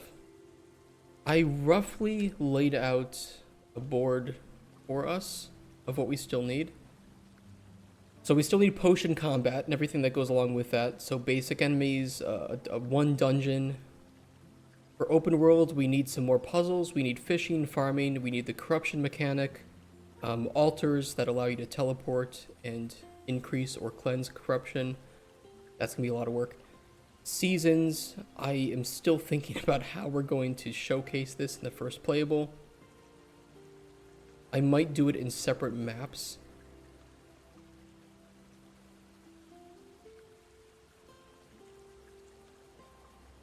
That's further in the future. We'll talk about that when we get there. More ingredient reactions. So if you throw a potion at ingredients, what happens to that ingredient? Do they get destroyed? Maybe they're only harvestable after you use a concussive blast effect on the ingredient, right? It breaks the outer shell. Then we have NPCs. So I'd like to have 2 more NPCs. I have rough design for one of them. I want to voice act one of the NPCs, so that we know what it's going to feel like and if it adds more immersion to the game, which I assume that it will. And then we need merchants. Spoon, maybe. There's a couple things with alchemy, so I don't like that effects right now are all known when you harvest an ingredient. I'd like them to be hidden and you have to discover the effects. That's a bit further down the line. Tutorial rework, that's easy enough to do. I just need to rework some things and add in some more steps. Lore bookshelves where you can read books. And then we'll need to update the budget, make a milestone breakdown, new pitch deck, and update the GDD. You spoon voice read out of some dialogue. I'll prepare Mark. I don't know. I feel like for me, Spoon should be British. Be like, "Oi, what do you want? You have my potion, human? You stupid git." So we need to find like just grumpy British person to play him.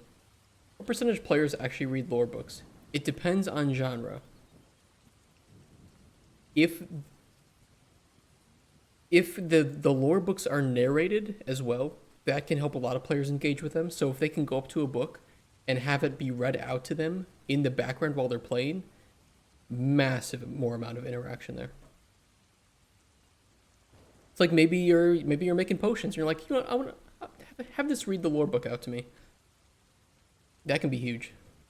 I like the game I read the lore books till my eyes bleed. Same. If I don't really give a shit about the lore, I'm not going to read the lore.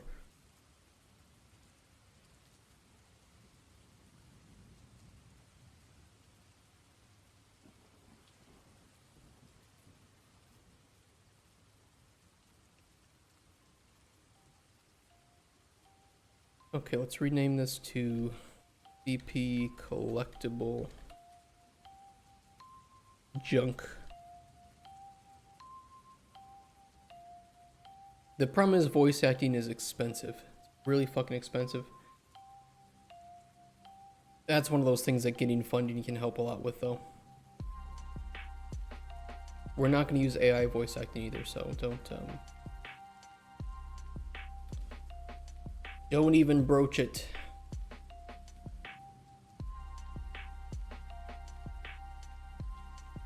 this have collision? I forgot we had physics enabled on this. Yeah, okay. I know a guy who is character props 3D artist. We do need character. We need a lot of character art.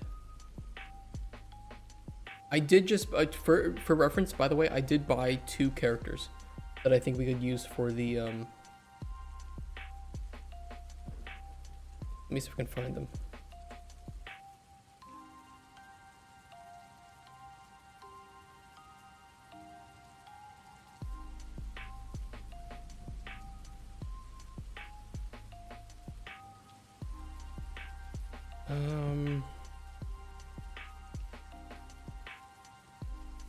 I can find this. I bought 2 characters we can use for prototyping here. Fuck off. Stop doxing me.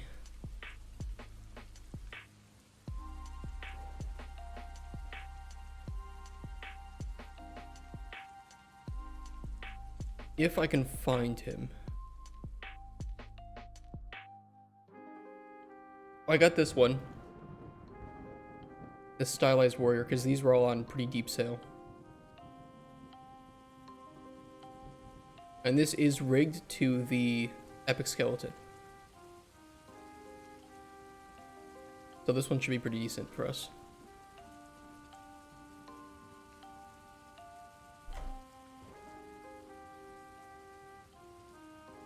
And then I got this one too.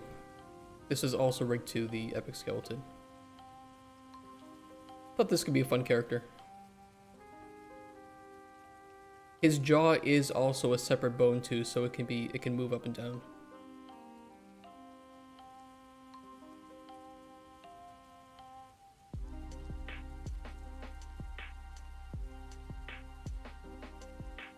But I wanted to have a warrior.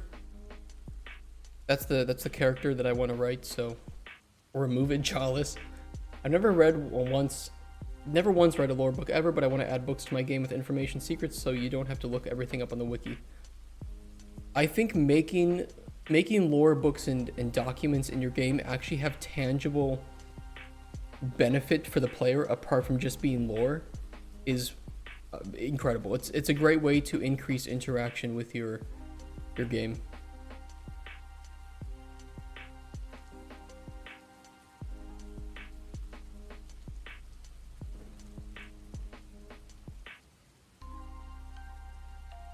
Why does that still say ingredient ID?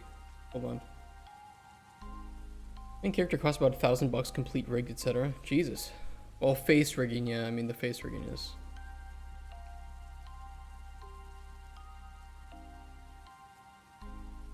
I'm scared.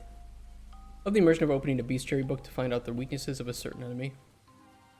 I really liked the bestiary in Witcher 3. I think that was one of the more well done ones because it actually gave me information. I played on Death March, the hardest difficulty. It actually gives you information of what they're weak to, and can even use some of the lore to tell you, to kind of hint as to why this creature exists and how you might be able to help. How you might be able to solve certain quests with it that aren't directly related to killing it. It was really awesome.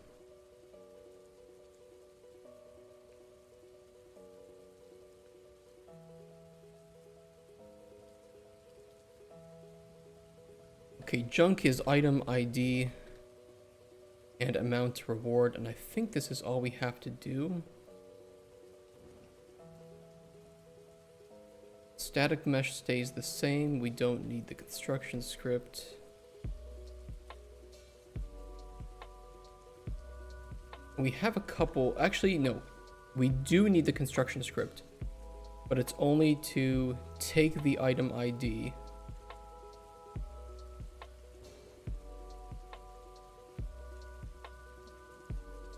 get junk structure.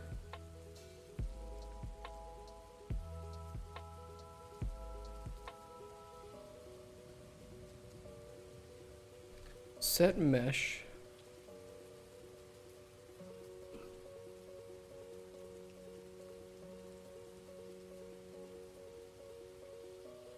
There we go.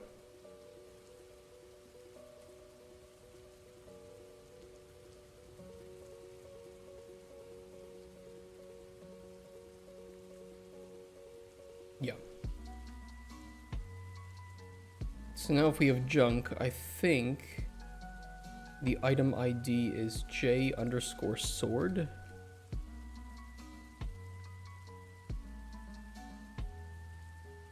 Except it's really small.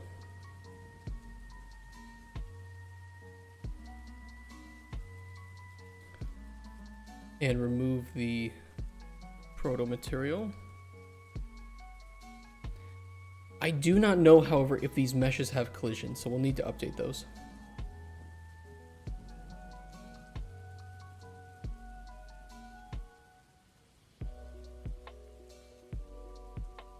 Kind of nice when you have the lore told through a shrine or something in pictures and text in a hidden area before you fight the enemy first time. It is part of what we want to do with the world building, so we'd like to use text as minimally as possible. Though I think that I still want there to be books and to be lore in the game that you can read, but I don't want it to be like a Baldur's Gate 3 style note where it's like,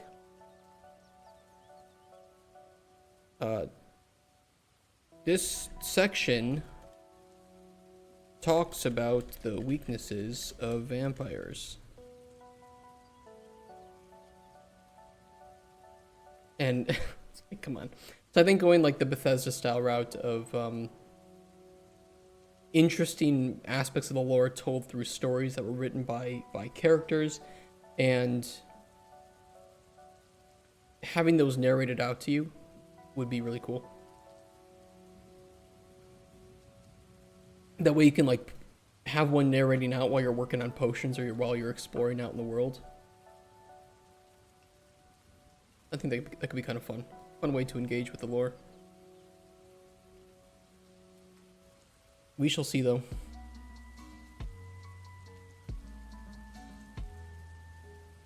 Let me make sure all these have collision. I don't think they do.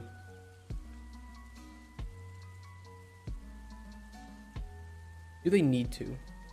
No, they don't.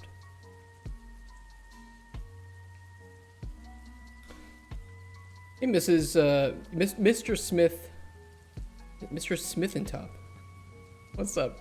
A knife. It's a pretty big knife. It's a very bad looking knife, too.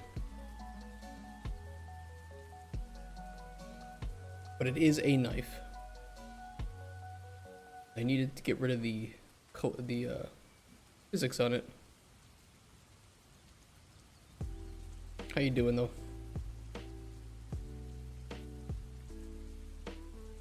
Thanks, you said it right. Well, I first was like Mrs. I'm like, wait, Mrs. Myth? Nah, it doesn't make sense.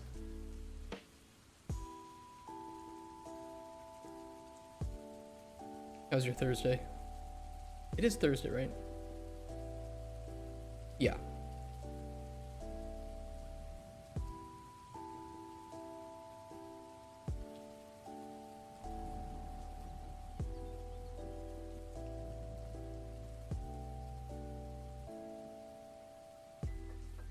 This is not the collision fort, this is just the interactable collision, so it's more like this is going to be just laid down on the surface. Kind of like that.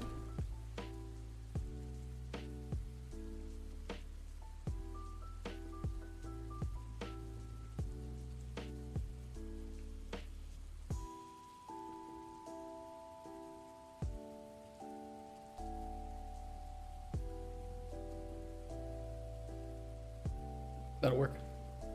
You're good, Dev. You don't know the day. This is a good sign. They all just kind of blend together.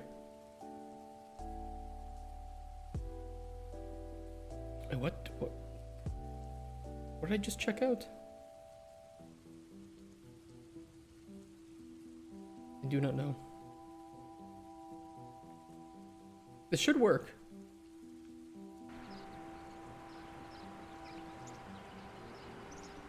Ingredient, potion, junk. Although it reset the... Oh yeah, reset the... I know why.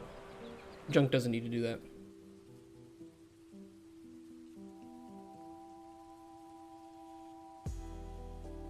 Because we're snapping the collision to the static mesh. Location should keep relative. Keep relative. Scale, keep world.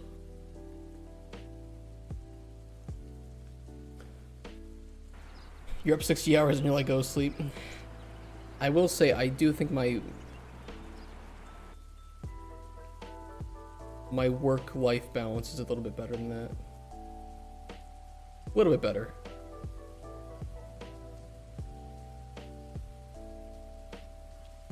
Is that correct? Make some UI panels if you want. We don't need... I do appreciate the offer. We don't need UI panels yet, because it is just a prototype. But I would love to get in contact with you once we're looking for that.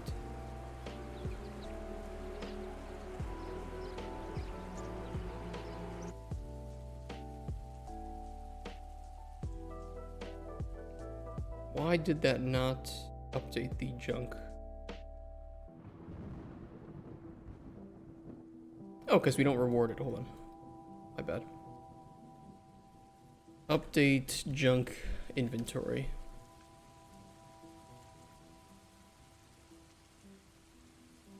Hey, you got a Discord? Yeah, do exclamation point Discord. And then I am the one with the purple streaming icon, Maester Silvio. Throw me in the credits, I don't need money. Well, I can do both.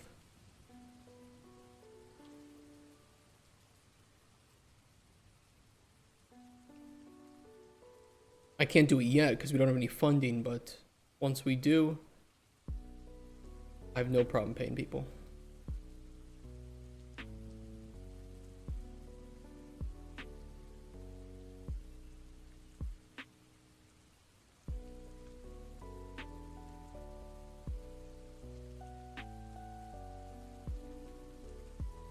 Okay, that should work. That should work.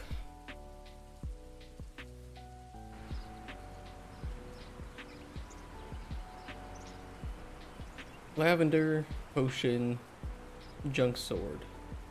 Although I wish the tooltip appeared above the collected.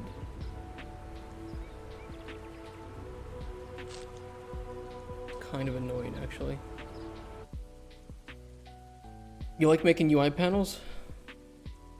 You're a rare breed.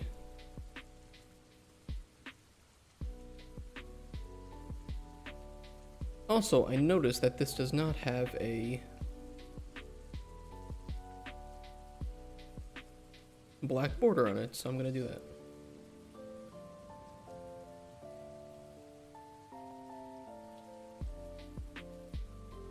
Oh, it does. Got some UI panel you already made so I can look into it. Oh, you're not talking to me.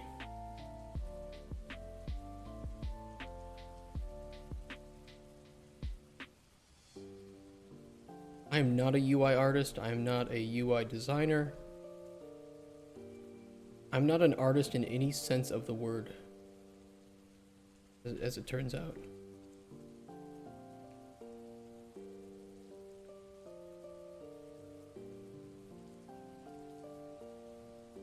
The absolute last word you should ever associate me with is the word designer, or artist. I'm an autist.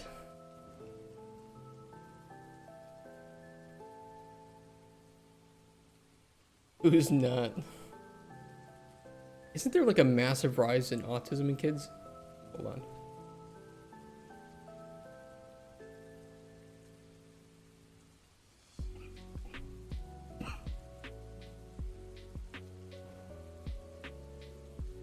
It says about 1 in 36 children has been identified with autism spectrum disorder.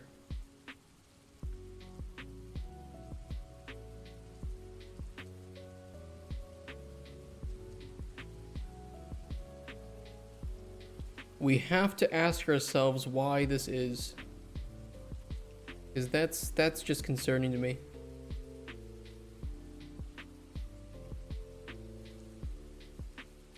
Hey, Wormius, how you doing? You're a software developer? I just make Windows apps. That's pretty cool. I've never met somebody who makes Windows apps.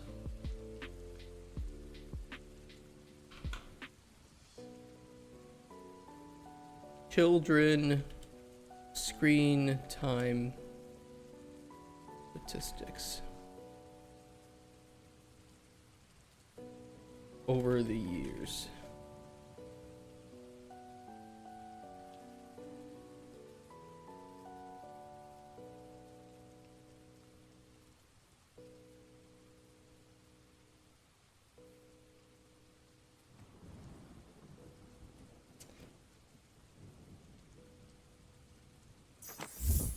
They're the same picture. How good is the correlation between autism and America? I don't know. I think it's screen time in kids when their brains are developing the most is to blame for some of this. For like social issues,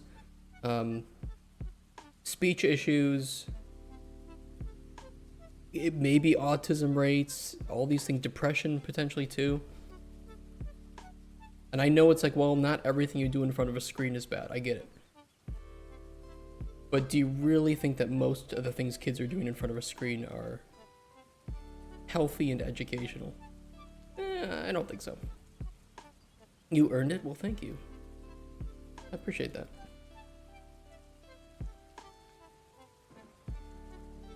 Okay, last thing we need to make is the collectible item, but for like loot and shit, like the backpack. We need to set up the function for it. I don't have a lot of social skills anymore. I got through it. I used to have some social problems, but you know, some kids are just like, sometimes it's just genetic, right? There might be some genetics. There might be kids that are like outcasts and might have some social problems. But I don't know, I could believe very strongly a correlation between screen usage and developmental delays. Sometimes when I talk to girls, spaghetti falls out of my pockets. That's rough, buddy. Reread what I said. I don't have a lot of social skills anymore. What do you mean by that? What do you mean by that, though? Or loot.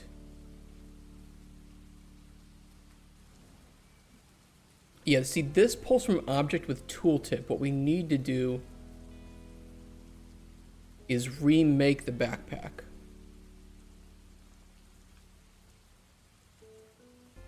Actually, I can reparent it here. I'm just gonna reparent it. You don't interact with actual humans. What does you being neurotypical do for you?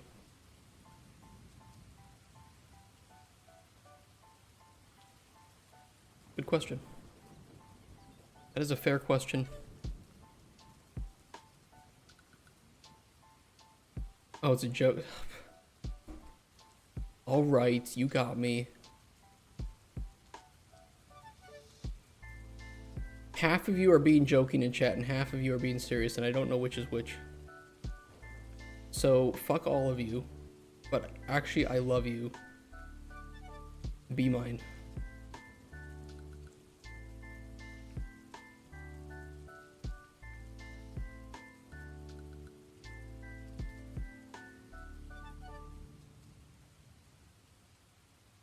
Okay, I'm just gonna copy pasta.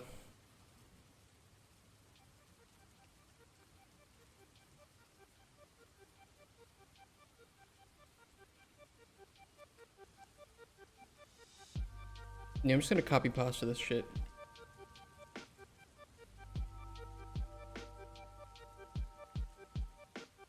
Build tooltip, just tooltip.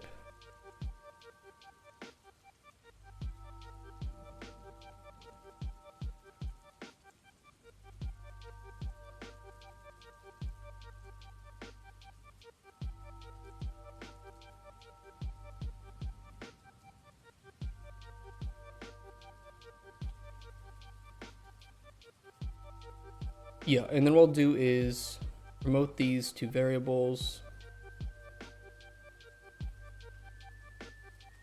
Instance editable, but I'll put default in.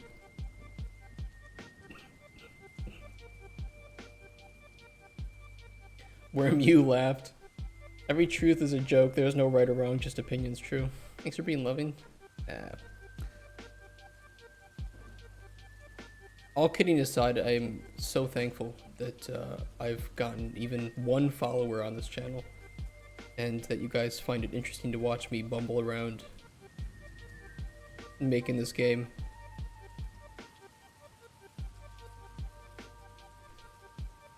And you guys are great. Even when we talk about controversial subjects, I really appreciate that nobody is, you know, getting rude with it or calling people names. We can just kind of have a nuanced discussion about really difficult topics that I absolutely love.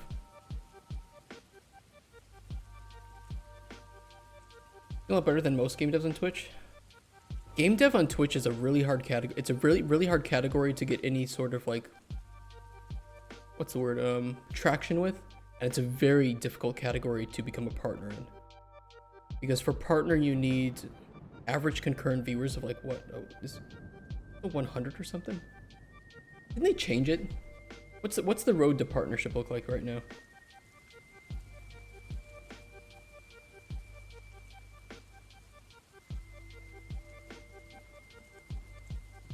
Where do I see this?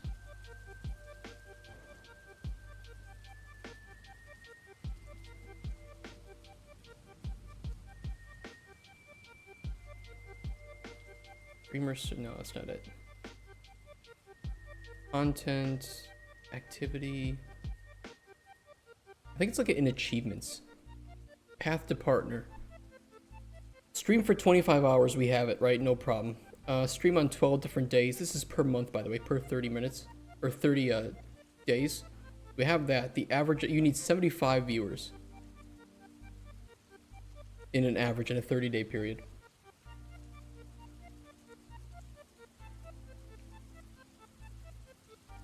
So that's pretty hard in game dev. It's such a niche category, which I kind of don't like. I wish that there was a metric, a different metric used to get to partner based on the category that you stream in. Just make shorts and go viral. If I had the time, I would, but it's like the time that I would spend making shorts and making better content off of this platform, I'd rather just spend making the game. It is a different system now. I don't remember what it is now, though. I can look it up. Twitch partner. They made it easier, but I don't remember how. Oh yeah, so raids now count towards... That's right, raids now count towards the 75 viewers. But who the hell's gonna raid me? With 75 viewers.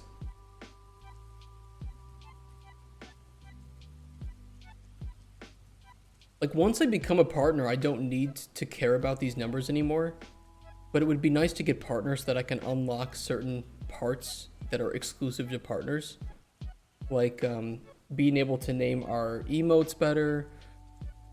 Something else.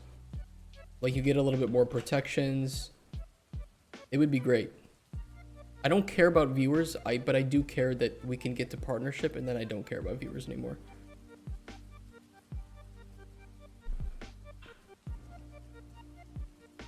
Just get enough so you can make your game. That's really all I care about, is making the game.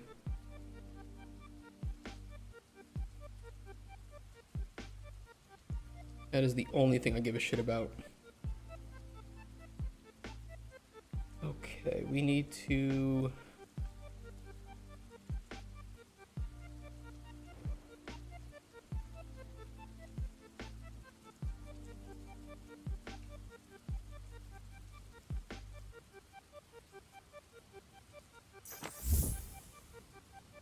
Ice Creek, thank you for the raid of one person. Ice Creek raided my stream with 1 viewers. That's so true, talk. Average is quite the absolute strange little word they use when it's actually not average. They calculate average based off of chatters, based off of people recurring, based off of a whole bunch of algorithms to make it really hard thing to hit. So you could have 200 people in your chat for a week, and because you didn't have that last week, only 50 of those counted for those 75. Some enormous mathematical annoyance for some disadvantage. I just wish it was per category. I mean, I feel like it's the same thing for artists to some extent. Like, where's the art section on Twitch? Browse. Where's the art? Not ASMR. Am I gonna get in trouble for showing this? I think it's safe. You said you need, let's just use your like 200 viewers as an average, right? So like only probably 2 or 3 of these people are partnered. Maybe we could say 5. And the sad thing is that more of them should be partnered. It's just because it's such a niche category. So it feels like the only way to reasonably get partner is to either have a huge off-site community or to stream in one of the popular categories.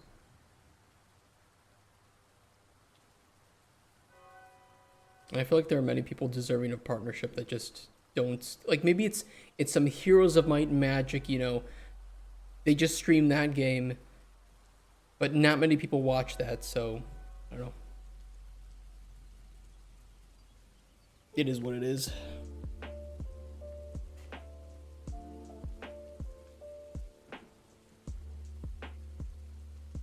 And the funny thing with the game dev section is that the game devs are the ones creating the games that people play on Twitch.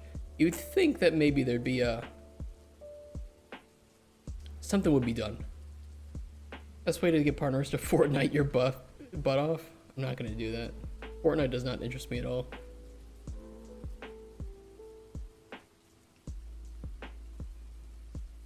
Do I want to make BP backpack, or do I just want to make a like lootable collectible blueprint?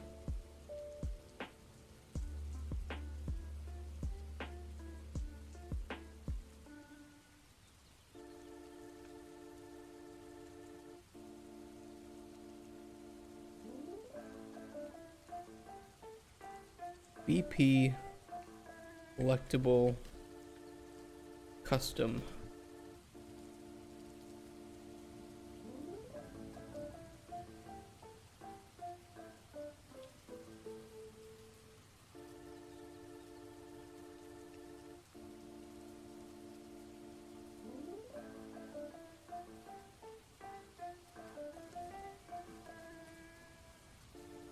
Yeah, we'll do this.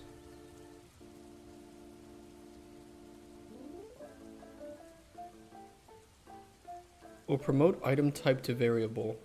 Make that instance editable.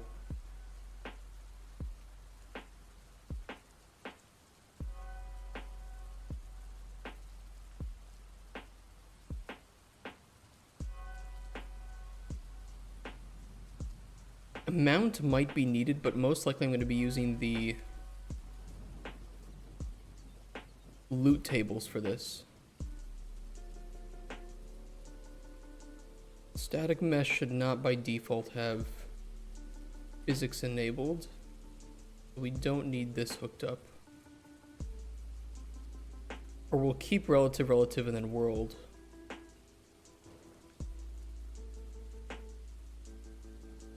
Just in case. So let's update the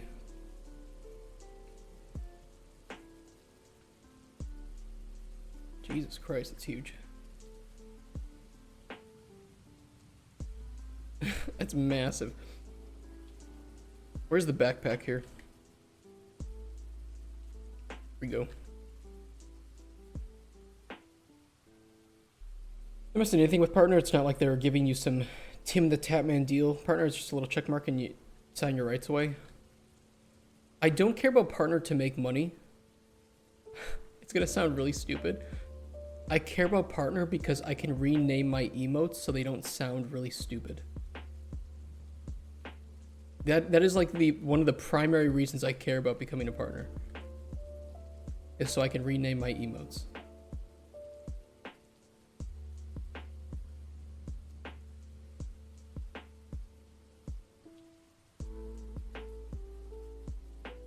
I'm not gonna like run ads. I fucking hate ads. I think most people hate ads. Quickest way to destroy my community. I just want the perks that come with it. That's it.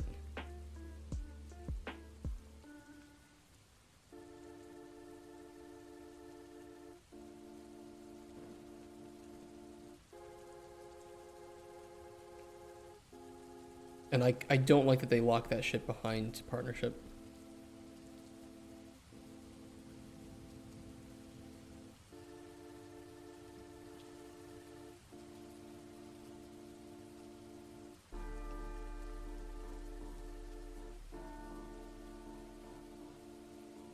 Oh, we already have item type on the collectible, so we don't actually need it on the custom collectible. My bad.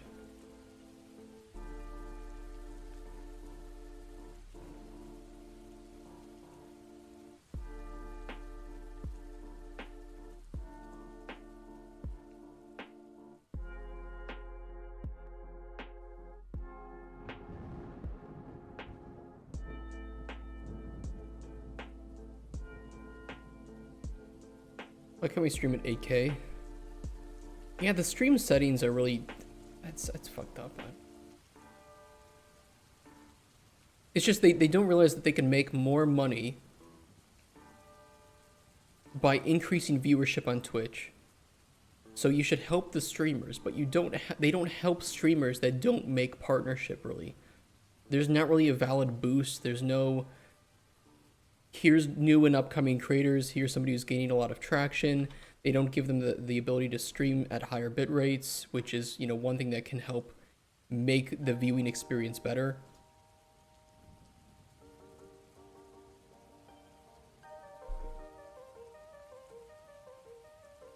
I don't know. Twitch is Twitch. If Twitch made good decisions, they'd be a good company, but then they wouldn't be Twitch. So, you know, catch-22. Instead, they'd rather pay a bunch of employees to police VTubing and people's opinions. So we know where their interests lie.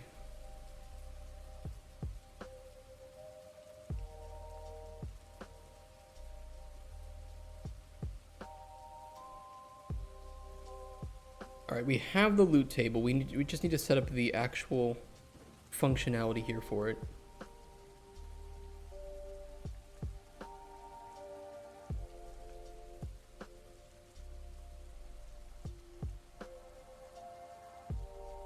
John Will Tux, I also give you some compliments. Sorry, my autism has to be very detailed. Did you? Sometimes I just miss things. It's not like a you problem. It's just that doing game dev on stream is really annoying to get anything done. Playing a game, it's a bit easier because of my, you know, I don't use too much brain power playing most games. Developing a game, developing a game is a little bit different. A loot slider?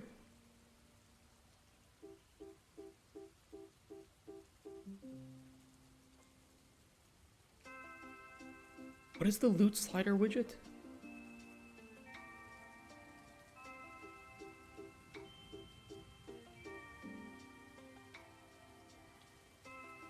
Loot slider.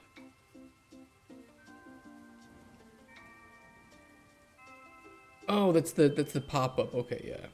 We can ignore that. Sombrero, man. God damn it. It's not a sombrero. Kurva mać.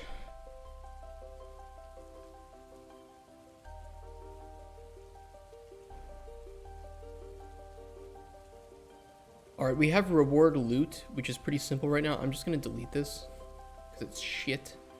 Nobody likes it. And instead,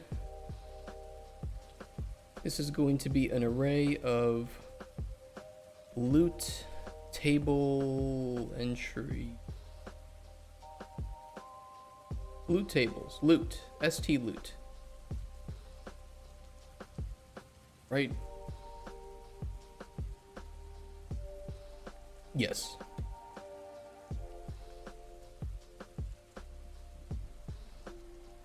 There aren't any boobies on stream. I can't concentrate. Okay, chat. Here, how is the stream now?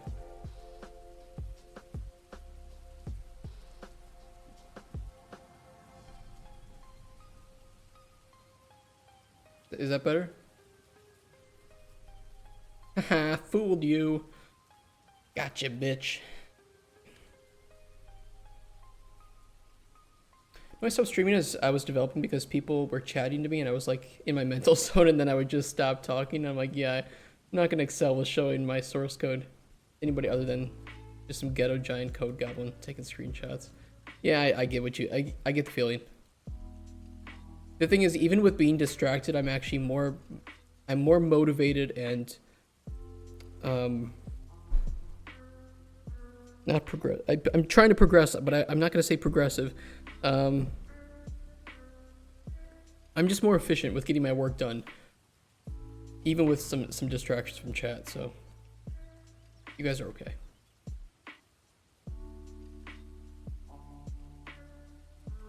You're progressive, so you support child transitioning. I love it. I just love the jump.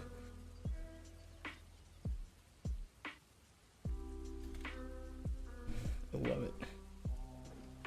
Never change, you guys.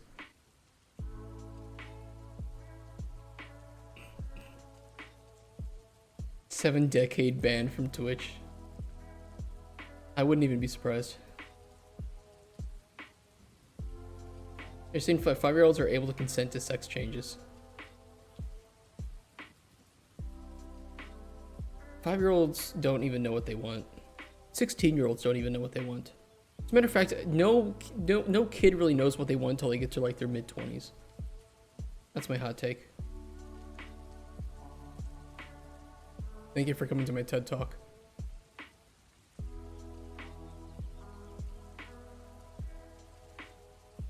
No people know what they want. Hey, Mr. Friend.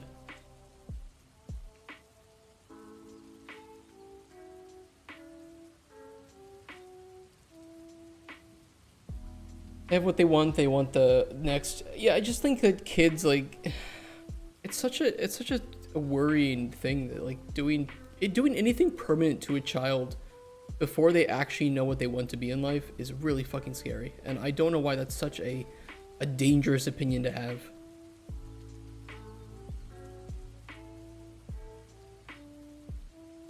Okay, this is gonna be a really complex.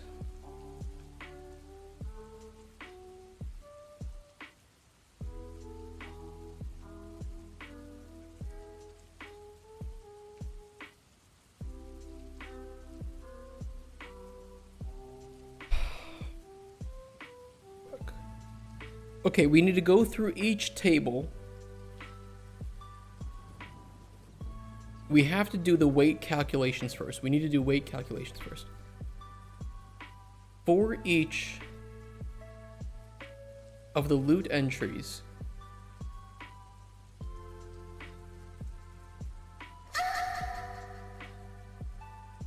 we then need to do a for loop between index 0 and amount -1, as long as amount is actually greater than 0.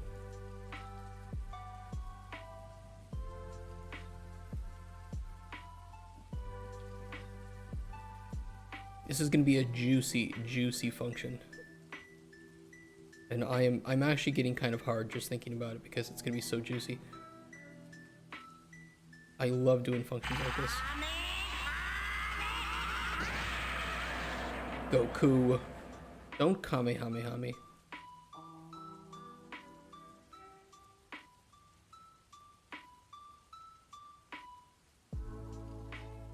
We live in such a digital world, dude. I don't think anybody knows what they want except for people who went to NAM. Femboy, you think femboys know what they want? Interesting hypothesis. Did you get that air fryer? No, I don't have a need for an air fryer. I don't have money for an air fryer. Especially because I have to buy a Dragon Age Veilguard to play for you guys. Apparently you guys hate me so much. Seems like the more gender is talked about in society, the more people suddenly realize they are the wrong gender, almost like a contagion. I think there is a fad level to it. Well, I absolutely think there is a fad level to it, and there's validation from companies because it earns money.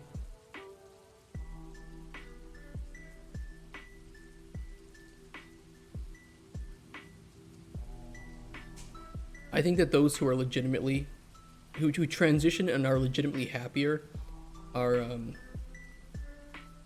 I think that they are often intimidated to not speak out, which is really unfortunate. Yeah, we need to do weight calculations first.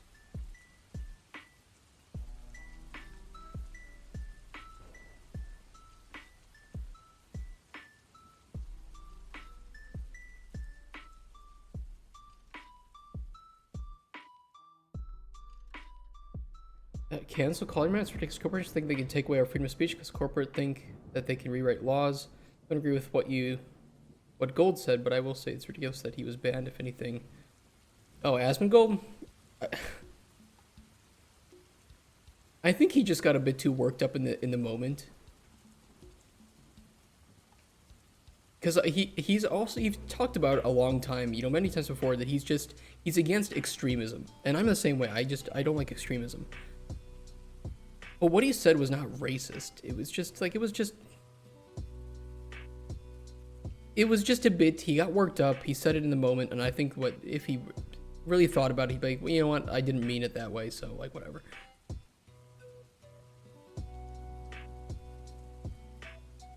Total weight.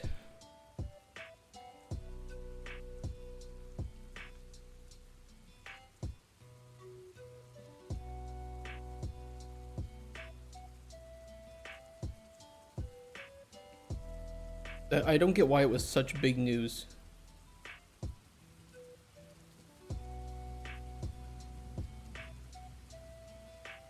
You take an extreme stance on extremism. I mean, you're not wrong about that.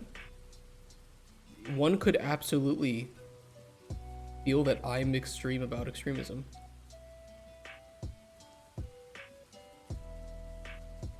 I don't like talks without nuances. I think is what I say. I think that every single situation requires nuance to talk about effectively, and we live we live in a society. We live in an era where nuance is becoming less and less desired by people. What did Asmund say? I think he said that he was speaking about Islam and the culture that they have specifically in Palestine, in that area of the world, as being inferior to Western culture. Don't ban me, Twitch. This is what he said.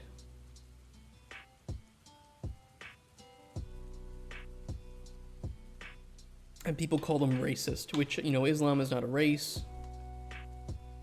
Number one. But I think that every culture is inferior to every other in some way.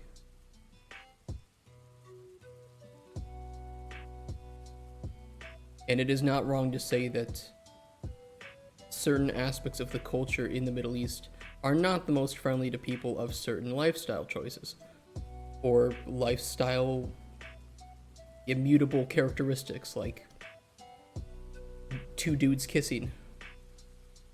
Which, if they're hot, I mean, that's pretty hot, right? There's some pretty hot dudes. Why are we talking about this? Is this my dude? I don't know who did it. I'm such a negative influence on stream.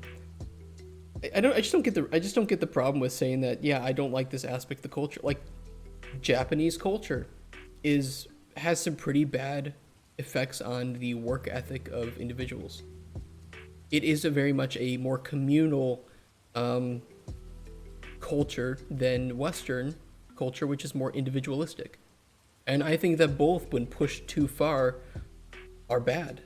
That if we don't focus on our community and the effects that we have on the people around us, we create really shitty, disgusting environments.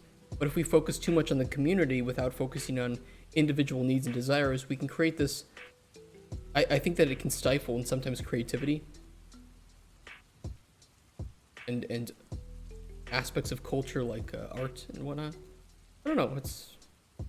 It's an interesting topic that nobody wants to talk about with nuance. And when people do want to talk about this with nuance, they get banned or silenced or canceled in some way.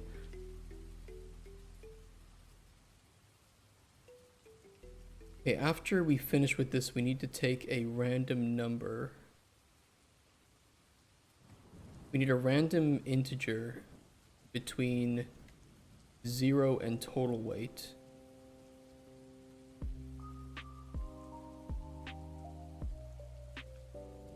Should it be 0 or should it be 1? It should be 1, I think. And then set this to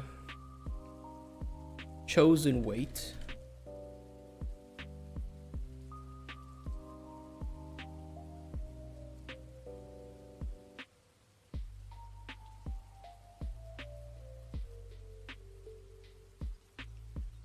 Which other look for game developers with 15 viewers who relentlessly spout political opinions? If my opinion that you want my opinion on all this war shit, I think people should stop killing each other. I think it's really fucking stupid. I think taking decades old problems and killing others over it is really fucking stupid. In fact, it might even be called retarded. Maybe I'm a tree hugger. Maybe I'm crazy, but have we just maybe thought that hold on. Crazy idea. Don't kill people.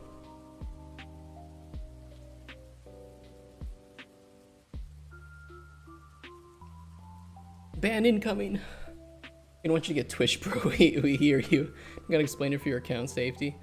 I don't really care about my account safety. If they ban me for saying, God forbid, that people shouldn't kill others, I think that says more about the platform than it says about me.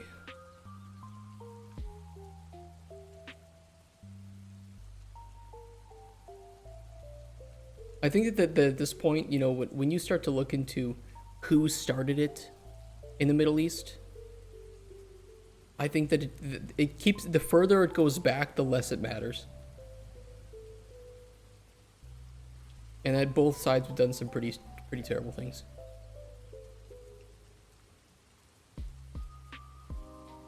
We need to move on from this conversation. You can if you want. How many weeks can you milk this topic? Good question. We need to see if chosen weight is...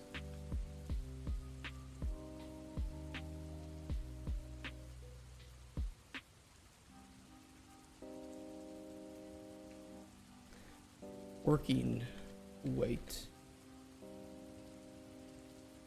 Actually, we could use total weight here as well. We just set it back to 0 after we choose a weight. China versus Taiwan.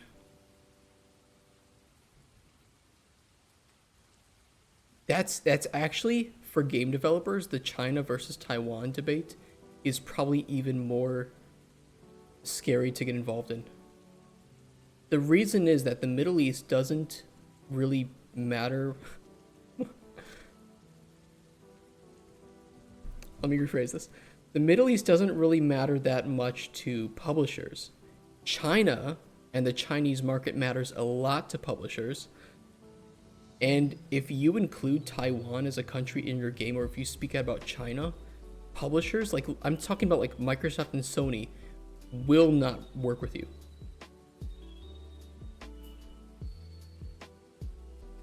Don't clip that out of context. Your chef, we're talking about video game war between the orc culture and the elf culture. Yeah. By the way, this is all in Minecraft. This was for a school project, for a school United Nations project, by the way.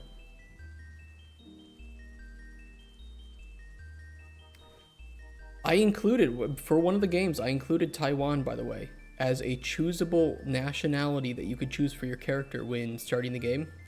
Sony made us remove it.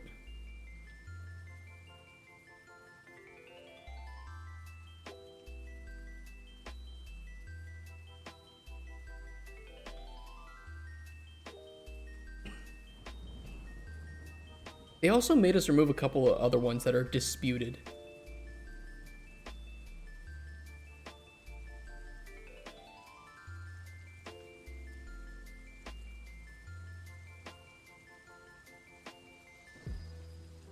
Chosen loot index.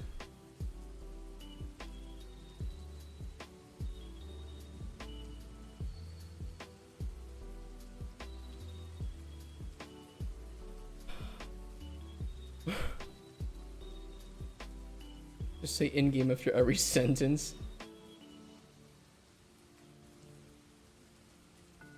Gotta stop these people just heartlessly do stuff like that. Do what stuff?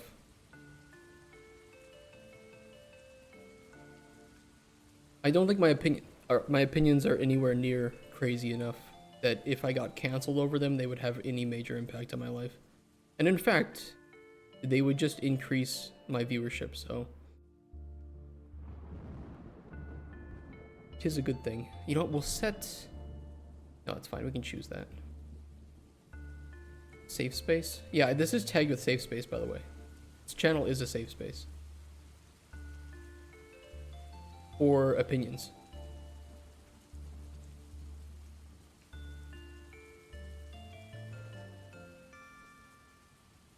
Total weight is... We need to choose if it's less than...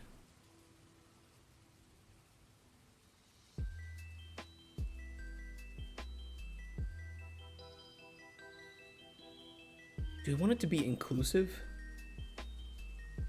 Because if we do a random, but if weight starts at... No, weight should start with... At what total weight should start default at 1.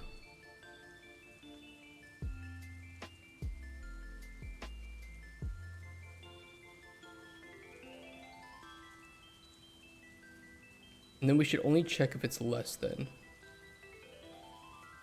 I think.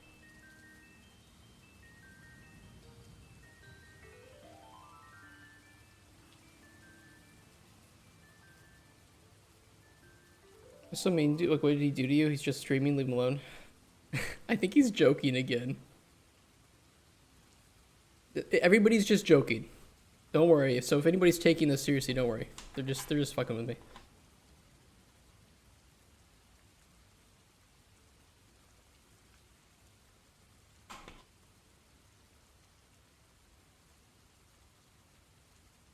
I need more music.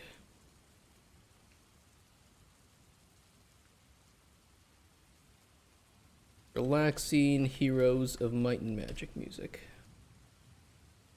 I like this one.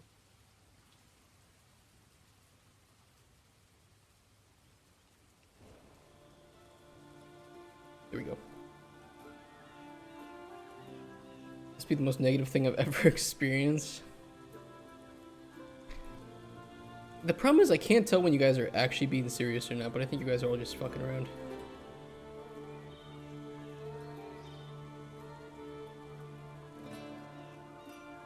If false, update the total weight.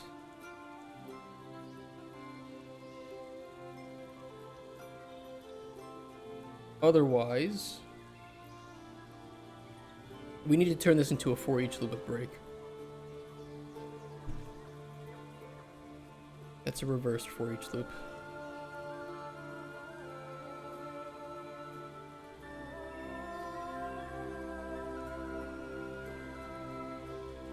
Yeah, don't worry, I'm not about to cry on stream because people have different opinions.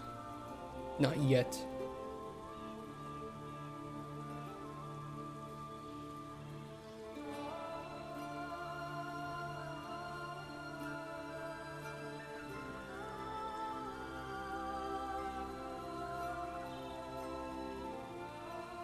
At some point, though, we probably shouldn't talk about anything political on stream, but I break the rules a little bit right now. When has anybody actually contradicted you non-jokingly? The most neutral opinions. You say that, but people have called me some really bad names because I have neutral opinions. They tell me that I don't have enough of a spine to make up my mind. Kind of crazy.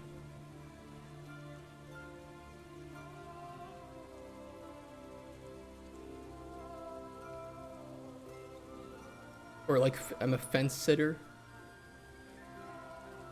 Okay, okay, so believing in compromise is now me sitting on the fence.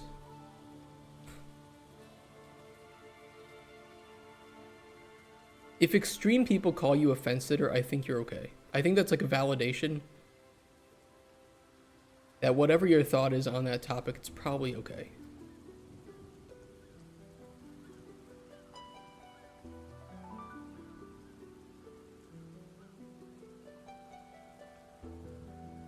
So this should choose the index of the loot table entries. I'm going to promote this to variable just to get rid of some spaghetti. Micro is an extremist centrist. Yeah, that's true. You're not wrong about that.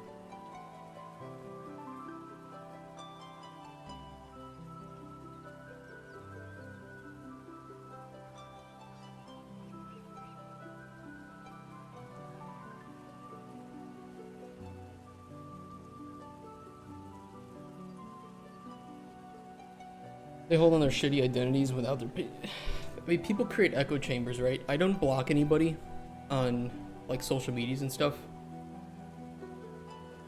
Usually.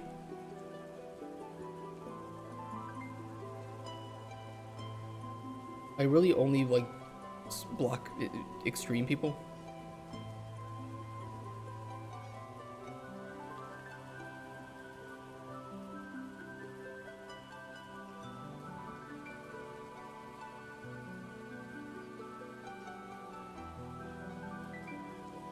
I can't read text walls. Text walls are too much. Chosen table entry.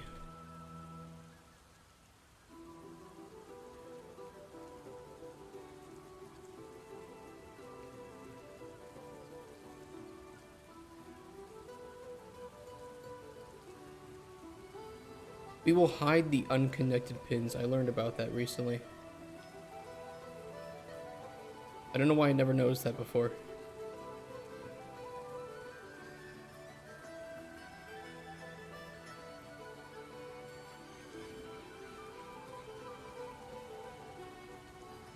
I didn't used to have neutral opinions, you know.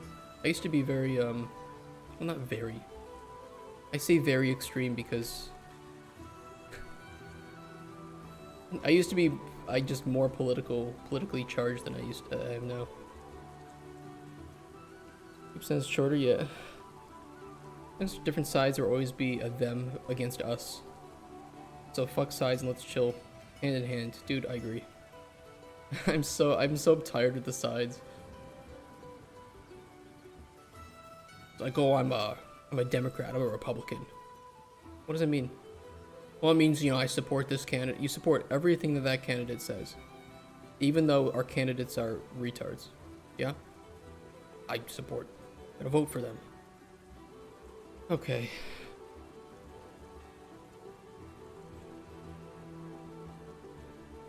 There's no nuance. There's nothing that the other side does well. No, they're fascists. They're communists. Really? It's like nothing.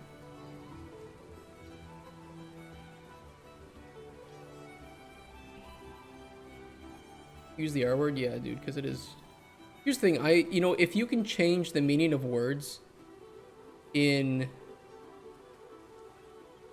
if we can change the meaning of words, right, and this is an accepted part of our society, I hereby change the word retard to not indicate somebody who is, you know, has like a mental disability, but somebody who shouldn't have any problem being logical and smart, but is not being logical and smart.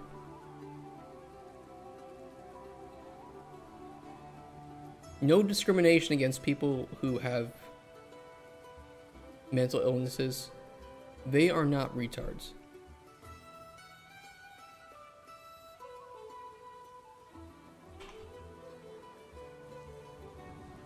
Why do you care about American politics? Because I'm still an American. I don't like the belief that we can't say words either.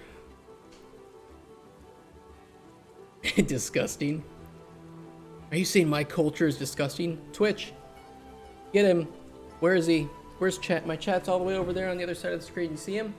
See him, Twitch? Snipe him. Are you gonna submit an absentee ballot? I missed it this year, unfortunately. And to be honest, I don't know who I would have voted for this year. I didn't really see there being any candidates that matched my ideals this year, sadly enough. Most of them had some position that I wasn't a huge fan of.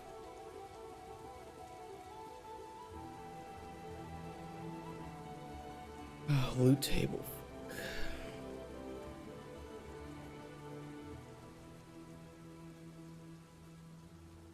Switch on loot type.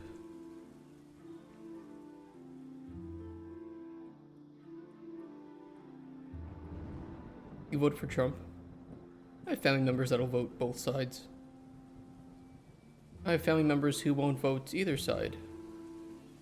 And don't believe in voting, probably.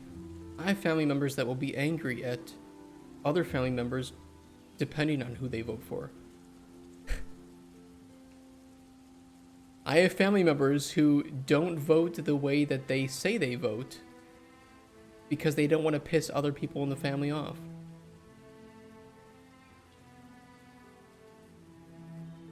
And then there's me. And I'm just like, yeah, I voted independent again this year. So my candidate didn't win, but at least I don't regret my vote.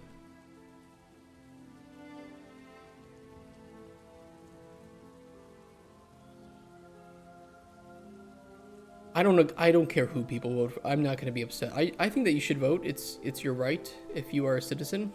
And I don't care who you vote for. I also can't blame the people who don't vote. I just don't think anybody should be upset at others for who they vote for. That is part of your freedom, your liberties.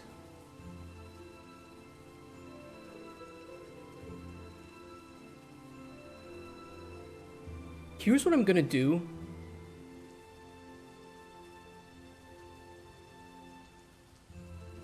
This is gonna be really weird.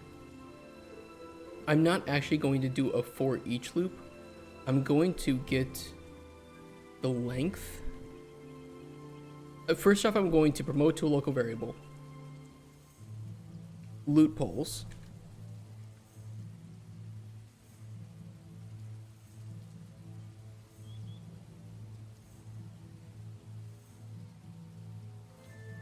I'm going to get the length of this and promote this to a variable for loot poll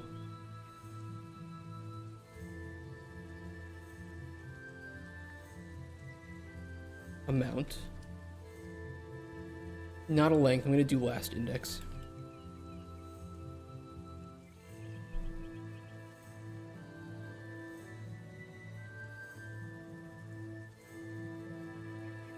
We're going to do a for loop instead of a for each loop.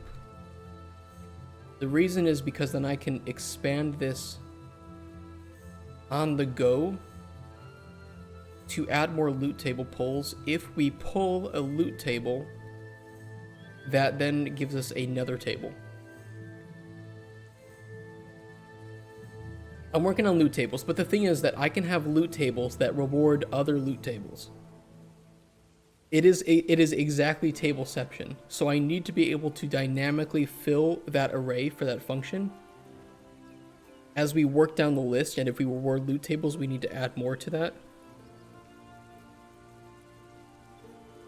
Yes, that a while ago was given a dumb answer or a non-answer. Welcome to the channel. Shut up. You'll speak when spoken to.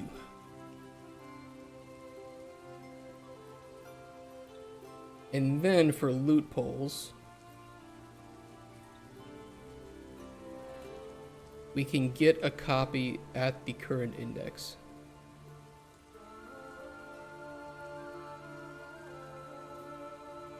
What is a loot table in this context? That is a good question. It can be anything. Right now we have rewards. We can reward other loot tables, ingredients, potion, junk, a random ingredient, or a random potion.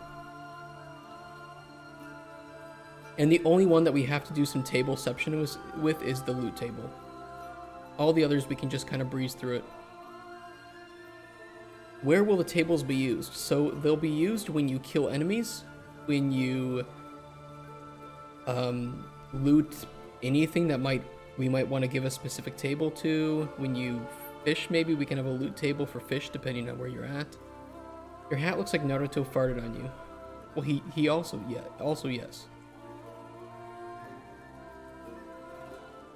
Date bio.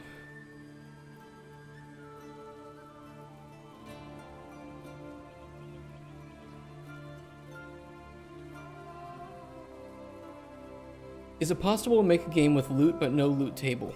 100%, yeah. You just customize the given things. Smaller games might have that. Yeah, deterministic drops, that's the best way to put it. For other loot tables, we need to get loot poles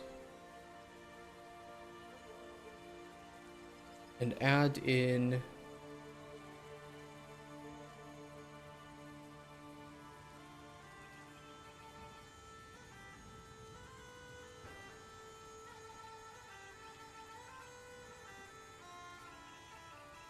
chosen table entry break, entry amount,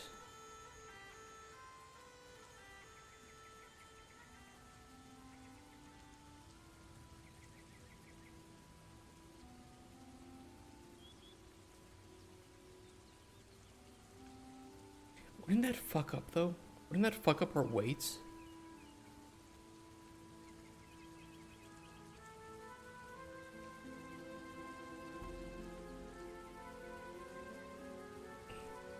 We almost need to first go through every single one.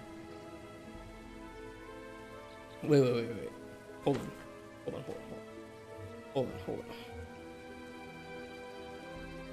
on.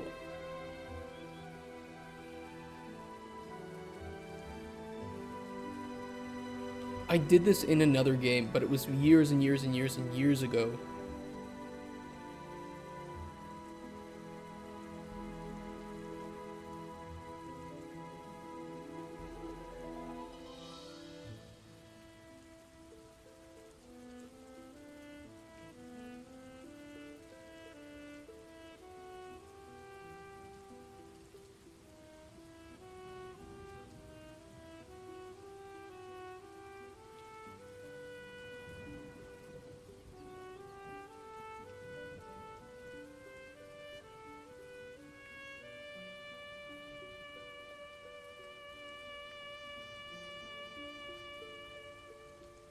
No, we're okay. We're okay. I was thinking, what if we have... I don't even know what I was thinking. I think we're okay. If we don't acknowledge that there's a problem, there's not a problem. There's no bug. What are you talking about?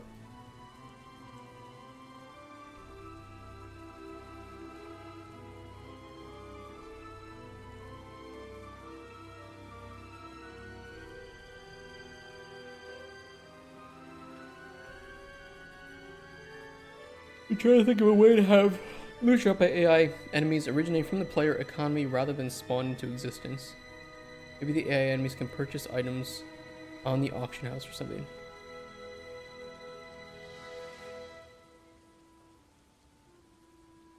You want all items to be player made, but not sure how AI enemies will get those items. That seems like it will have a massive amount of issues. Because what happens when the player economy is empty and there are more enemies that people are killing than there are items in the economy? I think the better thing to do would be that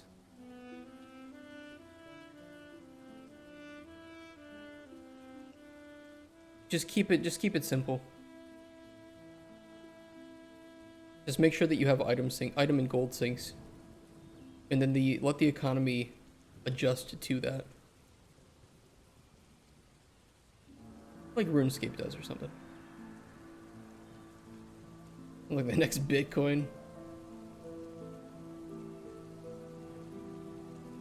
think just doing this works.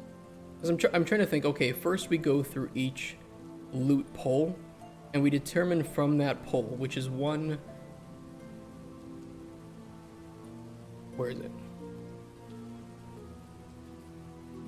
Which is like this here. We determine which one of these two to pull. If we pull loot table, we'll need to add that loot table back to the mix. In which case, before this is finished, we add another pull to it. And we add in another pull amount, so we'll do another loop through that. I think we're okay. Just want enemies to have cool loot. In my opinion, and this is just mine, so do not... I'll give you my opinion, then I'll state what I think is better for like an MMO, is what you're making, if I remember correctly. I like when all enemies drop something that is useful, and when enemies have a chase item. So something unique to it. Something that I can get. A really good example, something that was new to OSRS, Iraq sites. Okay, these drop some weapons and armor that you can alch. So this is a source of gold. You have a source of runes, source of herbs, seeds. But then you have this chase item, these boots. 1 out of 4,000, 1 out of 1.6 thousand if you're on a task, a Slayer task for them. I like that. Because now there's a reason to farm this enemy, something that is rare and expensive, that I can sell to players or use on my own character. And in the meantime, I'm getting resources that I can use in the rest of my gameplay. I don't think every enemy needs to have that, but I like when enemies do have that. And when it's thematic, when there's a use for it, even if that use is niche, if it can assist me with that use. Bosses you can do a little bit differently, but I like when other enemies that you add actually have something useful to them. One thing I didn't like about Throne and Liberty, which came up pretty recently, was that, again, exactly, the rarity too rare. You had to just common items being dropped by farmable mobs, but the chances for them to drop are so rare that it's actually it's easier to craft the item than it is to farm it from an enemy, which is really fucking annoying. And even then, farming the materials to make the item are really grindy too. So it just felt like I was being punished for... I was just wasting my time. I was spending like 2 hours farming for a couple things, and really the amount of progression that I gave my account was nothing. It's trash grindy MMO, exactly. And it felt bad. But here it's like, okay, I get good gold. You know, the average Iraq site kill is worth 6.6 thousand. That's really good. Really good.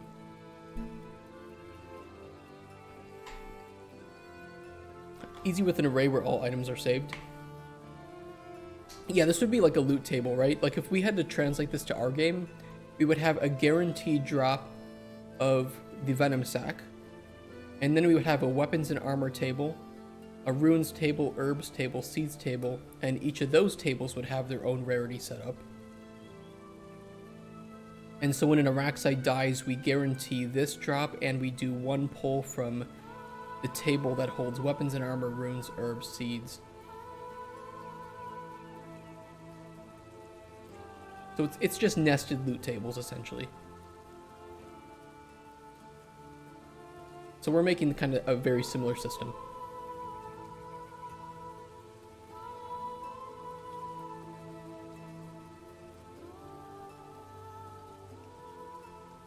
My idea is that if a player dies to an AI enemy, all the player's items are lost and added to the AI enemy's loot.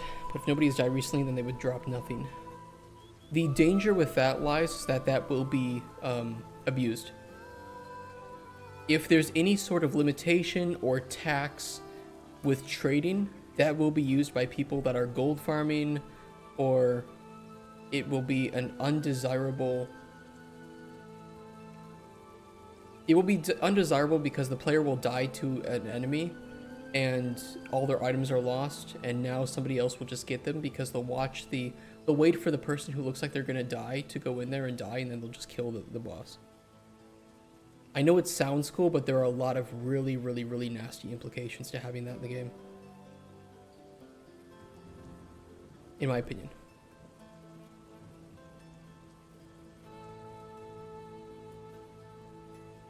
Okay, loot type.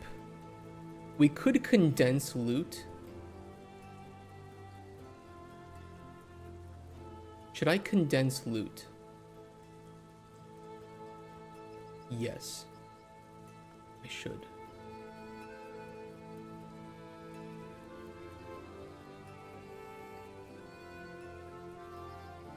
Ingredients and junk can be condensed really easily.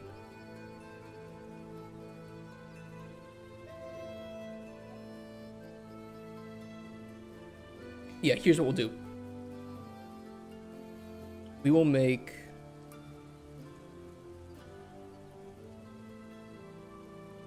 rewarded potions, rewarded IDs,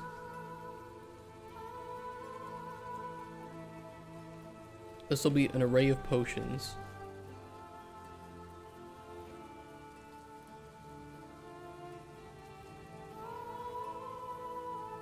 An array of F names. Random ingredient, random potion will then call a separate function that creates that, and then we can feed it back in here and add it to the rewarded IDs and potions. Then we'll run a separate function to condense all of that so that when we show it on the UI, it appears a bit better. Be very complex. You just have to have some criminal energy to really think about all your cool stuff you want to implement and how to break them. I'm really, really good at anti-cheese in games. I think that's one of those things that usually I don't brag about things that I'm good at with game design, but determining how certain things will be abused by players just comes natural to me.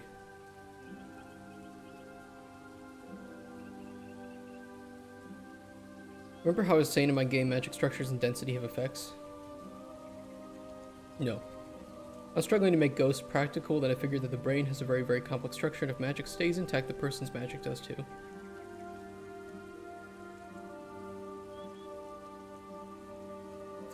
How does that appear for the player?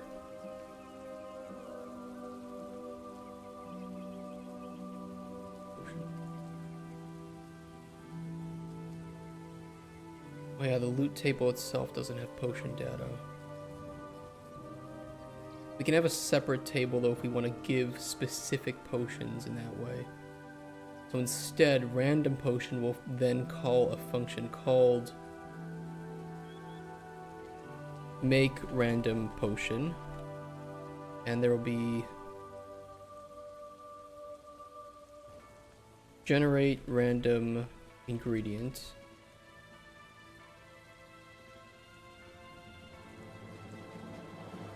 Generate random potion. There we go. Yeah, Throne and Liberty was just not... It's just so fucking frustrating and grindy to play.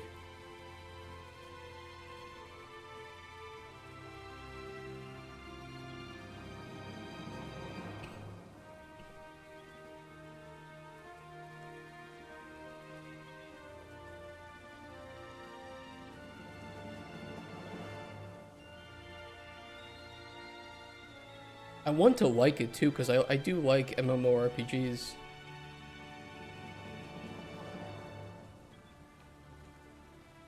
But it just wasn't it.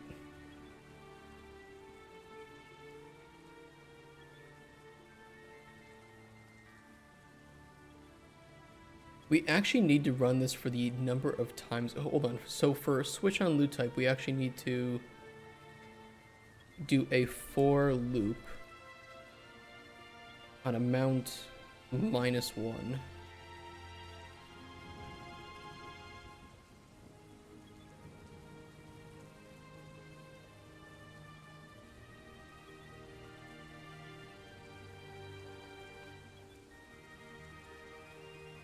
Magic Mega functions on density and structure. Rune is a said structure to produce fire, water, etc. So a person's brain gives them a memory. I don't think I could explain it enough to be satisfied. It's a very religious implication. That's fair.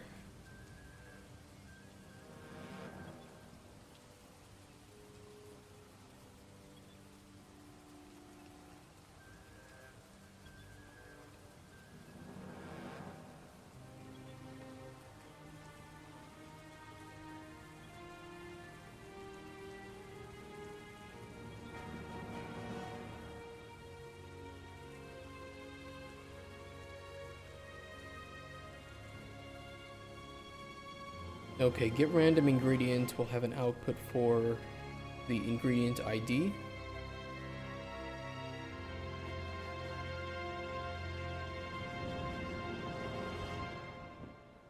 I kind of like to have different random ingredient control. So like you could do random ingredient, but only from ingredients that are sourceable in this map.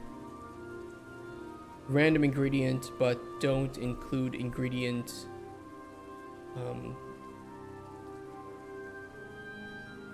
like certain types, or maybe ones to exclude. I don't know. For now, we'll just keep it random ingredient. But we may want to look at making that a bit cooler in the future.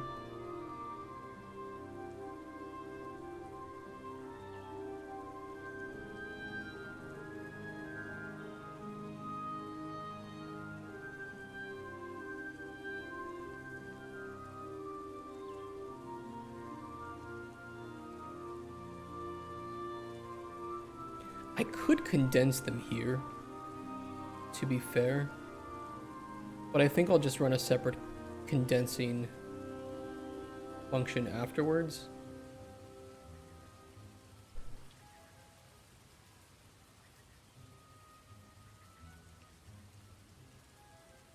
Yeah, we'll just do a separate condensing after this completes.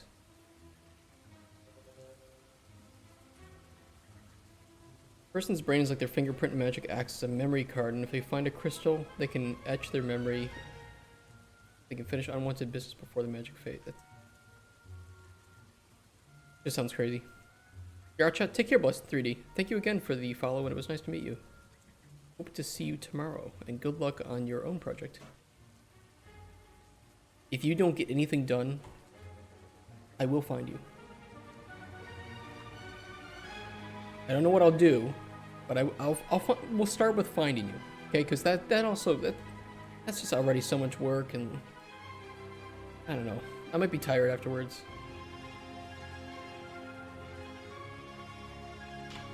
You'll watch out. Okay, take care, man. Just so loud.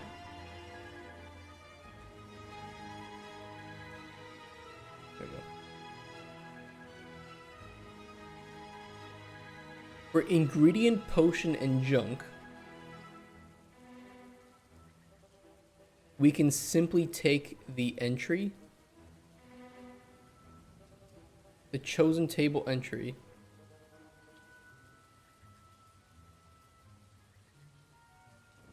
and we can add that as rewarded IDs.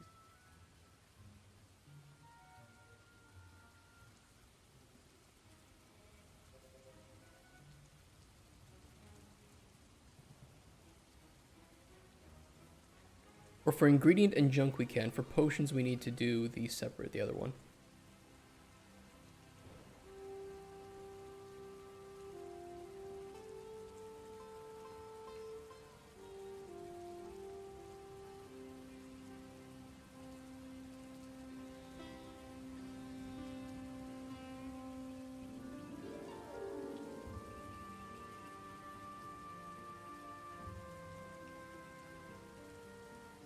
Although there's probably not a case where we reward potion through here, so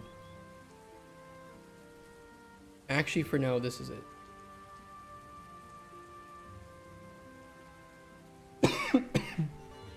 Sorry.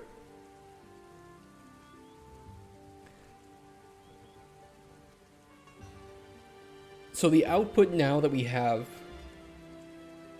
from all of this is we'll have the currently rewarded IDs and the rewarded potions. Condense loot. This will take 2 inputs and have 2 outputs. Are you expected to make blueprints when you worked as a game designer? It depends. It depends. It depends on what kind of designer you are. It depends on the work that you're doing, and it depends on the company. Sometimes yes, sometimes no. Working with blueprints, working an engine is more what you're going to see from a specialized technical designer. A general game designer, especially if you're working in a smaller team, you will probably have to do a lot of documentation.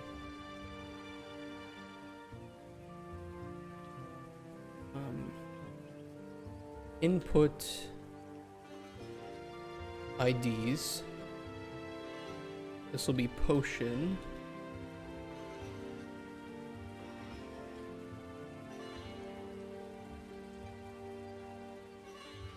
Input potions, and then we'll have output IDs and output potions.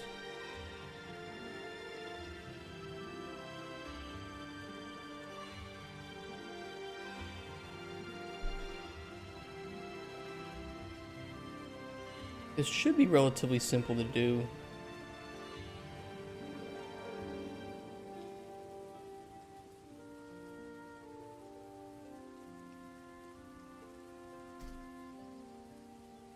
We're going to do a for each loop on input IDs. Belicha? Huge stream? What do you mean? Or is it just huge that I am streaming? I looked at the viewer count. I'm like, no, it's about my average.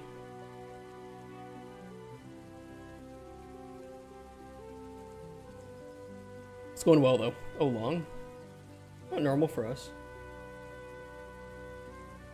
I have another hour and a half. I don't think I can stay too late today, though, because I have to get some medicine. Me and my fiance are both sick.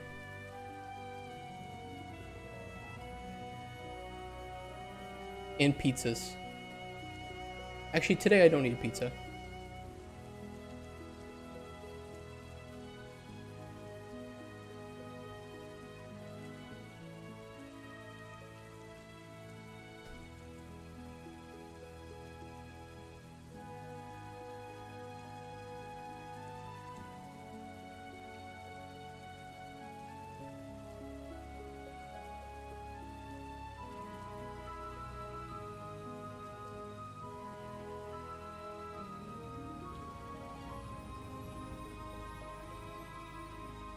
I actually think I need 2 more outputs. I need 2 integer arrays. Output IDs amounts. Output potions amounts.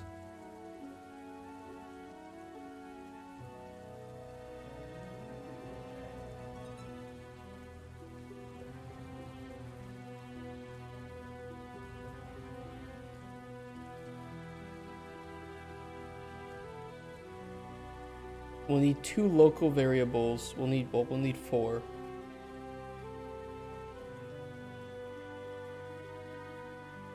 Working IDs. Working potions. These are like my temp copies, essentially. And then we'll need working IDs amounts. Working potions.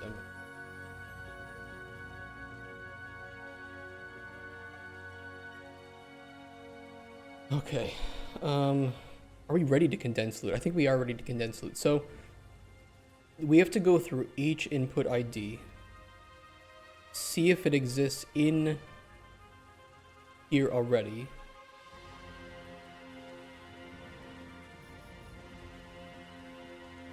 We do a find. If the output is -1, we haven't so if it's greater than 0, that means it already exists.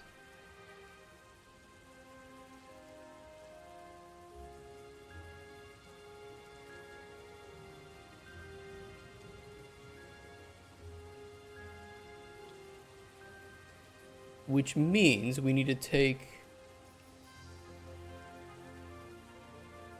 get a reference at this index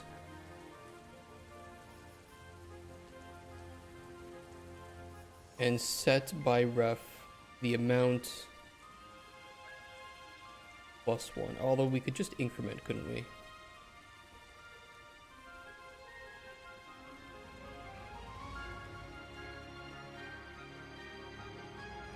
And that's all we need to do because it already exists. If it doesn't exist,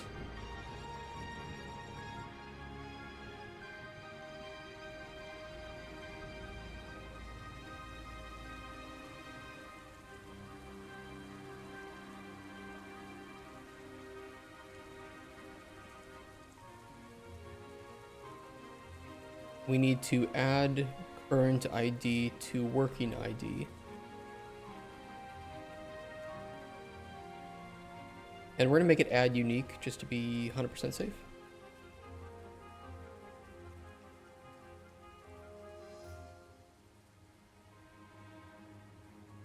And then we need to add to working ID's amounts a value of 1.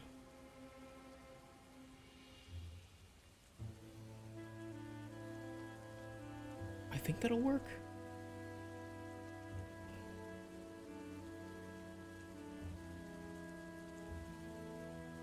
So we just see like, hey, does this already exist in here? Oh, it does? Okay, so we don't need to add another, because we're condensing the loot, right? So it's like, we don't need to add another ID to it because it already exists. So we just increment the amount for that at the index that it was found at. Otherwise, add it to the working IDs array and then set it to 1 for the amount.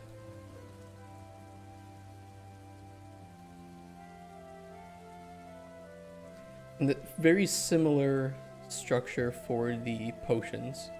Now, potions are a lot less likely to get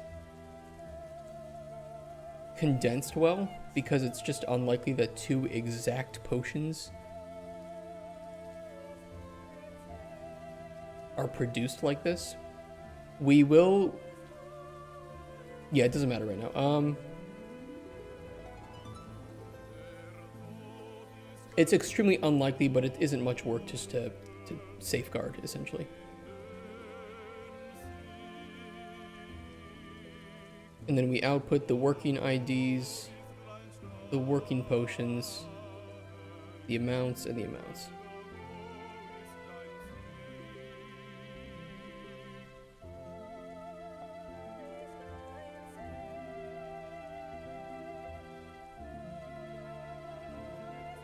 Can we bring back music like this for games, by the way?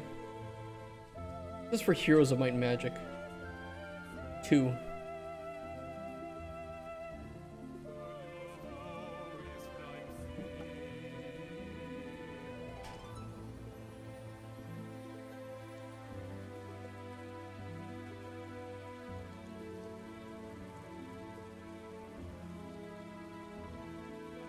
Current potion.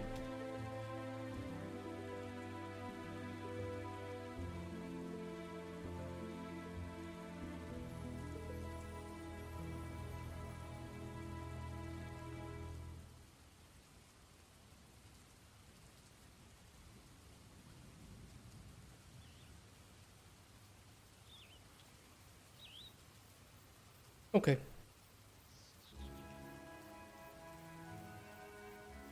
Working potions amounts. Get a reference.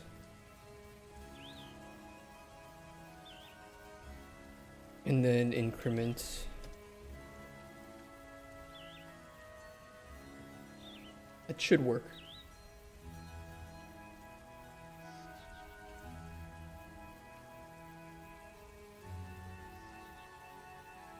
Otherwise, add current potion to working potions.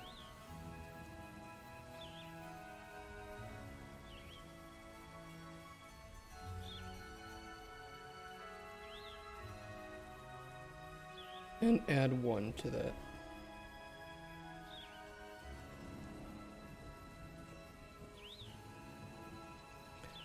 I thought that would be worse. That wasn't that bad. So once we're done, we want to condense loot and input the rewarded potions and rewarded IDs.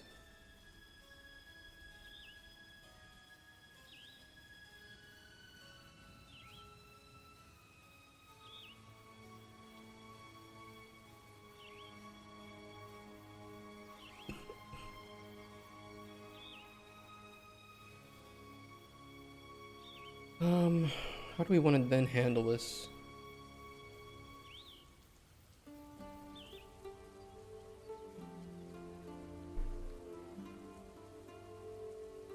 We for each through here, more loops, get item type from ID.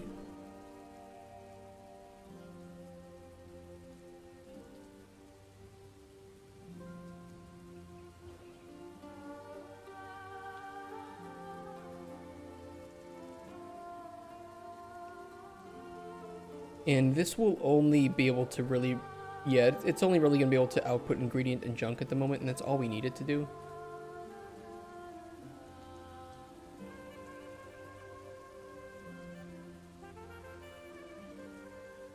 And we want to grab... I could just promote these to local variables. Let me do that. Oh wait, it's just going to create so much spaghetti otherwise. Rewarded IDs amounts. IDs nuts.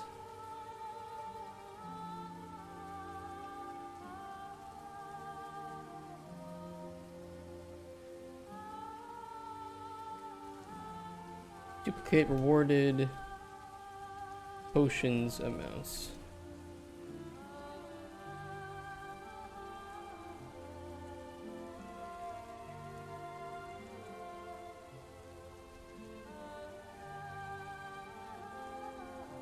I can condense these nodes too, if we need to, but I don't think we need to.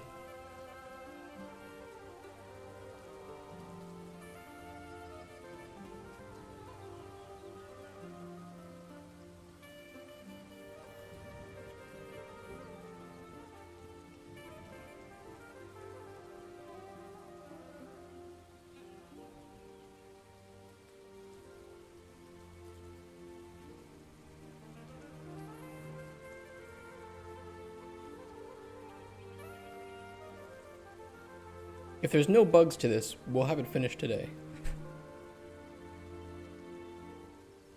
If there are no bugs.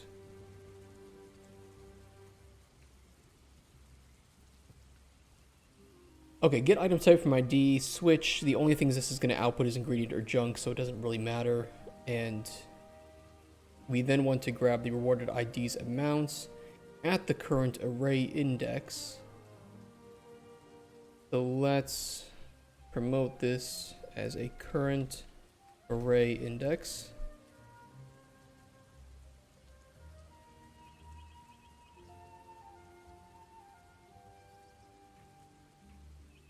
And also current ID.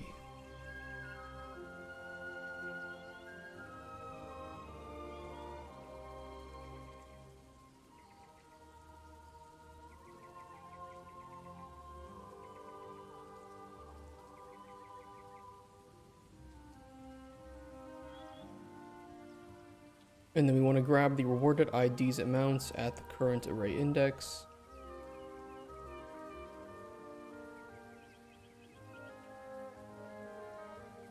And add ingredient or update ingredient inventory. Current ID, amount to add, show on loot widget.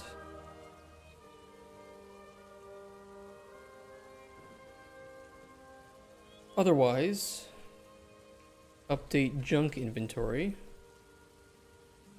current ID, amount to add.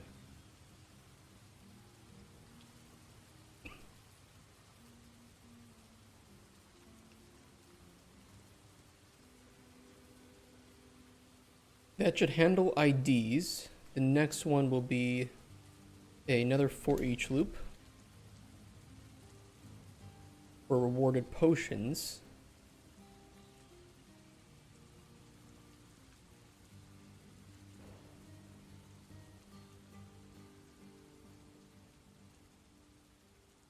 It's very unlikely that this is actually going to be condensable, because even if the icon is different, it's not going to condense them. We could tell it to ignore icons, but I don't want to do that. I don't want to.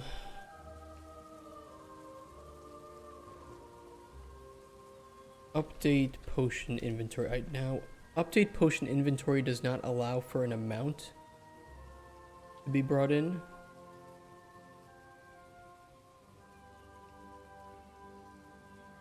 I could update that.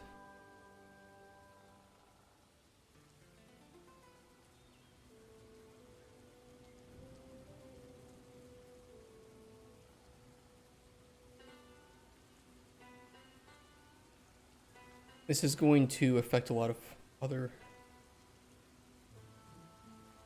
amount. A lot of other blueprints though.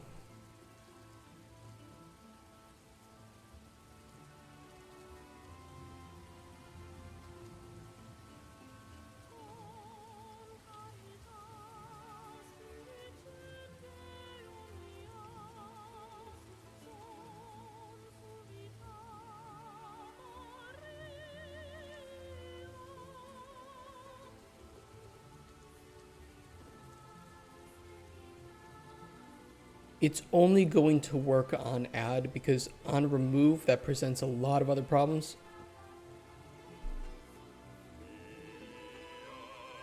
So for now, this is only going to work on add.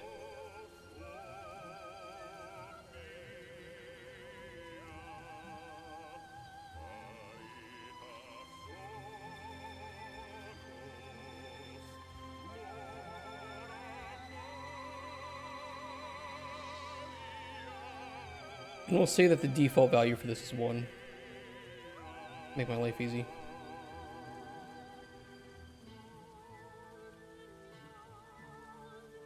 That can be okay. Add potion data. Download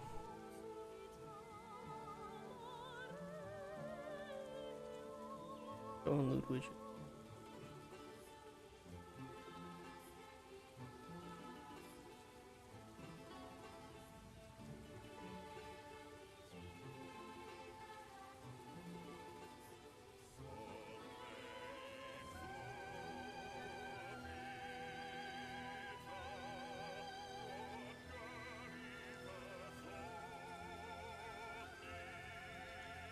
Yeah, we're gonna have to do a for loop.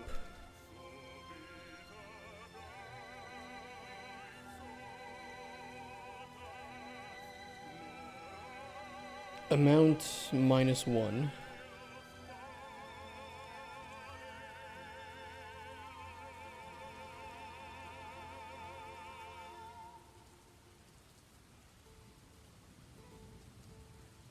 Set the current potion inventory first. Then loop through.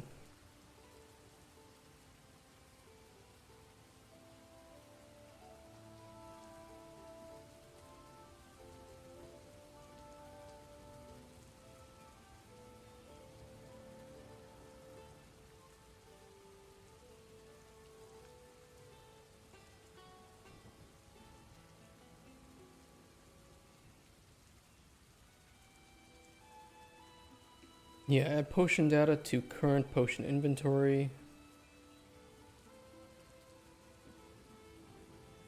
And then at the end, update the inventory. And then do the show on loot widget check. And now we're feeding it the amount. That should be okay. That was an easy refactor. The only time the amount won't work is when we remove potions. Let's just not worry about that for now. Don't think about it.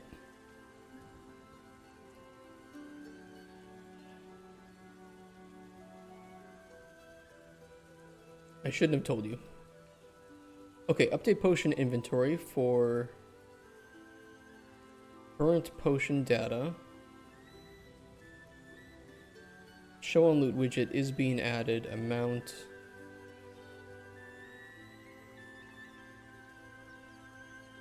Rewarded potions amount.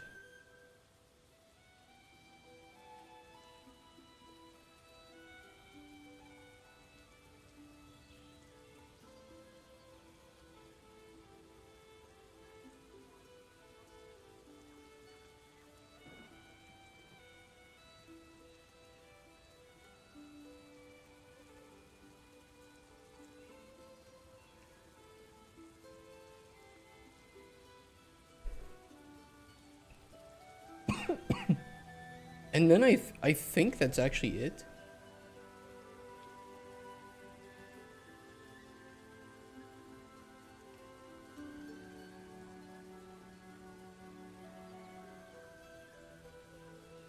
I think that's it.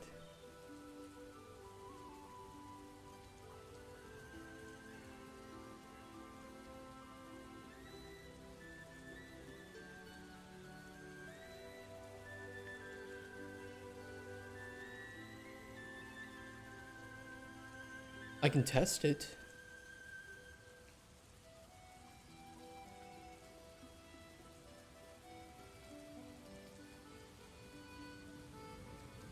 Reward loot.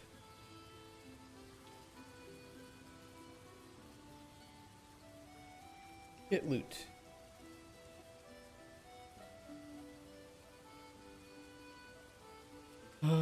Let's see. Loot table, loot backpack rewards a random ingredient.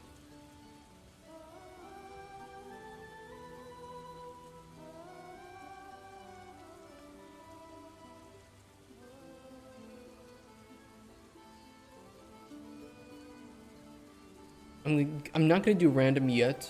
I would rather just do ingredients and junk to see if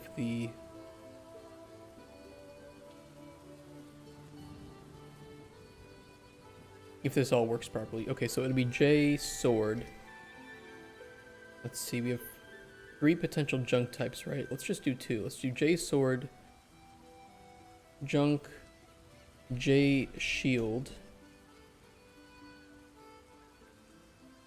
We'll do 2 shields, same weight.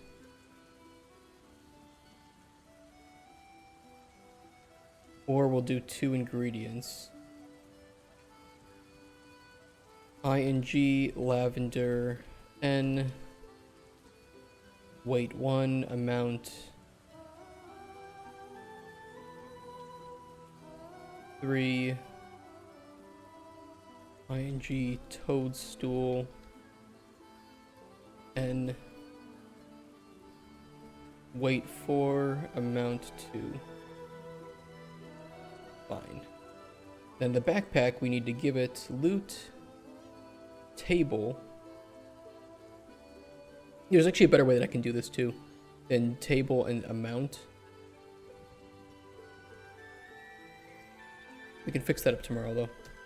Loot backpack, and we'll say 3 poles. So what this will do is go through the loot table here. It will look for the row name, loot backpack, and it's going to reward 3 poles from this loot table. Now in this loot table, we have 2 junk items and 2 ingredients, each with different weights and amounts, right? So it's going to reward this 3 times, choosing randomly which one to give based on the weights. And then it's going to condense all of that and reward all of that. Hat's gone. I can put the hat back on. I took it off because I needed to think deeply.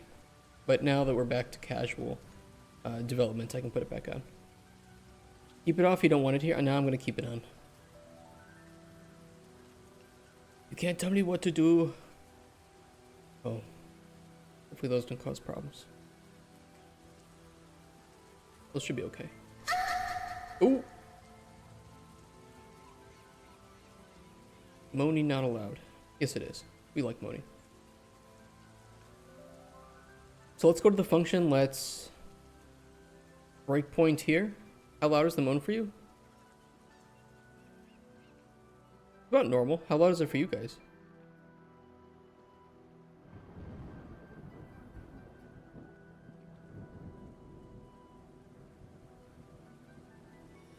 A bit loud.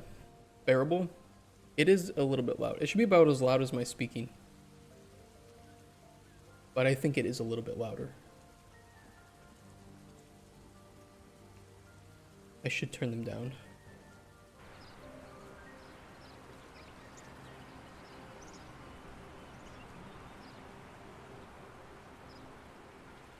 Okay, loot backpack 3. Let's fucking go. Who's your sound engineer audio? We have none. Me. Whatever makes the noises. It's me. Right now. We do have a sound designer budgeted, or I think that's for outsourcing. We would do sound design. Probably outsource sound design.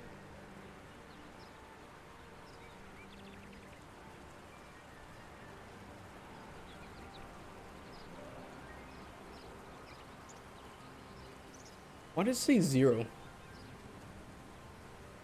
Oh, because there's only one. Yeah, okay. So it's only going to run this once.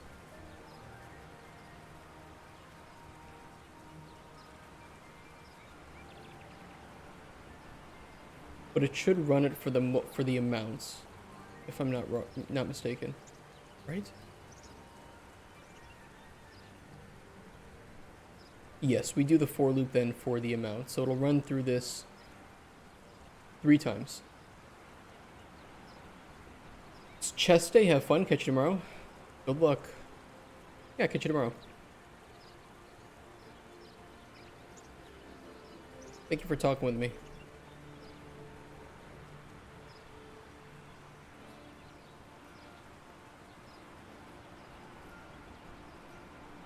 Oh. Hold on, it's not hooked up.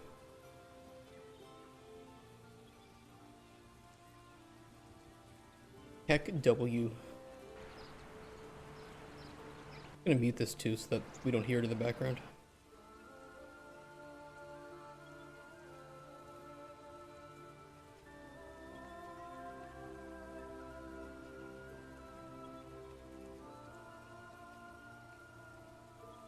Okay, what should the total weight be? The total weight should be 378. So if this part is working fine, and let me close these. Oh, I can't. Okay. We're going to breakpoint here. Chosen weight. I don't know why it won't show it to me.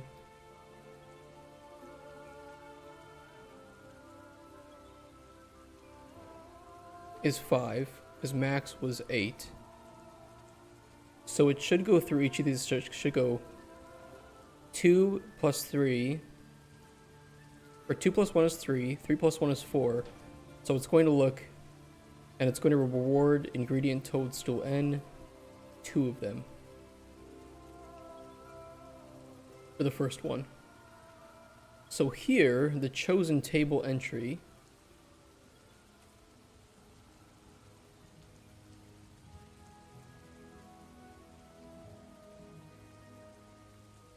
should be the chosen loot index of 3, which is toadstool. Okay. Now, for each of those, we need to add the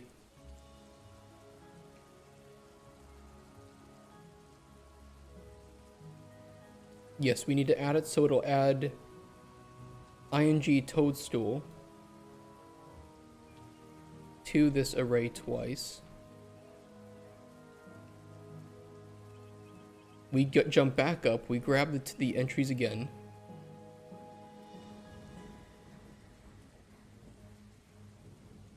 And this time,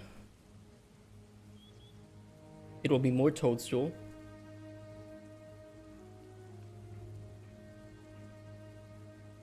Kind of boring, but whatever. Fine.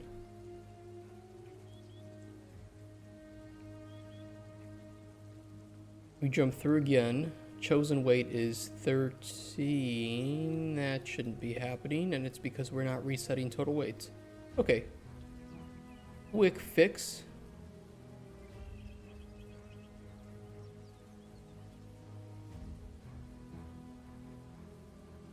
We just need to reset total weight between each of these.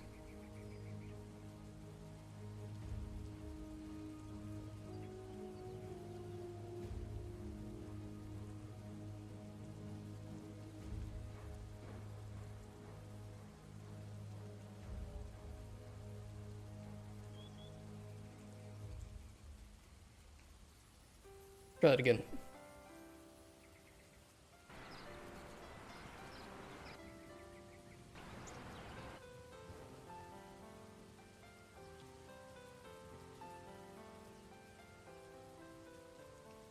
Okay, resume. We know this is working properly. Toadstools.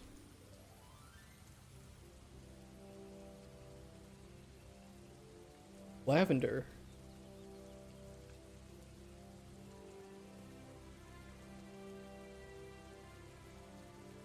So in this array, we should have the 2 toadstools and the 3 lavender, correct?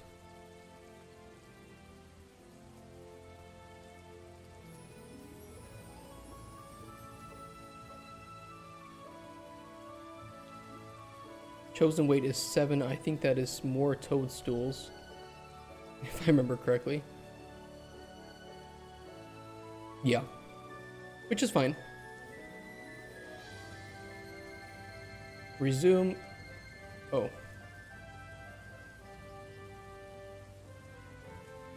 I didn't mean to do that. It didn't work though. Or at least the numbers worked proper because it showed toadstool 1 and lavender 3. I don't know why.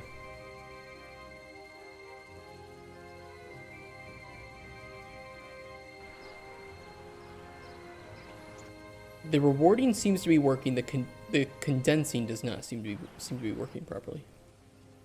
I fucked up something in there. So let's remove the breakpoints from here.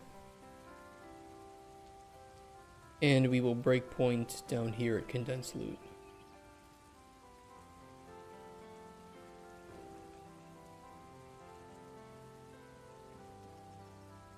One thing I can do too is just not destroy this actor when I loot it.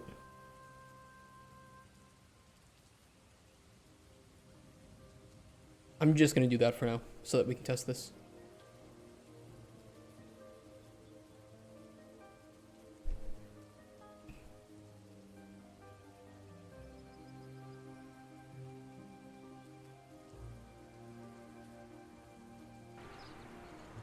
Okay.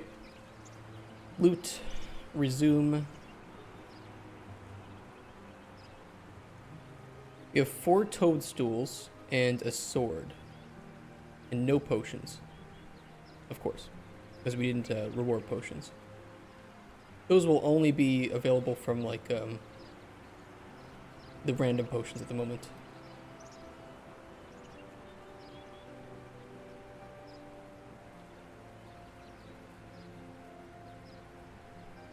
Dense loot. Where is it fucking up here? Okay, first time we add unique.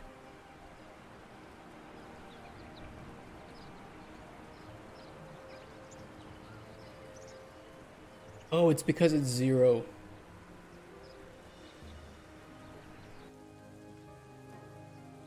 I need to select a -1.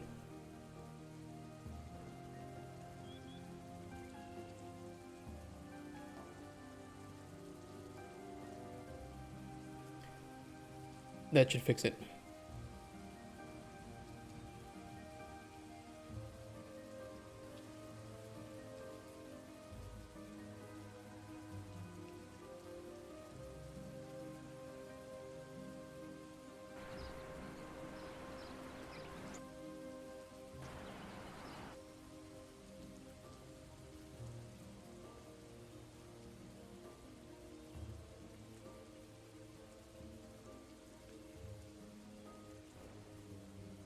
Okay, rewarded IDs are 2 swords and 2 toadstools. Should be good. So, first one is unique. Good. Second one is not unique. So we just update the amount.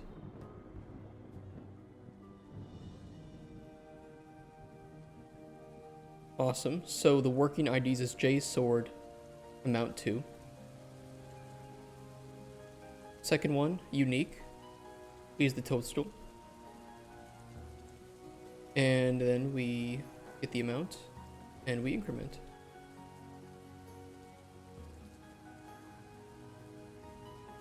So sword and toadstool, 2 and 2.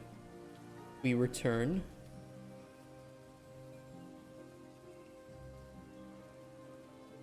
We only have 2 things to loop through here, so we have sword and toadstool.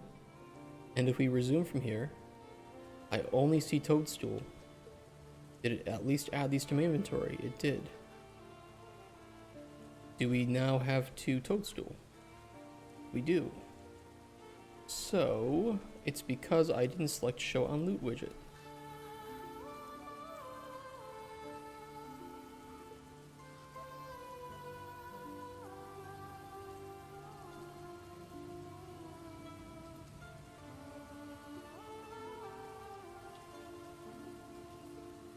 It's looking good though.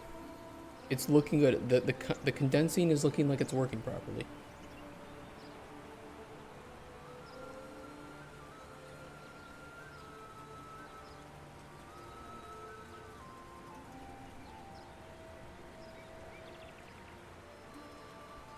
N 4 and 1. Toadstool 4, sword 1.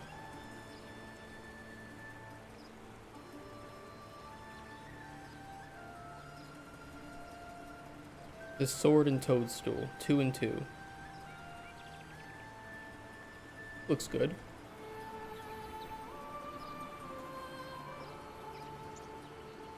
This will be just toadstool, 6 of them. Looks good.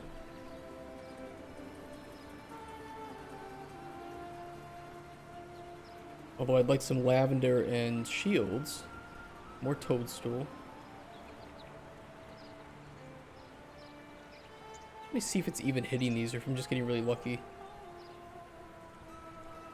Toadstool, 4 lavender, or 4 toadstool, 3 lavender, 4 shields, 2 toadstool, 4 shields.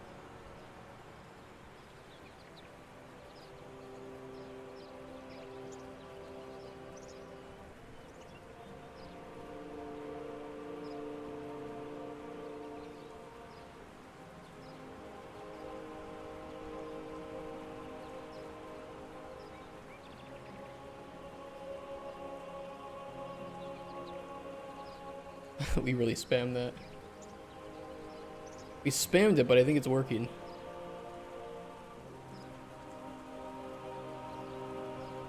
Three lavender, 2 toadstool, 2 more shields. It looks proper. 72 toadstool and 15 lavender. Jesus Christ. We should now have 76 toadstool. We do. We should now have 82 toadstool. We do. 88 toadstool. Yes. Okay, I think that's working. We can now reward loot from loot tables, and we can condense it and then show it on the screen, and it goes to the inventory.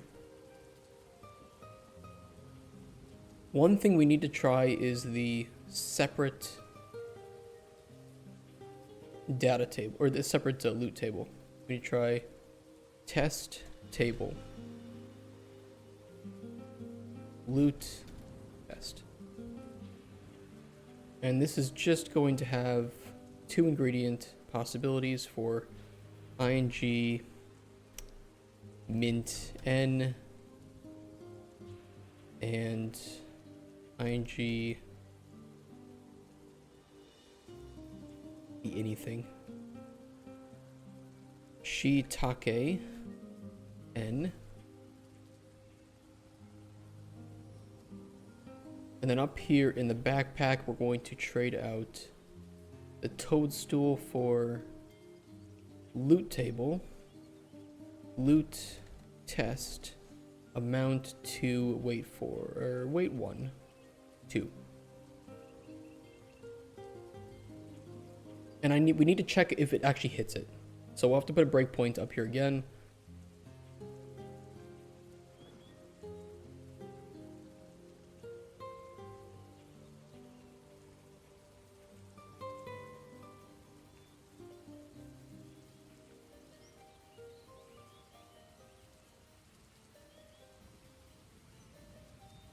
This one will be the real test.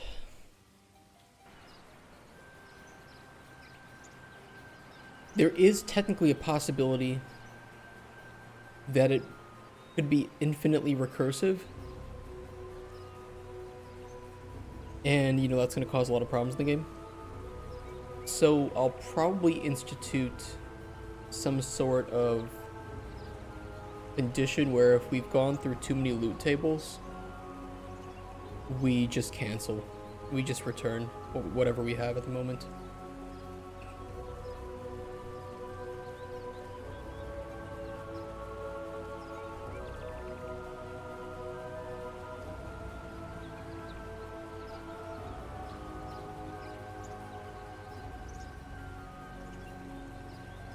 Chosen loot index is 3. I think it's the lavender, isn't it?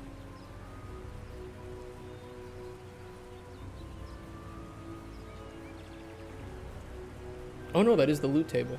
We hit the loot table. It means we have loot backpack pulls for 3. And the loot pull amount, we are currently on index 0, because I think that's what it means.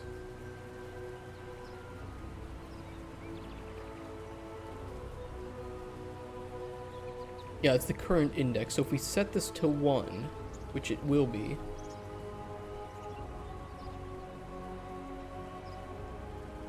we now have a loot test amount 2 and loot pull amount 1, which theoretically, when we jump back to this for loop, our new last index is 1. We'll see.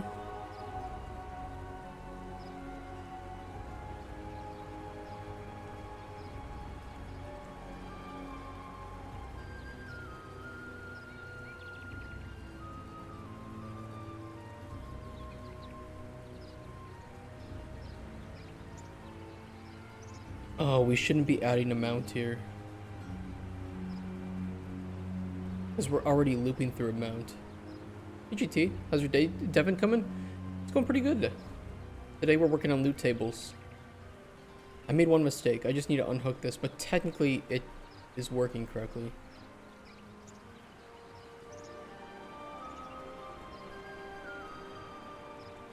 Yeah, then we should be doing the other 2.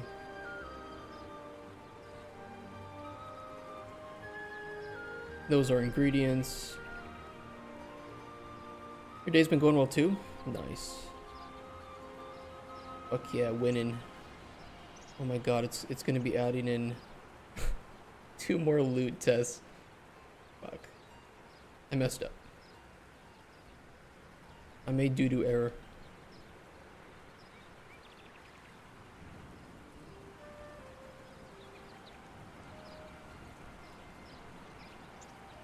What current index are we on?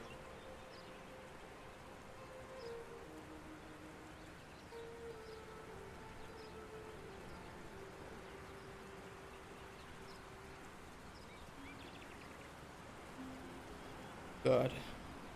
What did I do?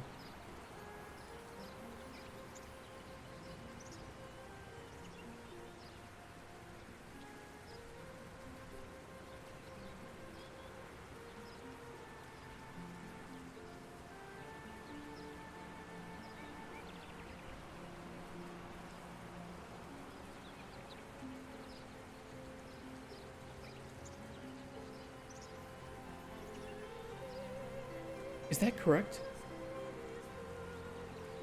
We have 3 pulls from backpack, and it doubled the rewards because I fucked something up. But imagine that there's half, so there should be 3. It went to the separate loot table because the first time it pulled 1 sword, right? Yes. And then it did the 2 reward pulls for the shiitake and mint, the mint shiitake, shiitake mint, mint shiitake.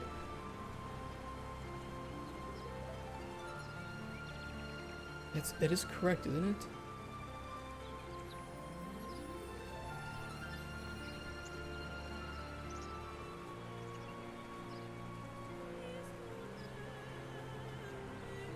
Wouldn't that not be enough?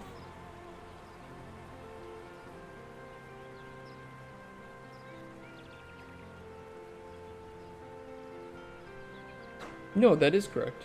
That is correct. Are you serious? I actually fucking did that? Ain't no way this is working without bug. Well, I mean, there is a bug.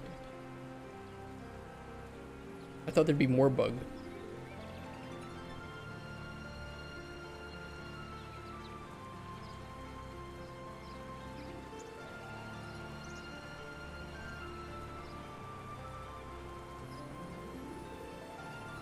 I'm F11ing. Just let it happen. Okay.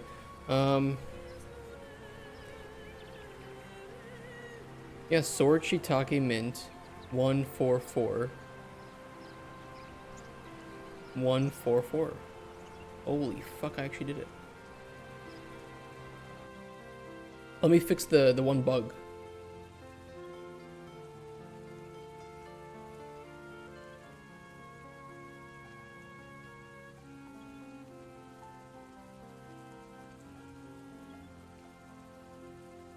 Which is just the duplication of running through this. We need to make ST loot, but only do 1. Because we're already looping through a mount here.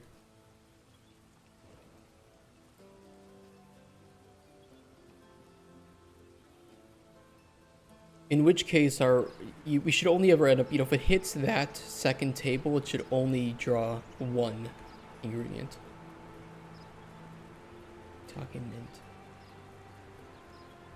That's correct, 6, because what it did is it rolled that table 3 times for each of the backpack's 3 rolls, but the loot table reward is to roll the second table twice, so 3 times 2 is 6. It rewarded 6 ingredients. That's successful. Here's 1 sword, and then it rolled 2 of the separate tables. Same here. Same there. That did 2 swords.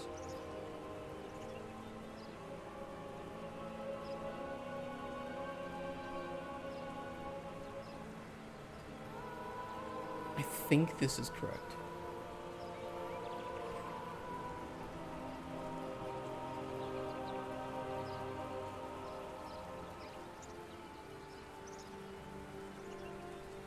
Sword, shield, shiitake mint.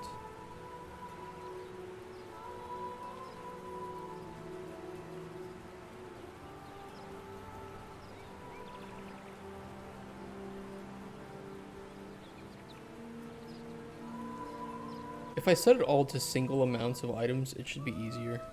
We know the condensing is working.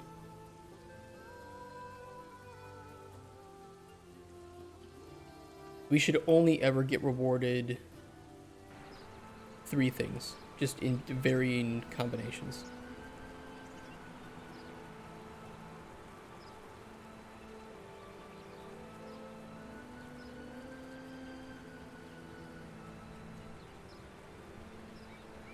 It's working.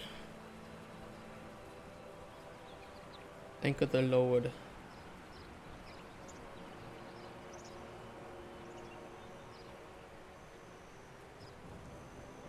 Oof. Alright. Figured out the post-edit change property function or blueprint used to detect variable changes to then run a function in correspondence actually destroys the object and all data in it, then creates a new one and copies the property data over. What? It destroys the object and all that creates a new one? Wouldn't that rerun any on construct? Or on begin play in this case?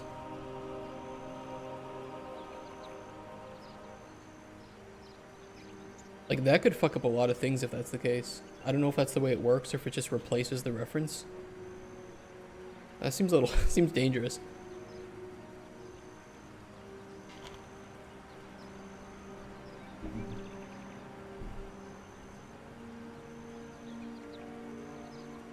Well, this is functional.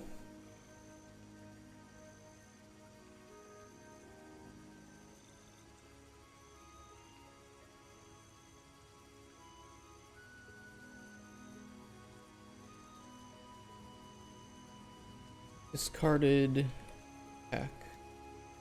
Second one is may contain untold riches.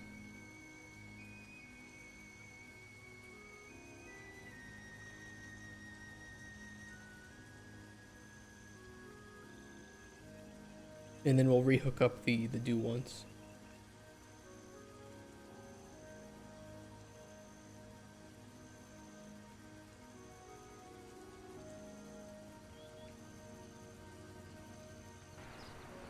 So from right to left, we have our ingredient collectible. We have our potion collectible. We have our potion collectible, which did not provide one potion, interestingly enough. Our sword collectible. And our discarded pack collectible.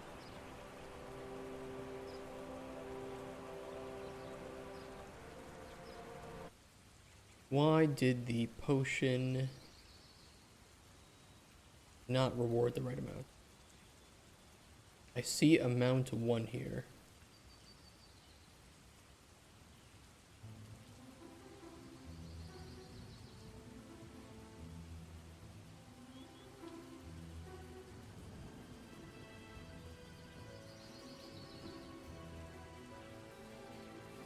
We have it hooked up. Show loot slider amount being added.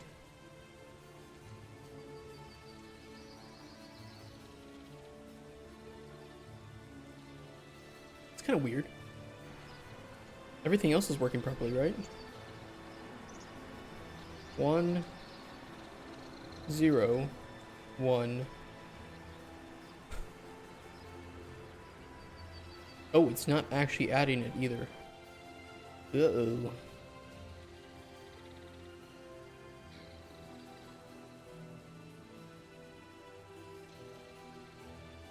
What did I break?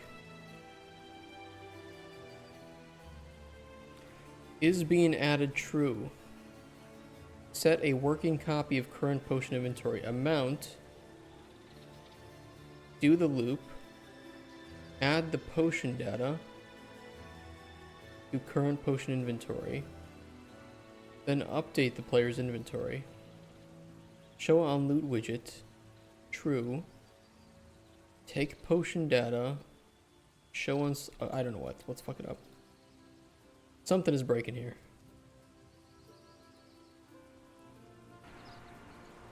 I don't know what it is.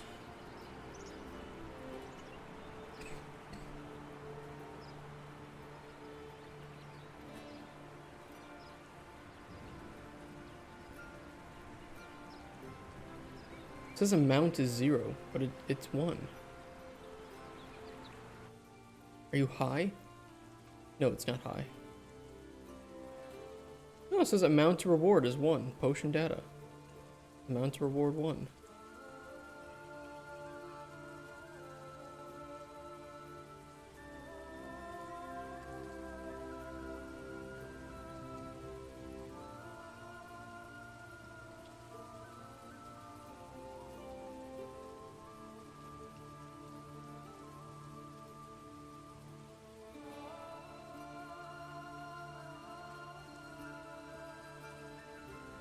Hello?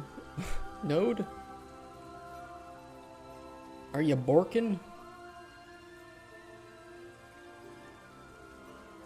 We actually don't need this anymore.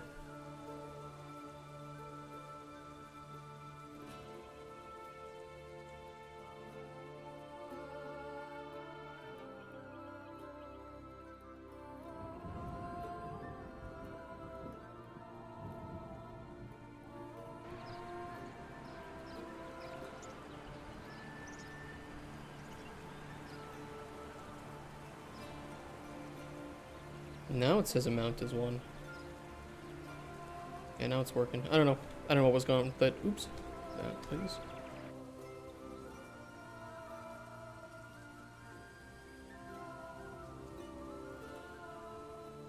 Do I have enough time to do the last thing I wanted to do? Kind of. Generate random ingredient. This is actually pretty simple. We're going to continue with this tomorrow because I don't think that there's enough time to do everything I wanted to do with loot tables today. This should be easy. Get data table row names from ingredients.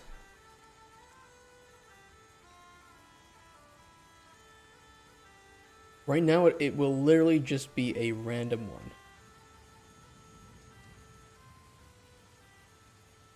Get a copy, random integer in range, 0, last index.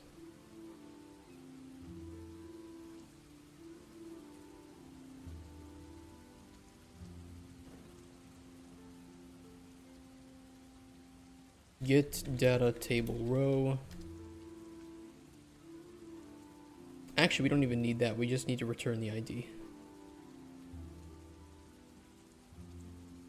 We talked about potentially putting some limits on here, so only returning normal ingredients, only returning some, excluding others.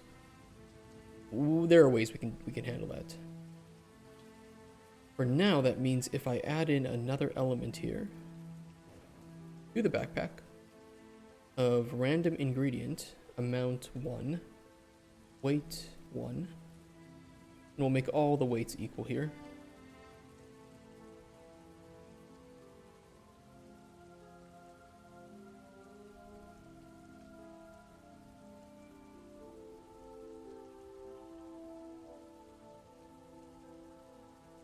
And do that just for testing.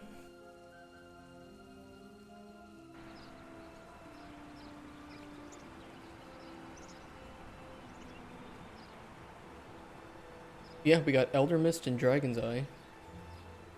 Lavender and Morning Glory. These don't say which... Well, actually I think the Morning Glory was the only one that was new there. But it doesn't tell us on there what state they are, so maybe we can add that. Lavender, shiitake, mint, purple desert flower. Yeah, it seems to be working. Hazelnut. We can, of course, always come here and see what. So we got Dragon Eyes distilled, Elder Mist fermented, Hazelnut normal, Morning Glory distilled, purple desert flower ground, shiitake normal. Sunburst Star, Chantrelli, and Flamefin.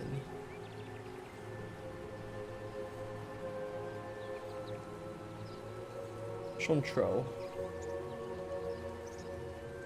Yeah. Okay, so random ingredient is working as well. It's pretty cool.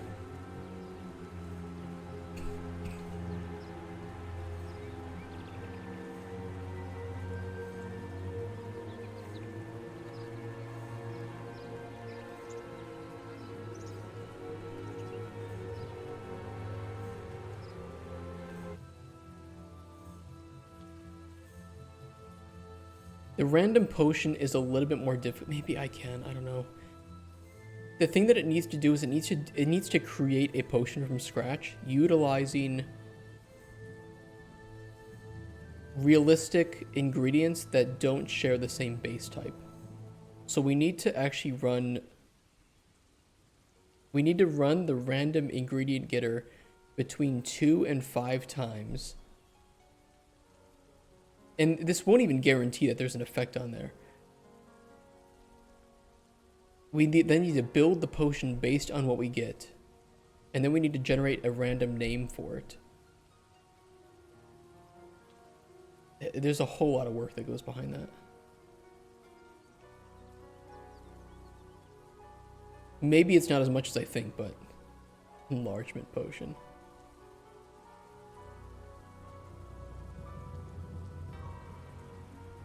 Like, we actually have to run get random ingredient or a loop between 1 and 4, or actually random integer in range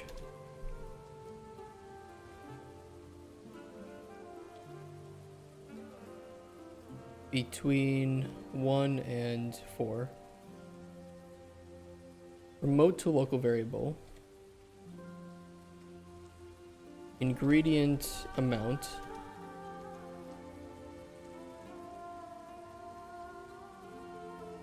You say random potion, you mean a potion that the player can already craft? It's literally just you loot maybe a discarded pack or something, and it just contains a random potion.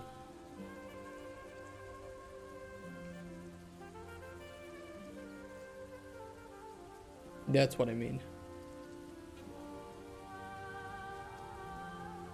So this will guarantee that we generate at least 2 ingredients.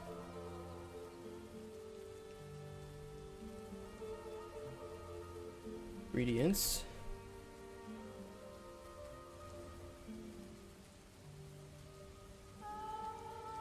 However,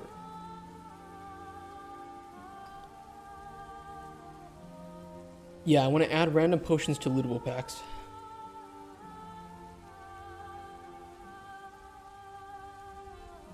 We need to run some validation here, because it needs to be a realistically craftable potion. Stevie Ray Drawn, thank you so much. That's a nice name. Thank you so much for the follow. I love that. I will take it you're an artist.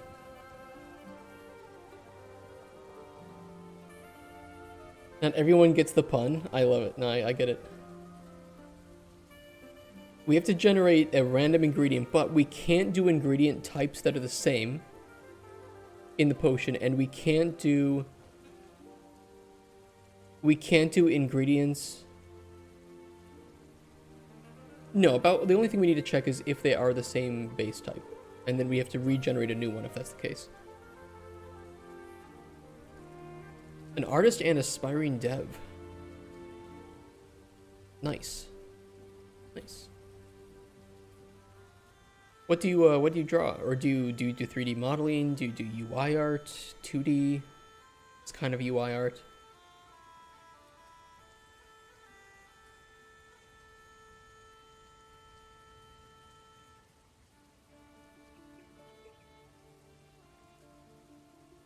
How can we do this? You draw Big Booba. Not everybody wants to draw Big Booba. I think on the first index, we'll just make the ingredient. Now, the good thing is I have an existing function or macro to get an ingredient base type. Get ingredient. No, I don't. I have get effect type. Okay, let me add a new one. Get ingredient base type.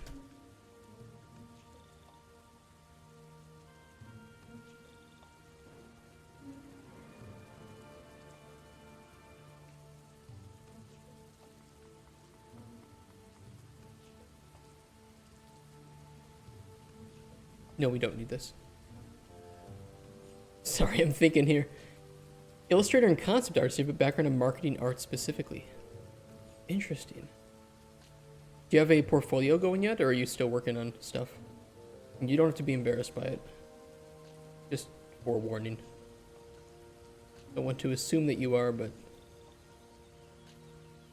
everybody's got to start somewhere. My portfolio, not the greatest. Even after working on my first game, not the greatest. Kind of poo-poo. Can we just turn this to a string? And then we split. Search from end for underscore. And then return the left.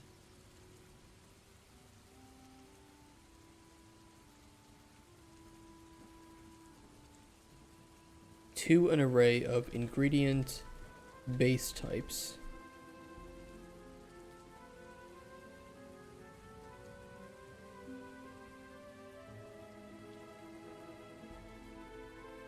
Here's some of my non-NDA stuff.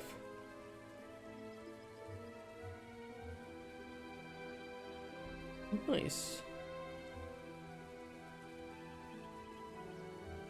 God damn, dude. People that can do art like you blow my mind.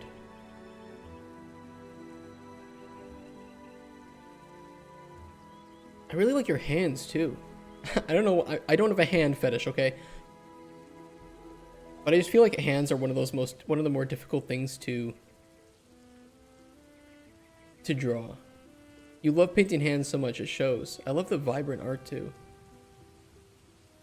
I really like that. This looks like a micro. It looks like our. Yeah, this looks like a Microraptor. This actually looks like our company logo.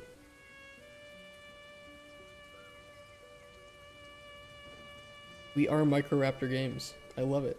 This looks great. I'm so jealous of your artwork. Yeah, we are our company's Microraptor Games. Look, it's on our I even have it on the on my hoodie. A big one on the back too, but I think that's a little bit harder to see.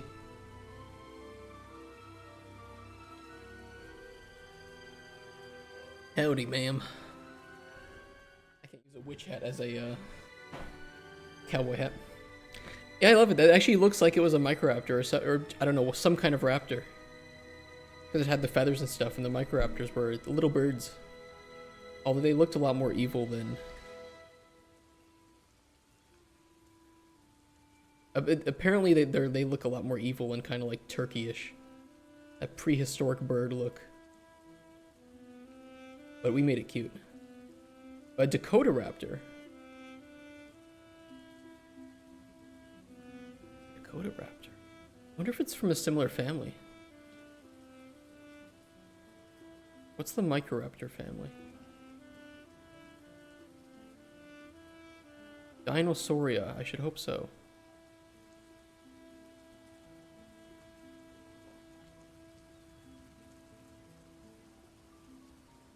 They're from different families, but I bet they're linked. They have to be linked, right?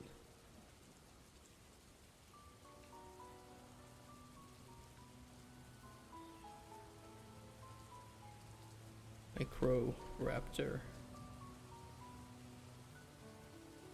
Oh, this group includes some of the largest and smallest.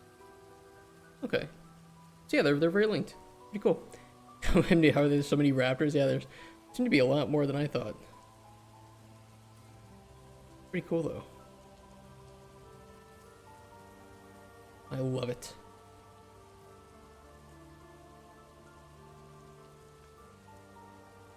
Need mount equal. Okay, so first index we just add the base type. Good to go. Second, we need to find out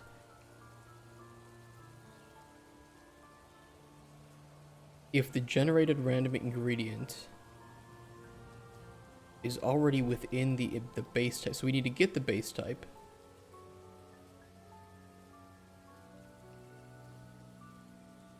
And then ask, are you already in the base types? We'll do a find. Find item.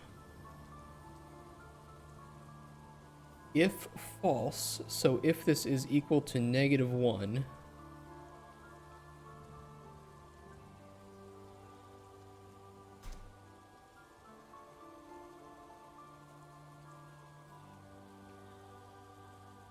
we can add it.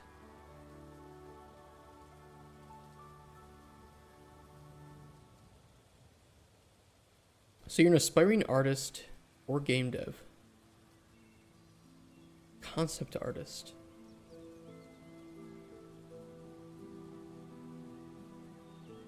We should stay in touch.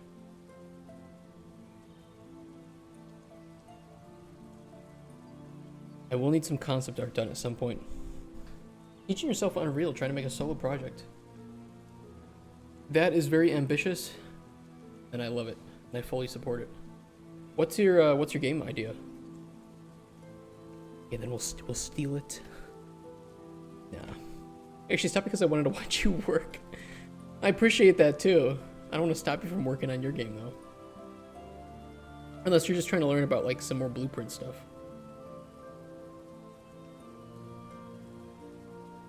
Okay, if we don't find it, we need to add it. So we'll add this bad boy in.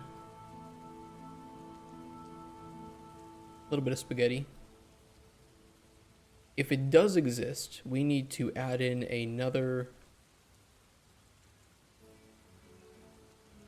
amount to the loop.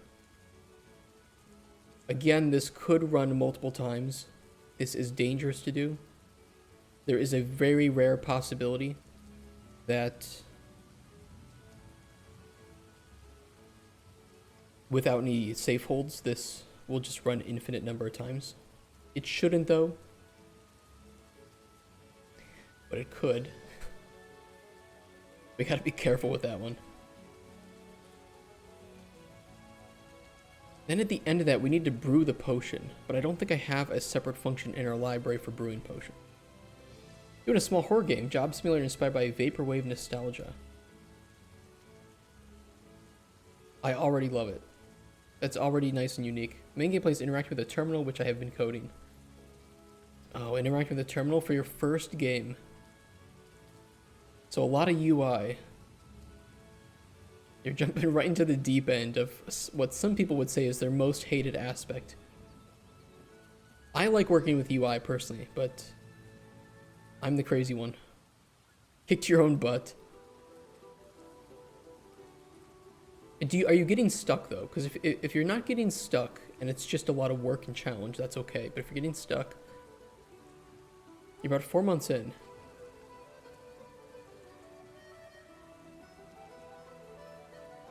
What am I doing here? Update potion brew. I want to turn this into a function library function.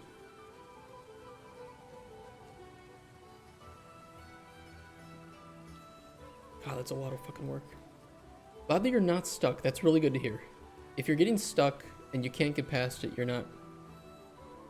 I don't know, a lot of people can feel like they're not learning and then they get burnt out, they get frustrated, so... How long have I been programming? Over 10 years.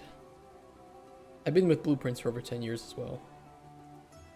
They're very roughly similar in terms of time frame.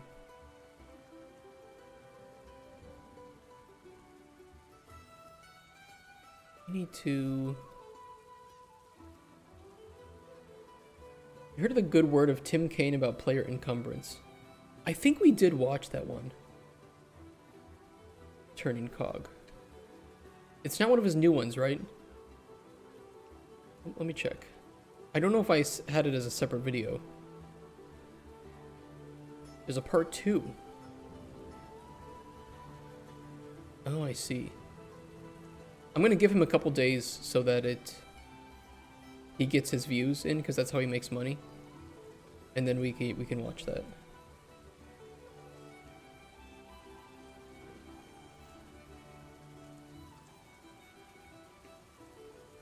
I don't know if we can do any Tim Kaine today, though.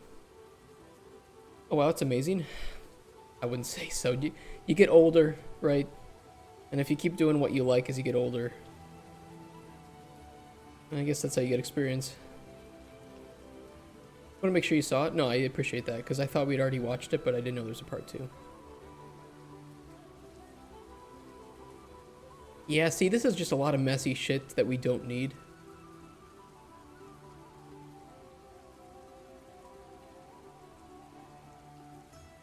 Like, we don't care about commission. We really just need to check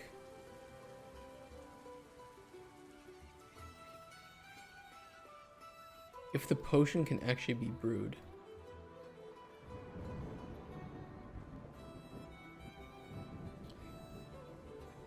Let's go to the UI for the brewing.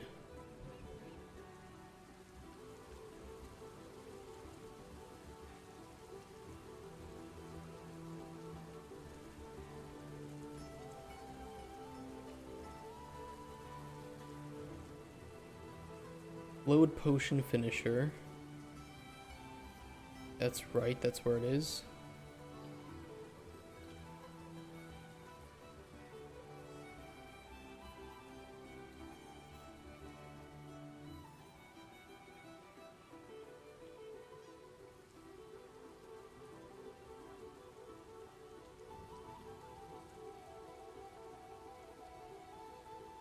Potion data. Oh, we do update potion data right at the end, don't we?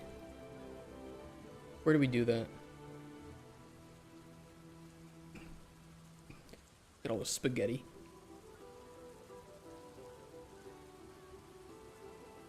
Build potion panel. That's where we do it. Potion seller, I'm going into battle and I need your strongest potions. It's kind of what the game is, to be honest. You are a specialist and NPCs come in and you can talk with them. Learn about their backstories, decide what potions they need with them. And you can give them anything. You can give them the potion they want, you can give them poison. And their stories might develop in interesting ways based on that. There's a lot of dialogue, a lot of talking. For instance, like, it's not a random NPC appears, asks you for a potion, and then they leave. It is, these are named NPCs with stories, with quest lines, that depending on how you help them, or if you want to help them, because you can just tell them to fuck off, their story might develop in different ways and change parts of the world, or the world as a whole. Here's one of the dialogue trees we just shored up recently. We added a big section here. Oh, some of these are varying in lengths and complexities. But all scripted, or will be the emergent elements. It's scripted emergence. You can make any potion you want and give it to NPCs. What happens to them is scripted, so if you provide the potion, if you don't provide an effect, if you provide additional effects, that might change it. And it's really comes down to, it came from the question of, well, okay, I like potions, I like the idea of you making potions for NPCs. You know, you have the kleptomaniac, sadistic goblin that comes in, asks for some poison because he wants to screw with some people. What happens if you don't provide that? What happens if you put an effect on there that he didn't anticipate? Maybe the effect helps him, maybe it doesn't help him. I suppose I've been writing the same NPC for a month. It has gotten wildly out of hand. Let him read you some excerpts from the dialogue. It's weird out of context, though. I'll just say there are... He's a sewer goblin, okay? He comes from the sewers. He lives in the sewers. Naturally, there are just some, like, ridiculous things because of that. Like, he just talks about poop, and turds, and he's a little bit racist.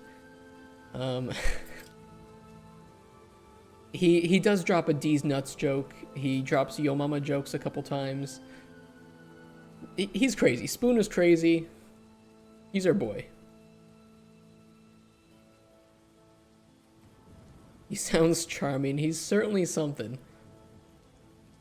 You can convince him to, if you go down a certain path with his story, he'll get married to a giant ogress lady called Ladle, and he'll open up a pawn shop that sells spoons. That's his dream. And they'll have a child called Ladle. Or no, they'll have a child called Teaspoon.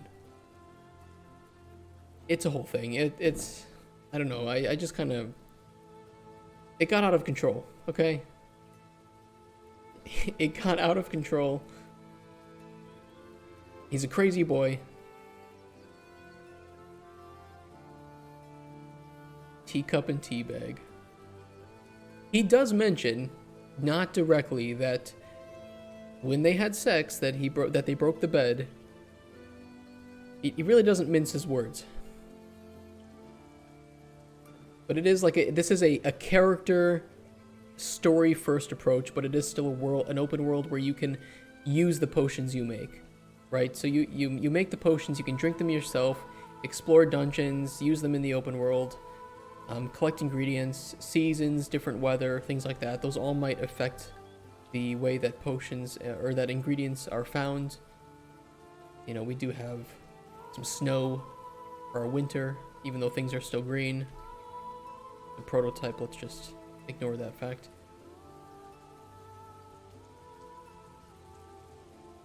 We have swimming, which I really like the swimming. Spent a lot of time making sure that the water looked good. And there's ingredients down there as well.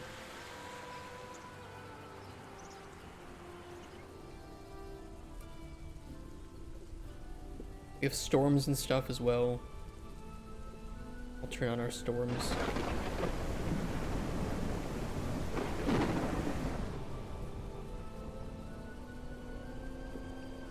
I just want this to be a world that you can immerse yourself in. Turn it to nighttime.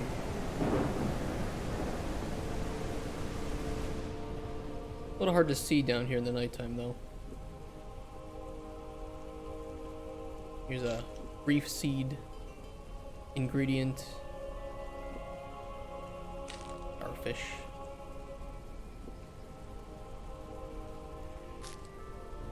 And of course you go back to your hut.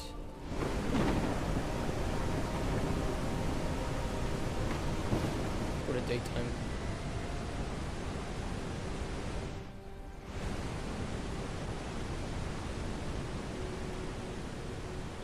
We do have some animals. They do play with the beach balls. I think I see one over here playing with the beach ball.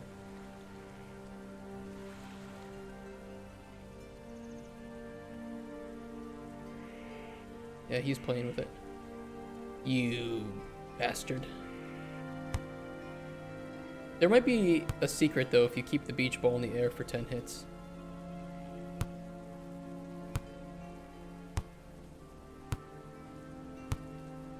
I don't know how many we're on.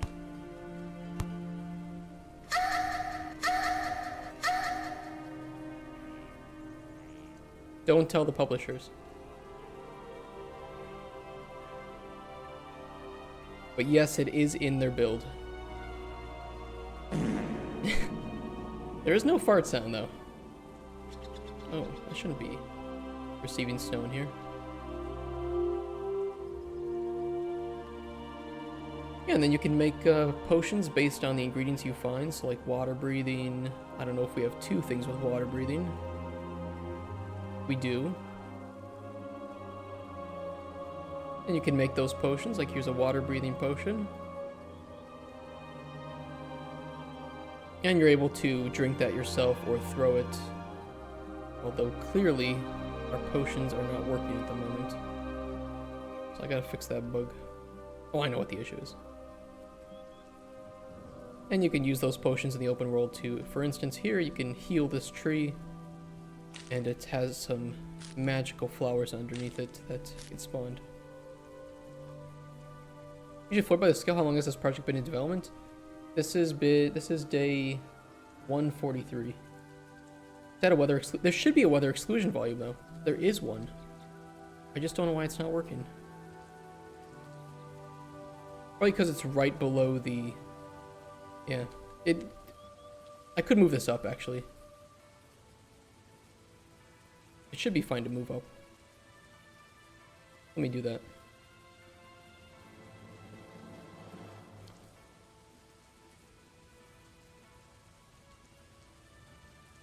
I don't know why it was so low, but we'll just do that.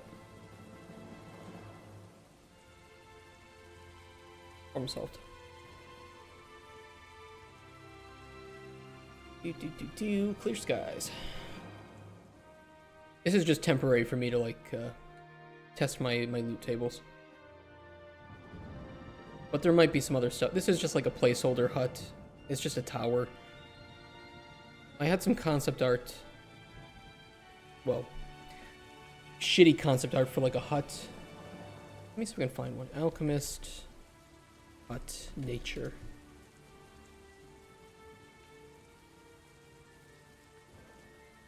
Kind of like just huts out in the woods like this. A lot of nature growing around them. This is kind of what I envisioned for like the little hut in the woods that you live in. A lot of stuff growing on there, flowers, vines. Kind of enchanting. You recently made a witch house. Such a similar vibe. I was kind of going for like cottagecore aesthetic. Yeah, like this kind of shit. I love this stuff. Or like the Shire is a good reference too. This beautiful just greenery, nature consuming the land. Just throw PCG at a normal house easy. Maybe. We'll see.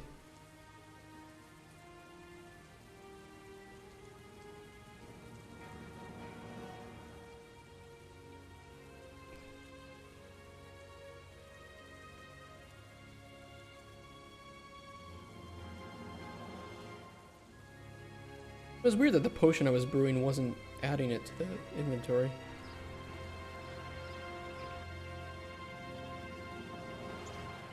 I don't know what that was. Is it fixed now?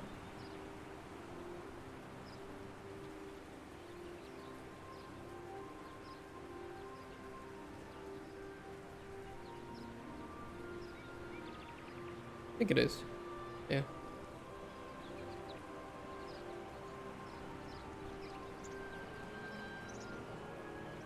Take that tree. We're working too in the behind the scenes on like some monsters and enemies that you'll be able to kill with your potions. Get wrecked. No, I mean the tree was healed, so I don't know if it got wrecked. But I would like to have that. Tempt me with the witch house, please don't eat me. Hey, you said you stream. I will follow you as well. I'd love to watch that.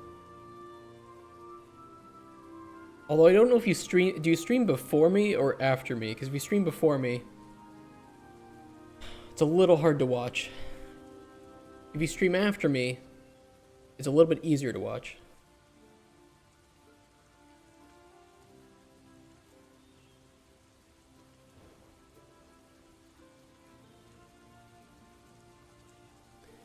What was I doing?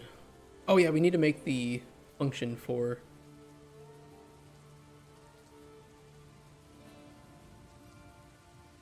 I guess just like brew potion. From a list of ingredients. An array. Ingredients.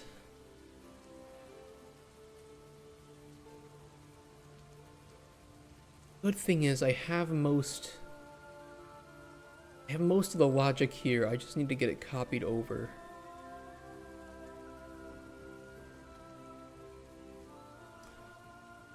Get me the fuck out of here.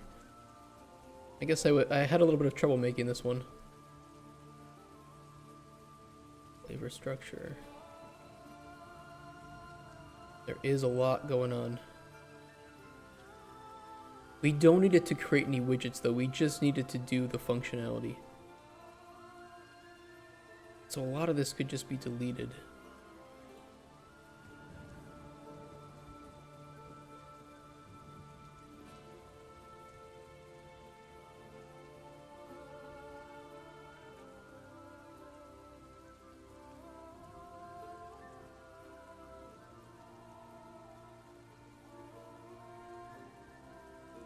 All right, let's see here.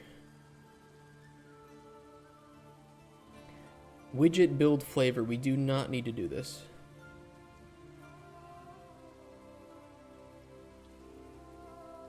Gets all ingredients, checks tiers, takes the highest effect tier available that exists on more than one ingredient. We do need this.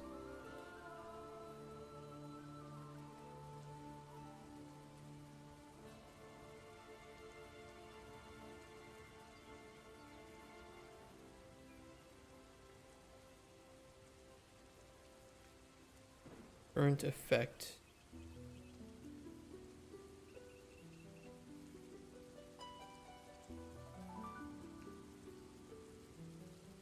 If we make new local variables and I rename them the same, and then we recompile, it should update them.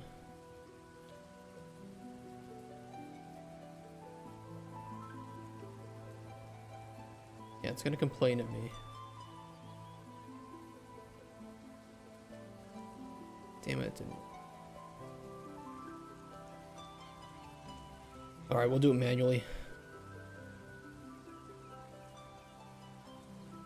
Current effect. Possible effects.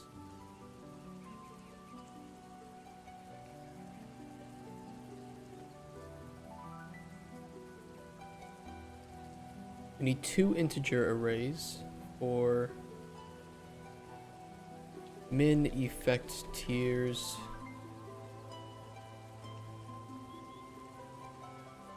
Max effect tiers.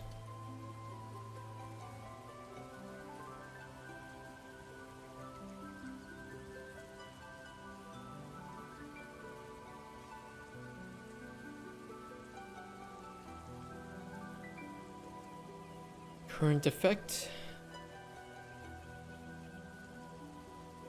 Current ingredient. This should have been in the function library the whole time, to be honest. Just a very, very old function. Eh, whatever. You live, you learn, you die, and in between, you get drunk and sleep with people that you don't want to sleep with.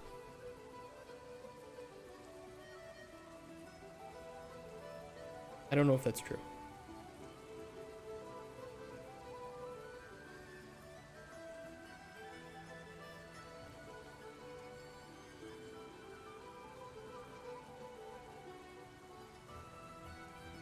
Okay, name array. This is ingredient array for icons.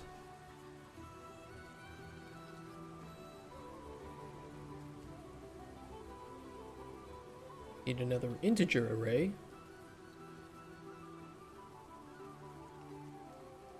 Warranted effect index.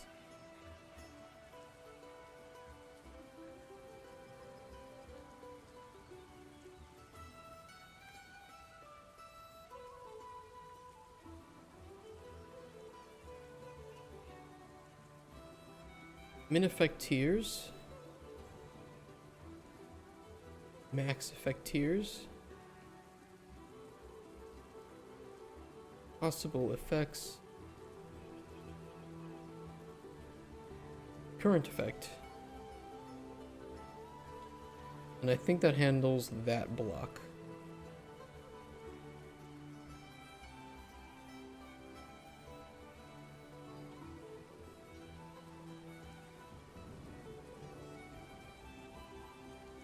Another array, actual effect tiers.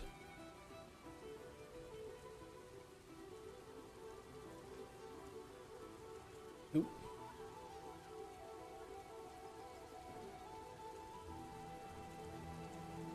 Guaranteed effect indices. Build potion effect data from guaranteed. Yes, we do want that.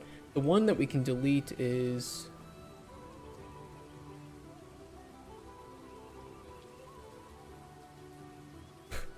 Ignore these. I'll fix these up. Don't worry about those. Anything where we build icons. Create effect widgets and icons and ads. I think this whole section could be deleted.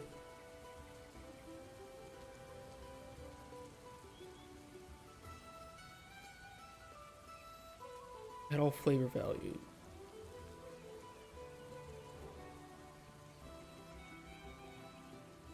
We can delete this. We still want the flavor output, but we don't need to build it onto the widget.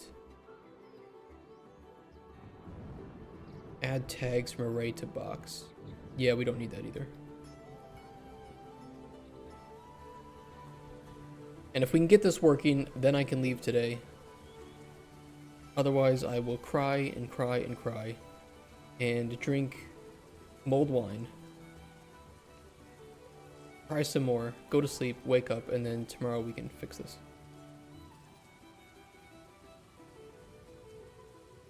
I'm gonna drink mulled wine, regardless. Just beware. Potion effects.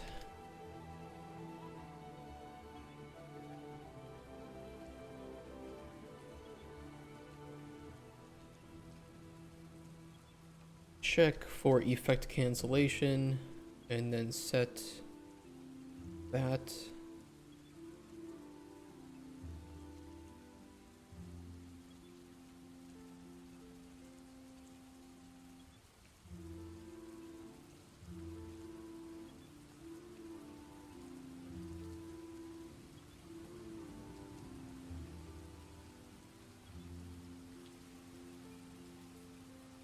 I don't think we need any of this here. I don't think we do. This is all cosmetic.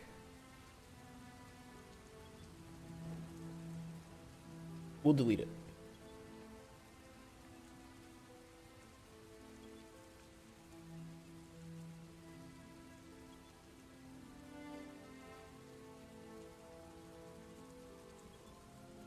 Okay, then we loop through potion effects.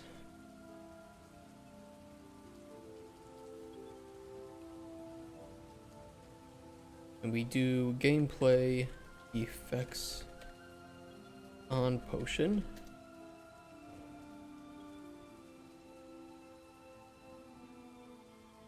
Down here, we have a lot of arrays.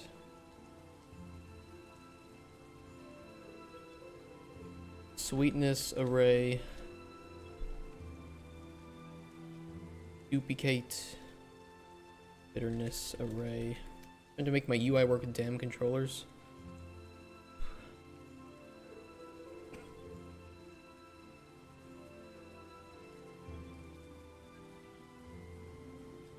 Earthiness array.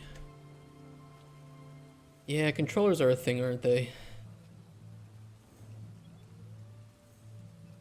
I'm glad I'm not having to worry about that with the prototype. But we will need to think about that.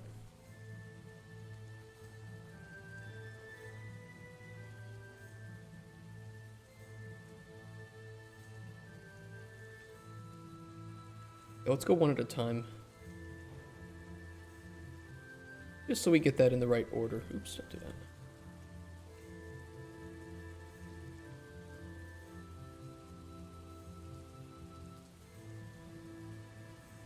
Savoriness, saltiness, spiciness. Where would spoons taint rank on the flavor chart?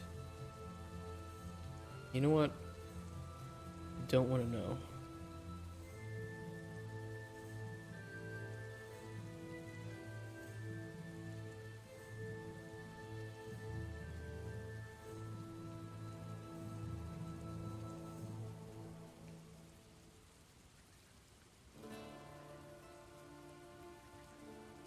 Spoon's chained is tangy with an umami flavor. Damn it.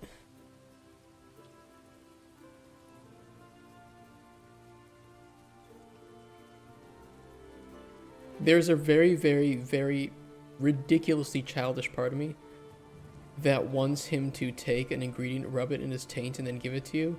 And it's the same ingredient, except for the flavor. It's just salty and savory.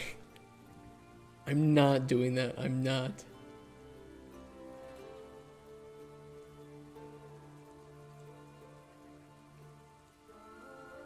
There's enough ridiculous, stupid shit in my game that I'm not adding that. There's a Keck altar, okay? There is an altar to Keck, and you want me to add this? You have to say what he does. You just have players go to him to get the ingredient. Maybe it's a spoon nut. Maybe he makes love to spoon nuts.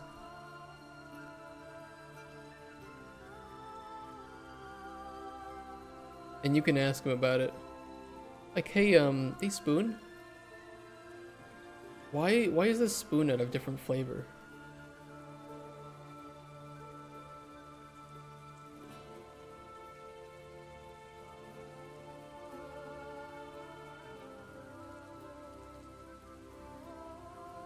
His response is just gonna be spooned me balls with it.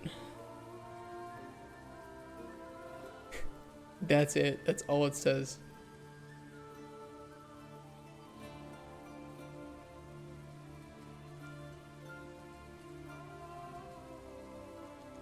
This is the stupidest idea ever. I'm not doing it.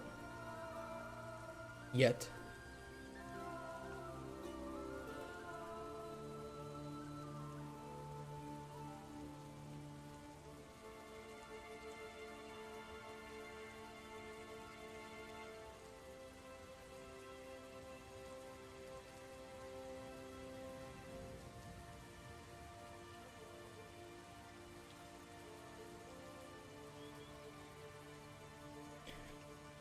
Okay, potion flavor.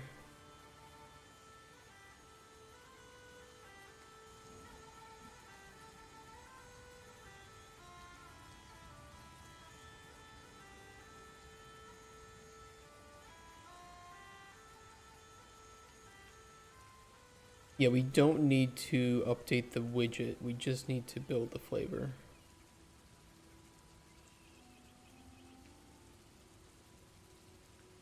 Potion tags. That's old stuff, but I'll still hook it up.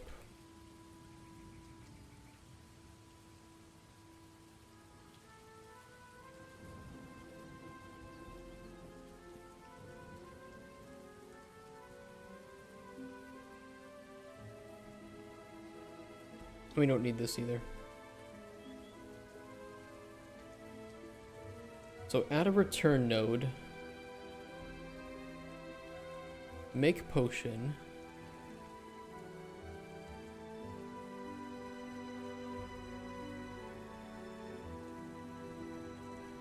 We don't know the name, right? I don't think we knew it here either. We just had to pass through the data. Yeah, or the icon. That's fine. That'll be fine. Brew potion. We'll handle the randomization of that.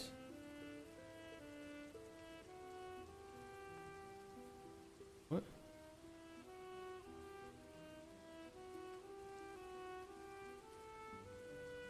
Oh, there's some collapse nodes here. Where are they?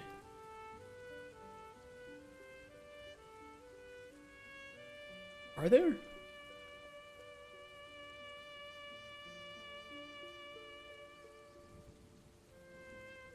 Oh, it's probably in here. Yeah, clear effects. Reset flavor. Old shit. Clear tags. Yeah. That can all be deleted.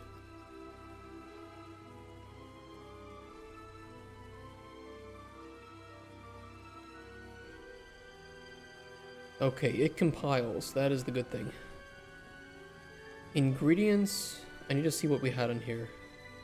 Just ingredients array. Oh wait, no, that was the ingredients we brought in.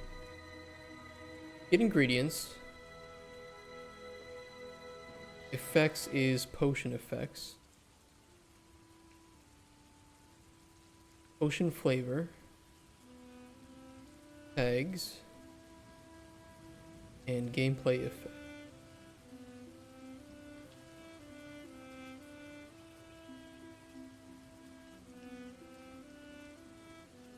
Hey Anomalies, you're catching me at the end of the stream, unfortunately. Generate random potion. We'll then take the ingredients generated from here. Brew a potion.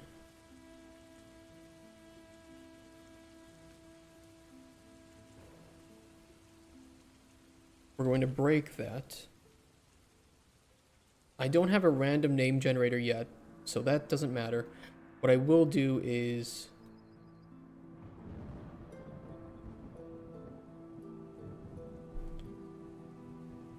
generate a random icon.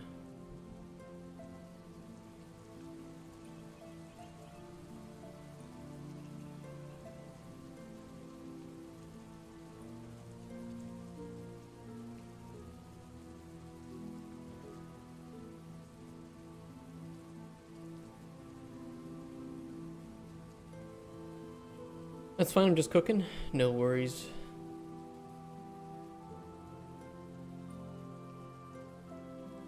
Yeah, I just wanted to finish this before I call it for today.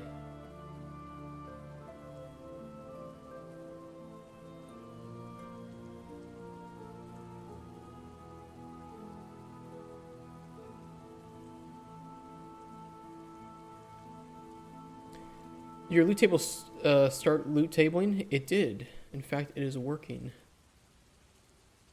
That's pretty cool. And we have random ingredient right now, although I think it could use a little bit of help. And we're almost, hopefully, done with a random potion.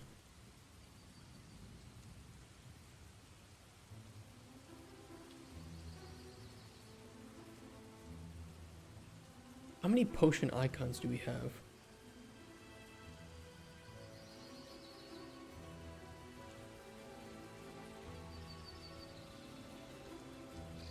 We have a data table, actually. I did not know that.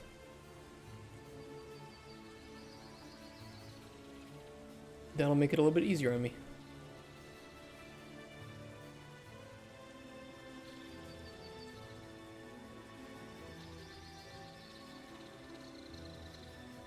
Get data table row names for potion icons.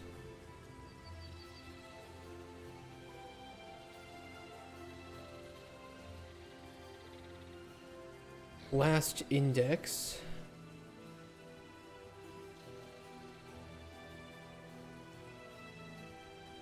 We need a random integer.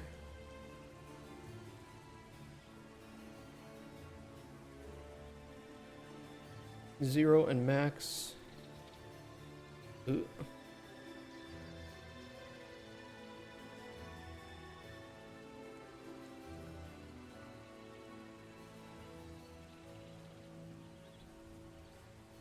Get data table row.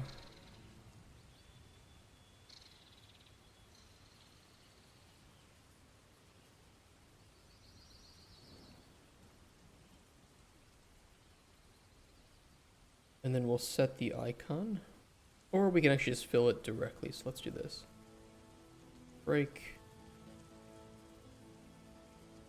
Make. Set. Potion brewed.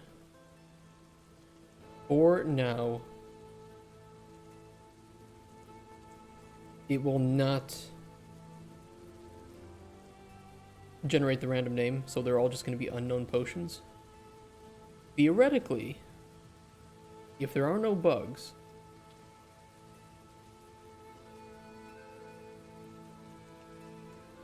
this should work.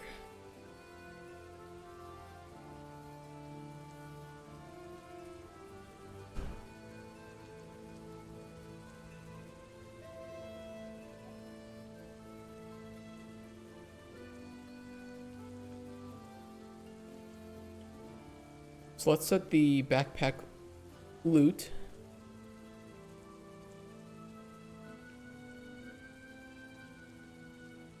Do random potion. And if everything is hooked up, and I think that it is, this should generate 3 random potions and put them in our inventory. Barring any problems. And they do nothing because they have no ingredients.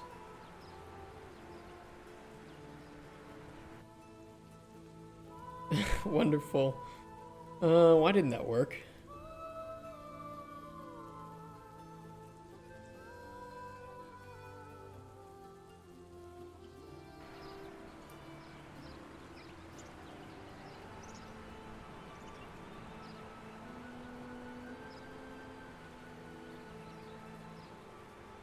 Yeah, there's nothing in there.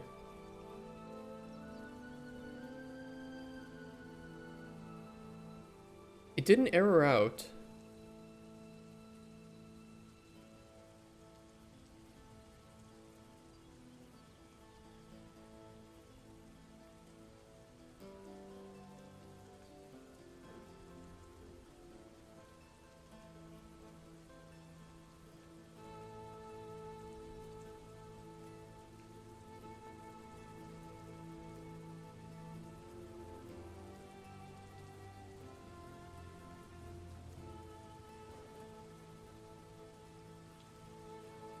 Oh, I know why. It's kind of fucked up.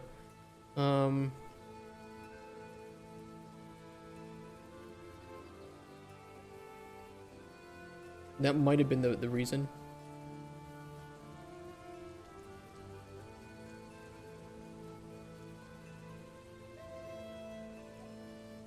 Will your game have lockpicking?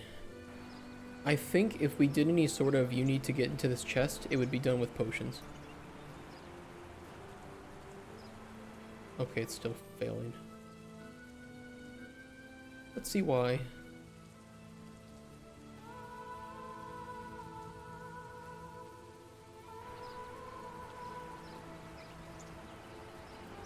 Potion of lockpicking. It'd be more like, yeah, just like destroy the lock in some way, right? Or destroy something that's going on the lock, on the chest.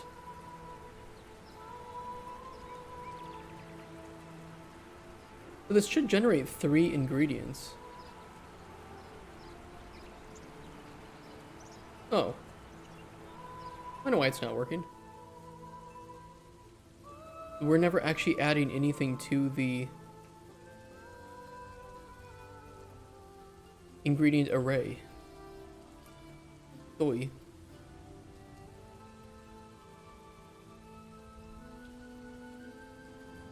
That might help.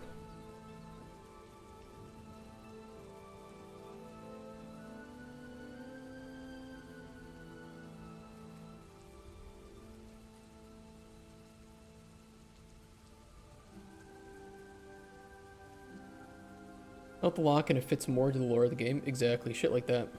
What I'm thinking. I'm trying to think of a way to innovate and improve upon the Skyrim lockpicking minigame. Doesn't need to be. All advice minigames in general get old fast and become annoying no matter how good they are, so I wouldn't sweat too much on that. I agree.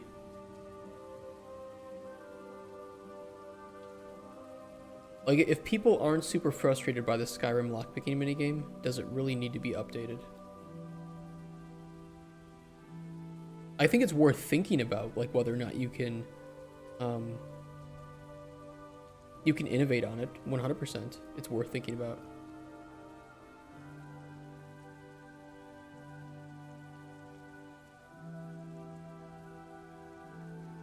But if you can't think of anything better, then I would just roll with it.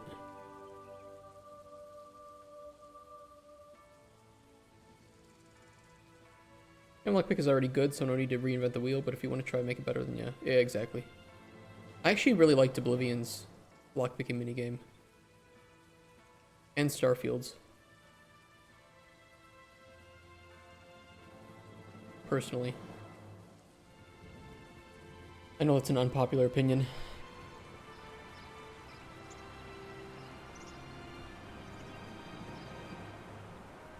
Let me remove the breakpoints and see if that fixed our problem.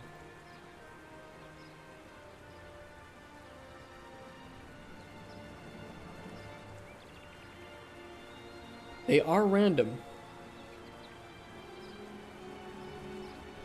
I can try to make those potions and see if I get the same outputs. If we do get the same outputs, then this is working. So green desert flower ground, clover dried, bolete dried.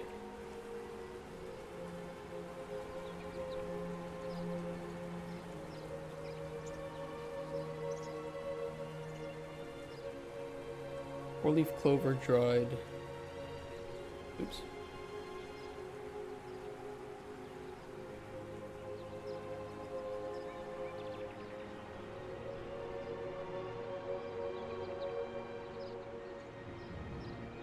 And we'll just make them all look like this to test. Fortify health 1, restore essence. 20, 15, 27. Looks good. It looks good. I'll throw these just to get rid of them. Next one is Chalkstalk Fronds Ground, Carrot Cooked, Flame Fin Cut.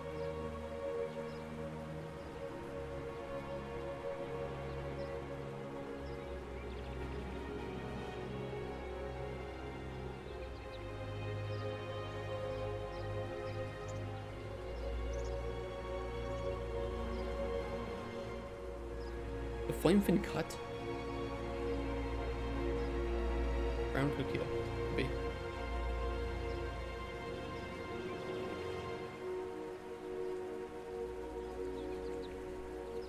$13, 27, 8, 15, 20. It looks proper.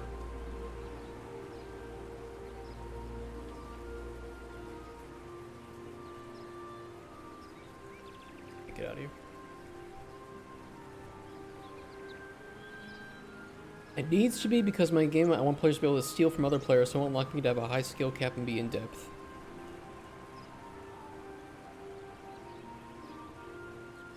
Yeah. That's gonna be pretty crazy then. Here's the thing too, it's an MMO, so it can't be based off of ping to the server. Ghostweed dried, sunburst star dried, spoon nut normal. Ghostweed, sunburst.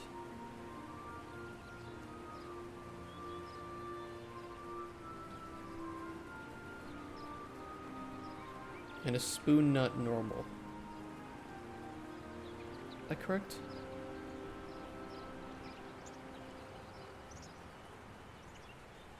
$37, 20, 28, 20.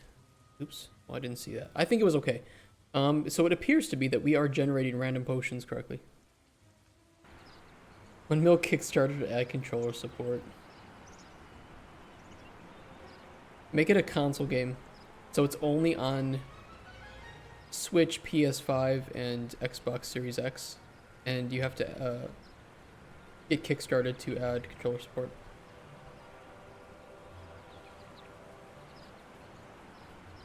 The only potential problem is that by generating random potions, they may just be completely fucking useless.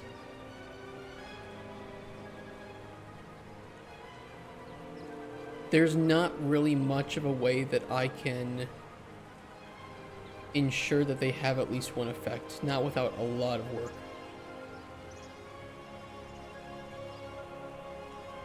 Useless is good. There may be some uses to useless potions. Maybe there's a way that you can reverse engineer potions to discover effects and flavor, so there could still be some use.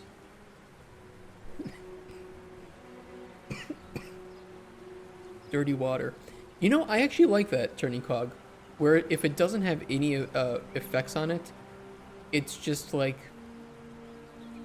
we just name it something. I don't know. Having some use though for useless potions seems like something we should 100% think about. That shouldn't be something we skimp out on.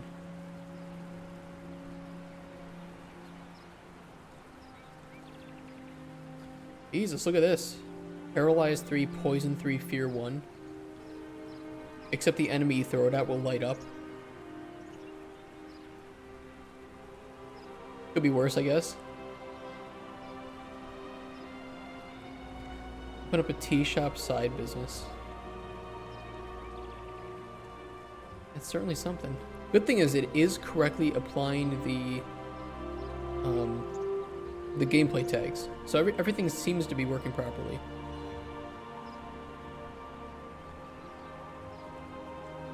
Can you just check if potion has less than one effect reroll potion? We still run into the potential problem of infinite or ridiculously long function times. There are some safe blocks we can put in and say, hey, if you have you re-rolled more than 10 times, then just let it go. Sometimes you just fail. But it isn't the player doing this. This would be rewarded. So you go up to like a discarded pack, and there's a chance that it will have a randomly generated potion. And it's like, well, it's possible that literally all of these might just be completely useless. These ones were okay. Cure poison, restore stamina. It's a lot of ingredients to have just for cure poison. So I don't know. I guess that's something that we have to think about. The good thing is right now we can generate random potions. All of our loot is working 100%.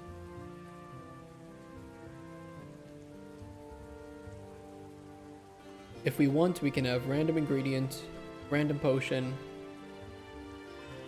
We go up to the pack and we can get just random shit.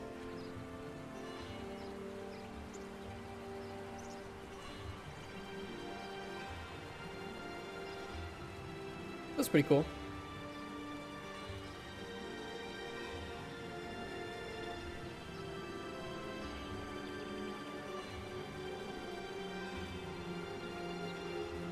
Do the potions have a naming convention? There isn't any naming yet. What I could do, because we're going to work on that tomorrow, is base it off of the effects that are on there. So if there are, like, invisibility and fear, you know, maybe we can do something with effect combinations. Really need farming and fishing for first playable? No, but yes. Here's the thing, I think that the amount of time it will take to get to those two things is pretty easy. I think to have at least the barest implementation of farming and fishing, it'll be... Fishing... few days max. Farming... few days max. I do 100% do not think that they're necessary to have for first playable. Let's put it that way.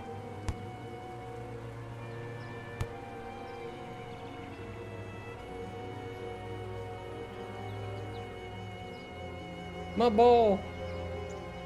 Pachinko. Oh, it got stuck. Yeah. I think we'll save them till last. If anything. Right now, though, primary concern is to finish up with the potion combat. Do potion effects apply to ball? Yes, I would like for the concussive blast. At least. You like bounce the ball around. Where'd my ball go?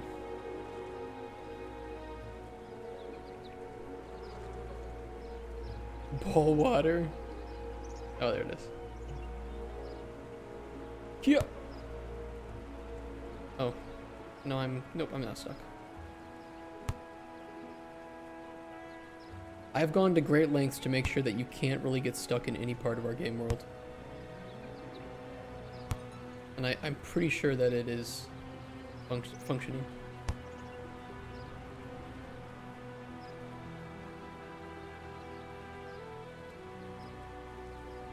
I'm thinking of putting the dungeon back here somewhere.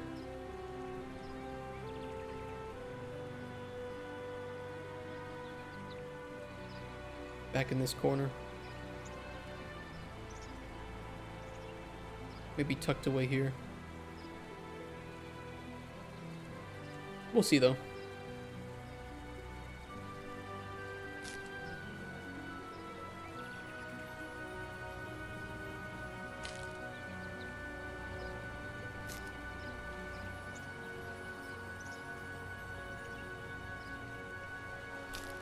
I have to fix the hotbar. For some reason there's some cases where it stays on the screen and I don't know why. Like this. I think it has to do with interacting with something that has a tooltip while the hotbar is still up.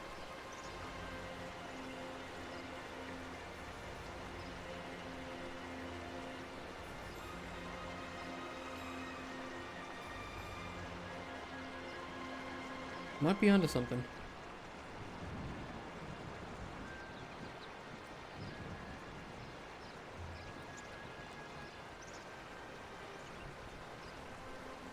Well, now it's not going away. I don't know.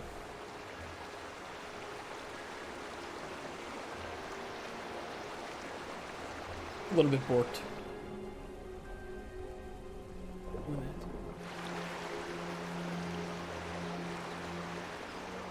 Ooh! Uh-oh. Oh no, we have floating trees. Oh no, this is not acceptable. Oh shit.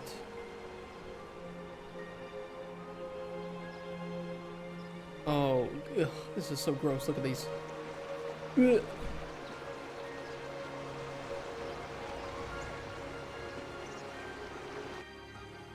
Must fix.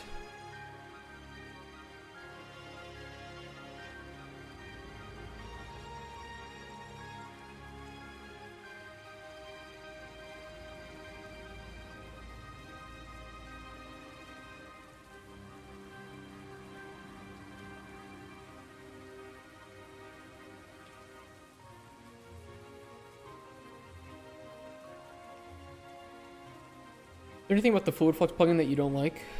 Yes. All of it.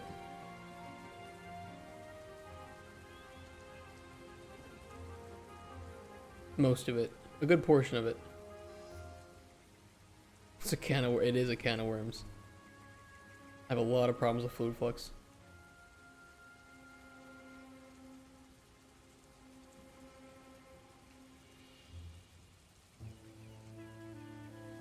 I swear there was another one floating somewhere.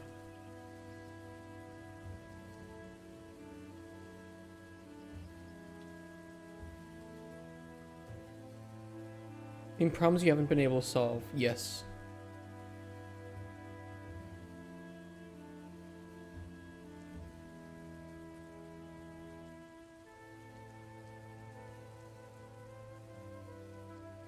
Problems that are unsolvable and are not listed as problems in the documentation. What is this? Oh, it's a level barrier. Okay, I need to do one final thing before I call it quits today. I need to reload the project and see if there are any errors in structures.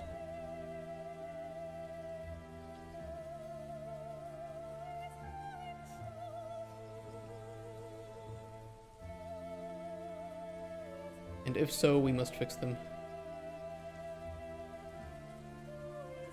What is this? What is this shit? Temporary files. Fuck off.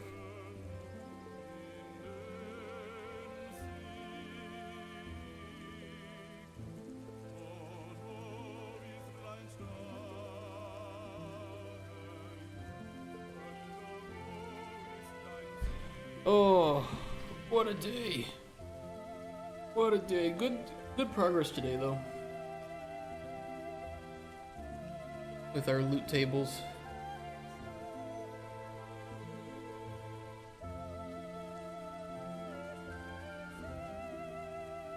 It doesn't look like much, but what we did here today enables us to have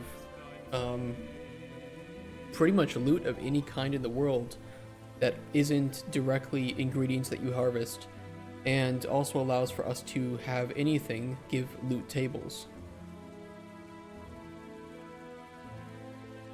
So kill an enemy, loot table, get some random loot. We can do guaranteed loot, we can do random loot, we can do any combination of the above, we can have nesting tables.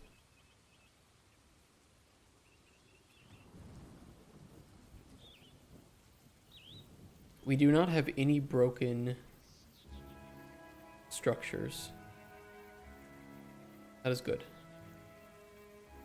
So, with that said, I'm gonna get going. I gotta hit up the store. I'm still a little bit sick, so I'm gonna try to rest that off tonight. And tomorrow, we will continue with this. Do some more loot table stuff, add some things into the game world, fix up the hotbar bug if we can, and what else do we want to know? There's something else. Oh, random potion names if we can, although that is of menial importance. We can still do it though. Thank you so much, everybody. Thank you, Stevie Ray Drawn, for the... I love that name. For the follow. And we should connect if you have a Discord, because, you know, we're both devs, and I might need some concept art, and I don't know, maybe you'd be up for it. So we can talk about that. So thank you so much for the follow. Thank you for connecting. Mr. Smith and Top, thank you for the follow as well. Bless 3D, Soko, and that is all you lovely people from today. So thank you so much for coming out. Have a wonderful rest of your day. Be nice to your neighbors. Eat well. Shower. Wash your balls. Stay warm or cold, depending on preference. And I will see you guys tomorrow for more of this. You guys. Bye-bye. Have a nice rest of your day. See ya.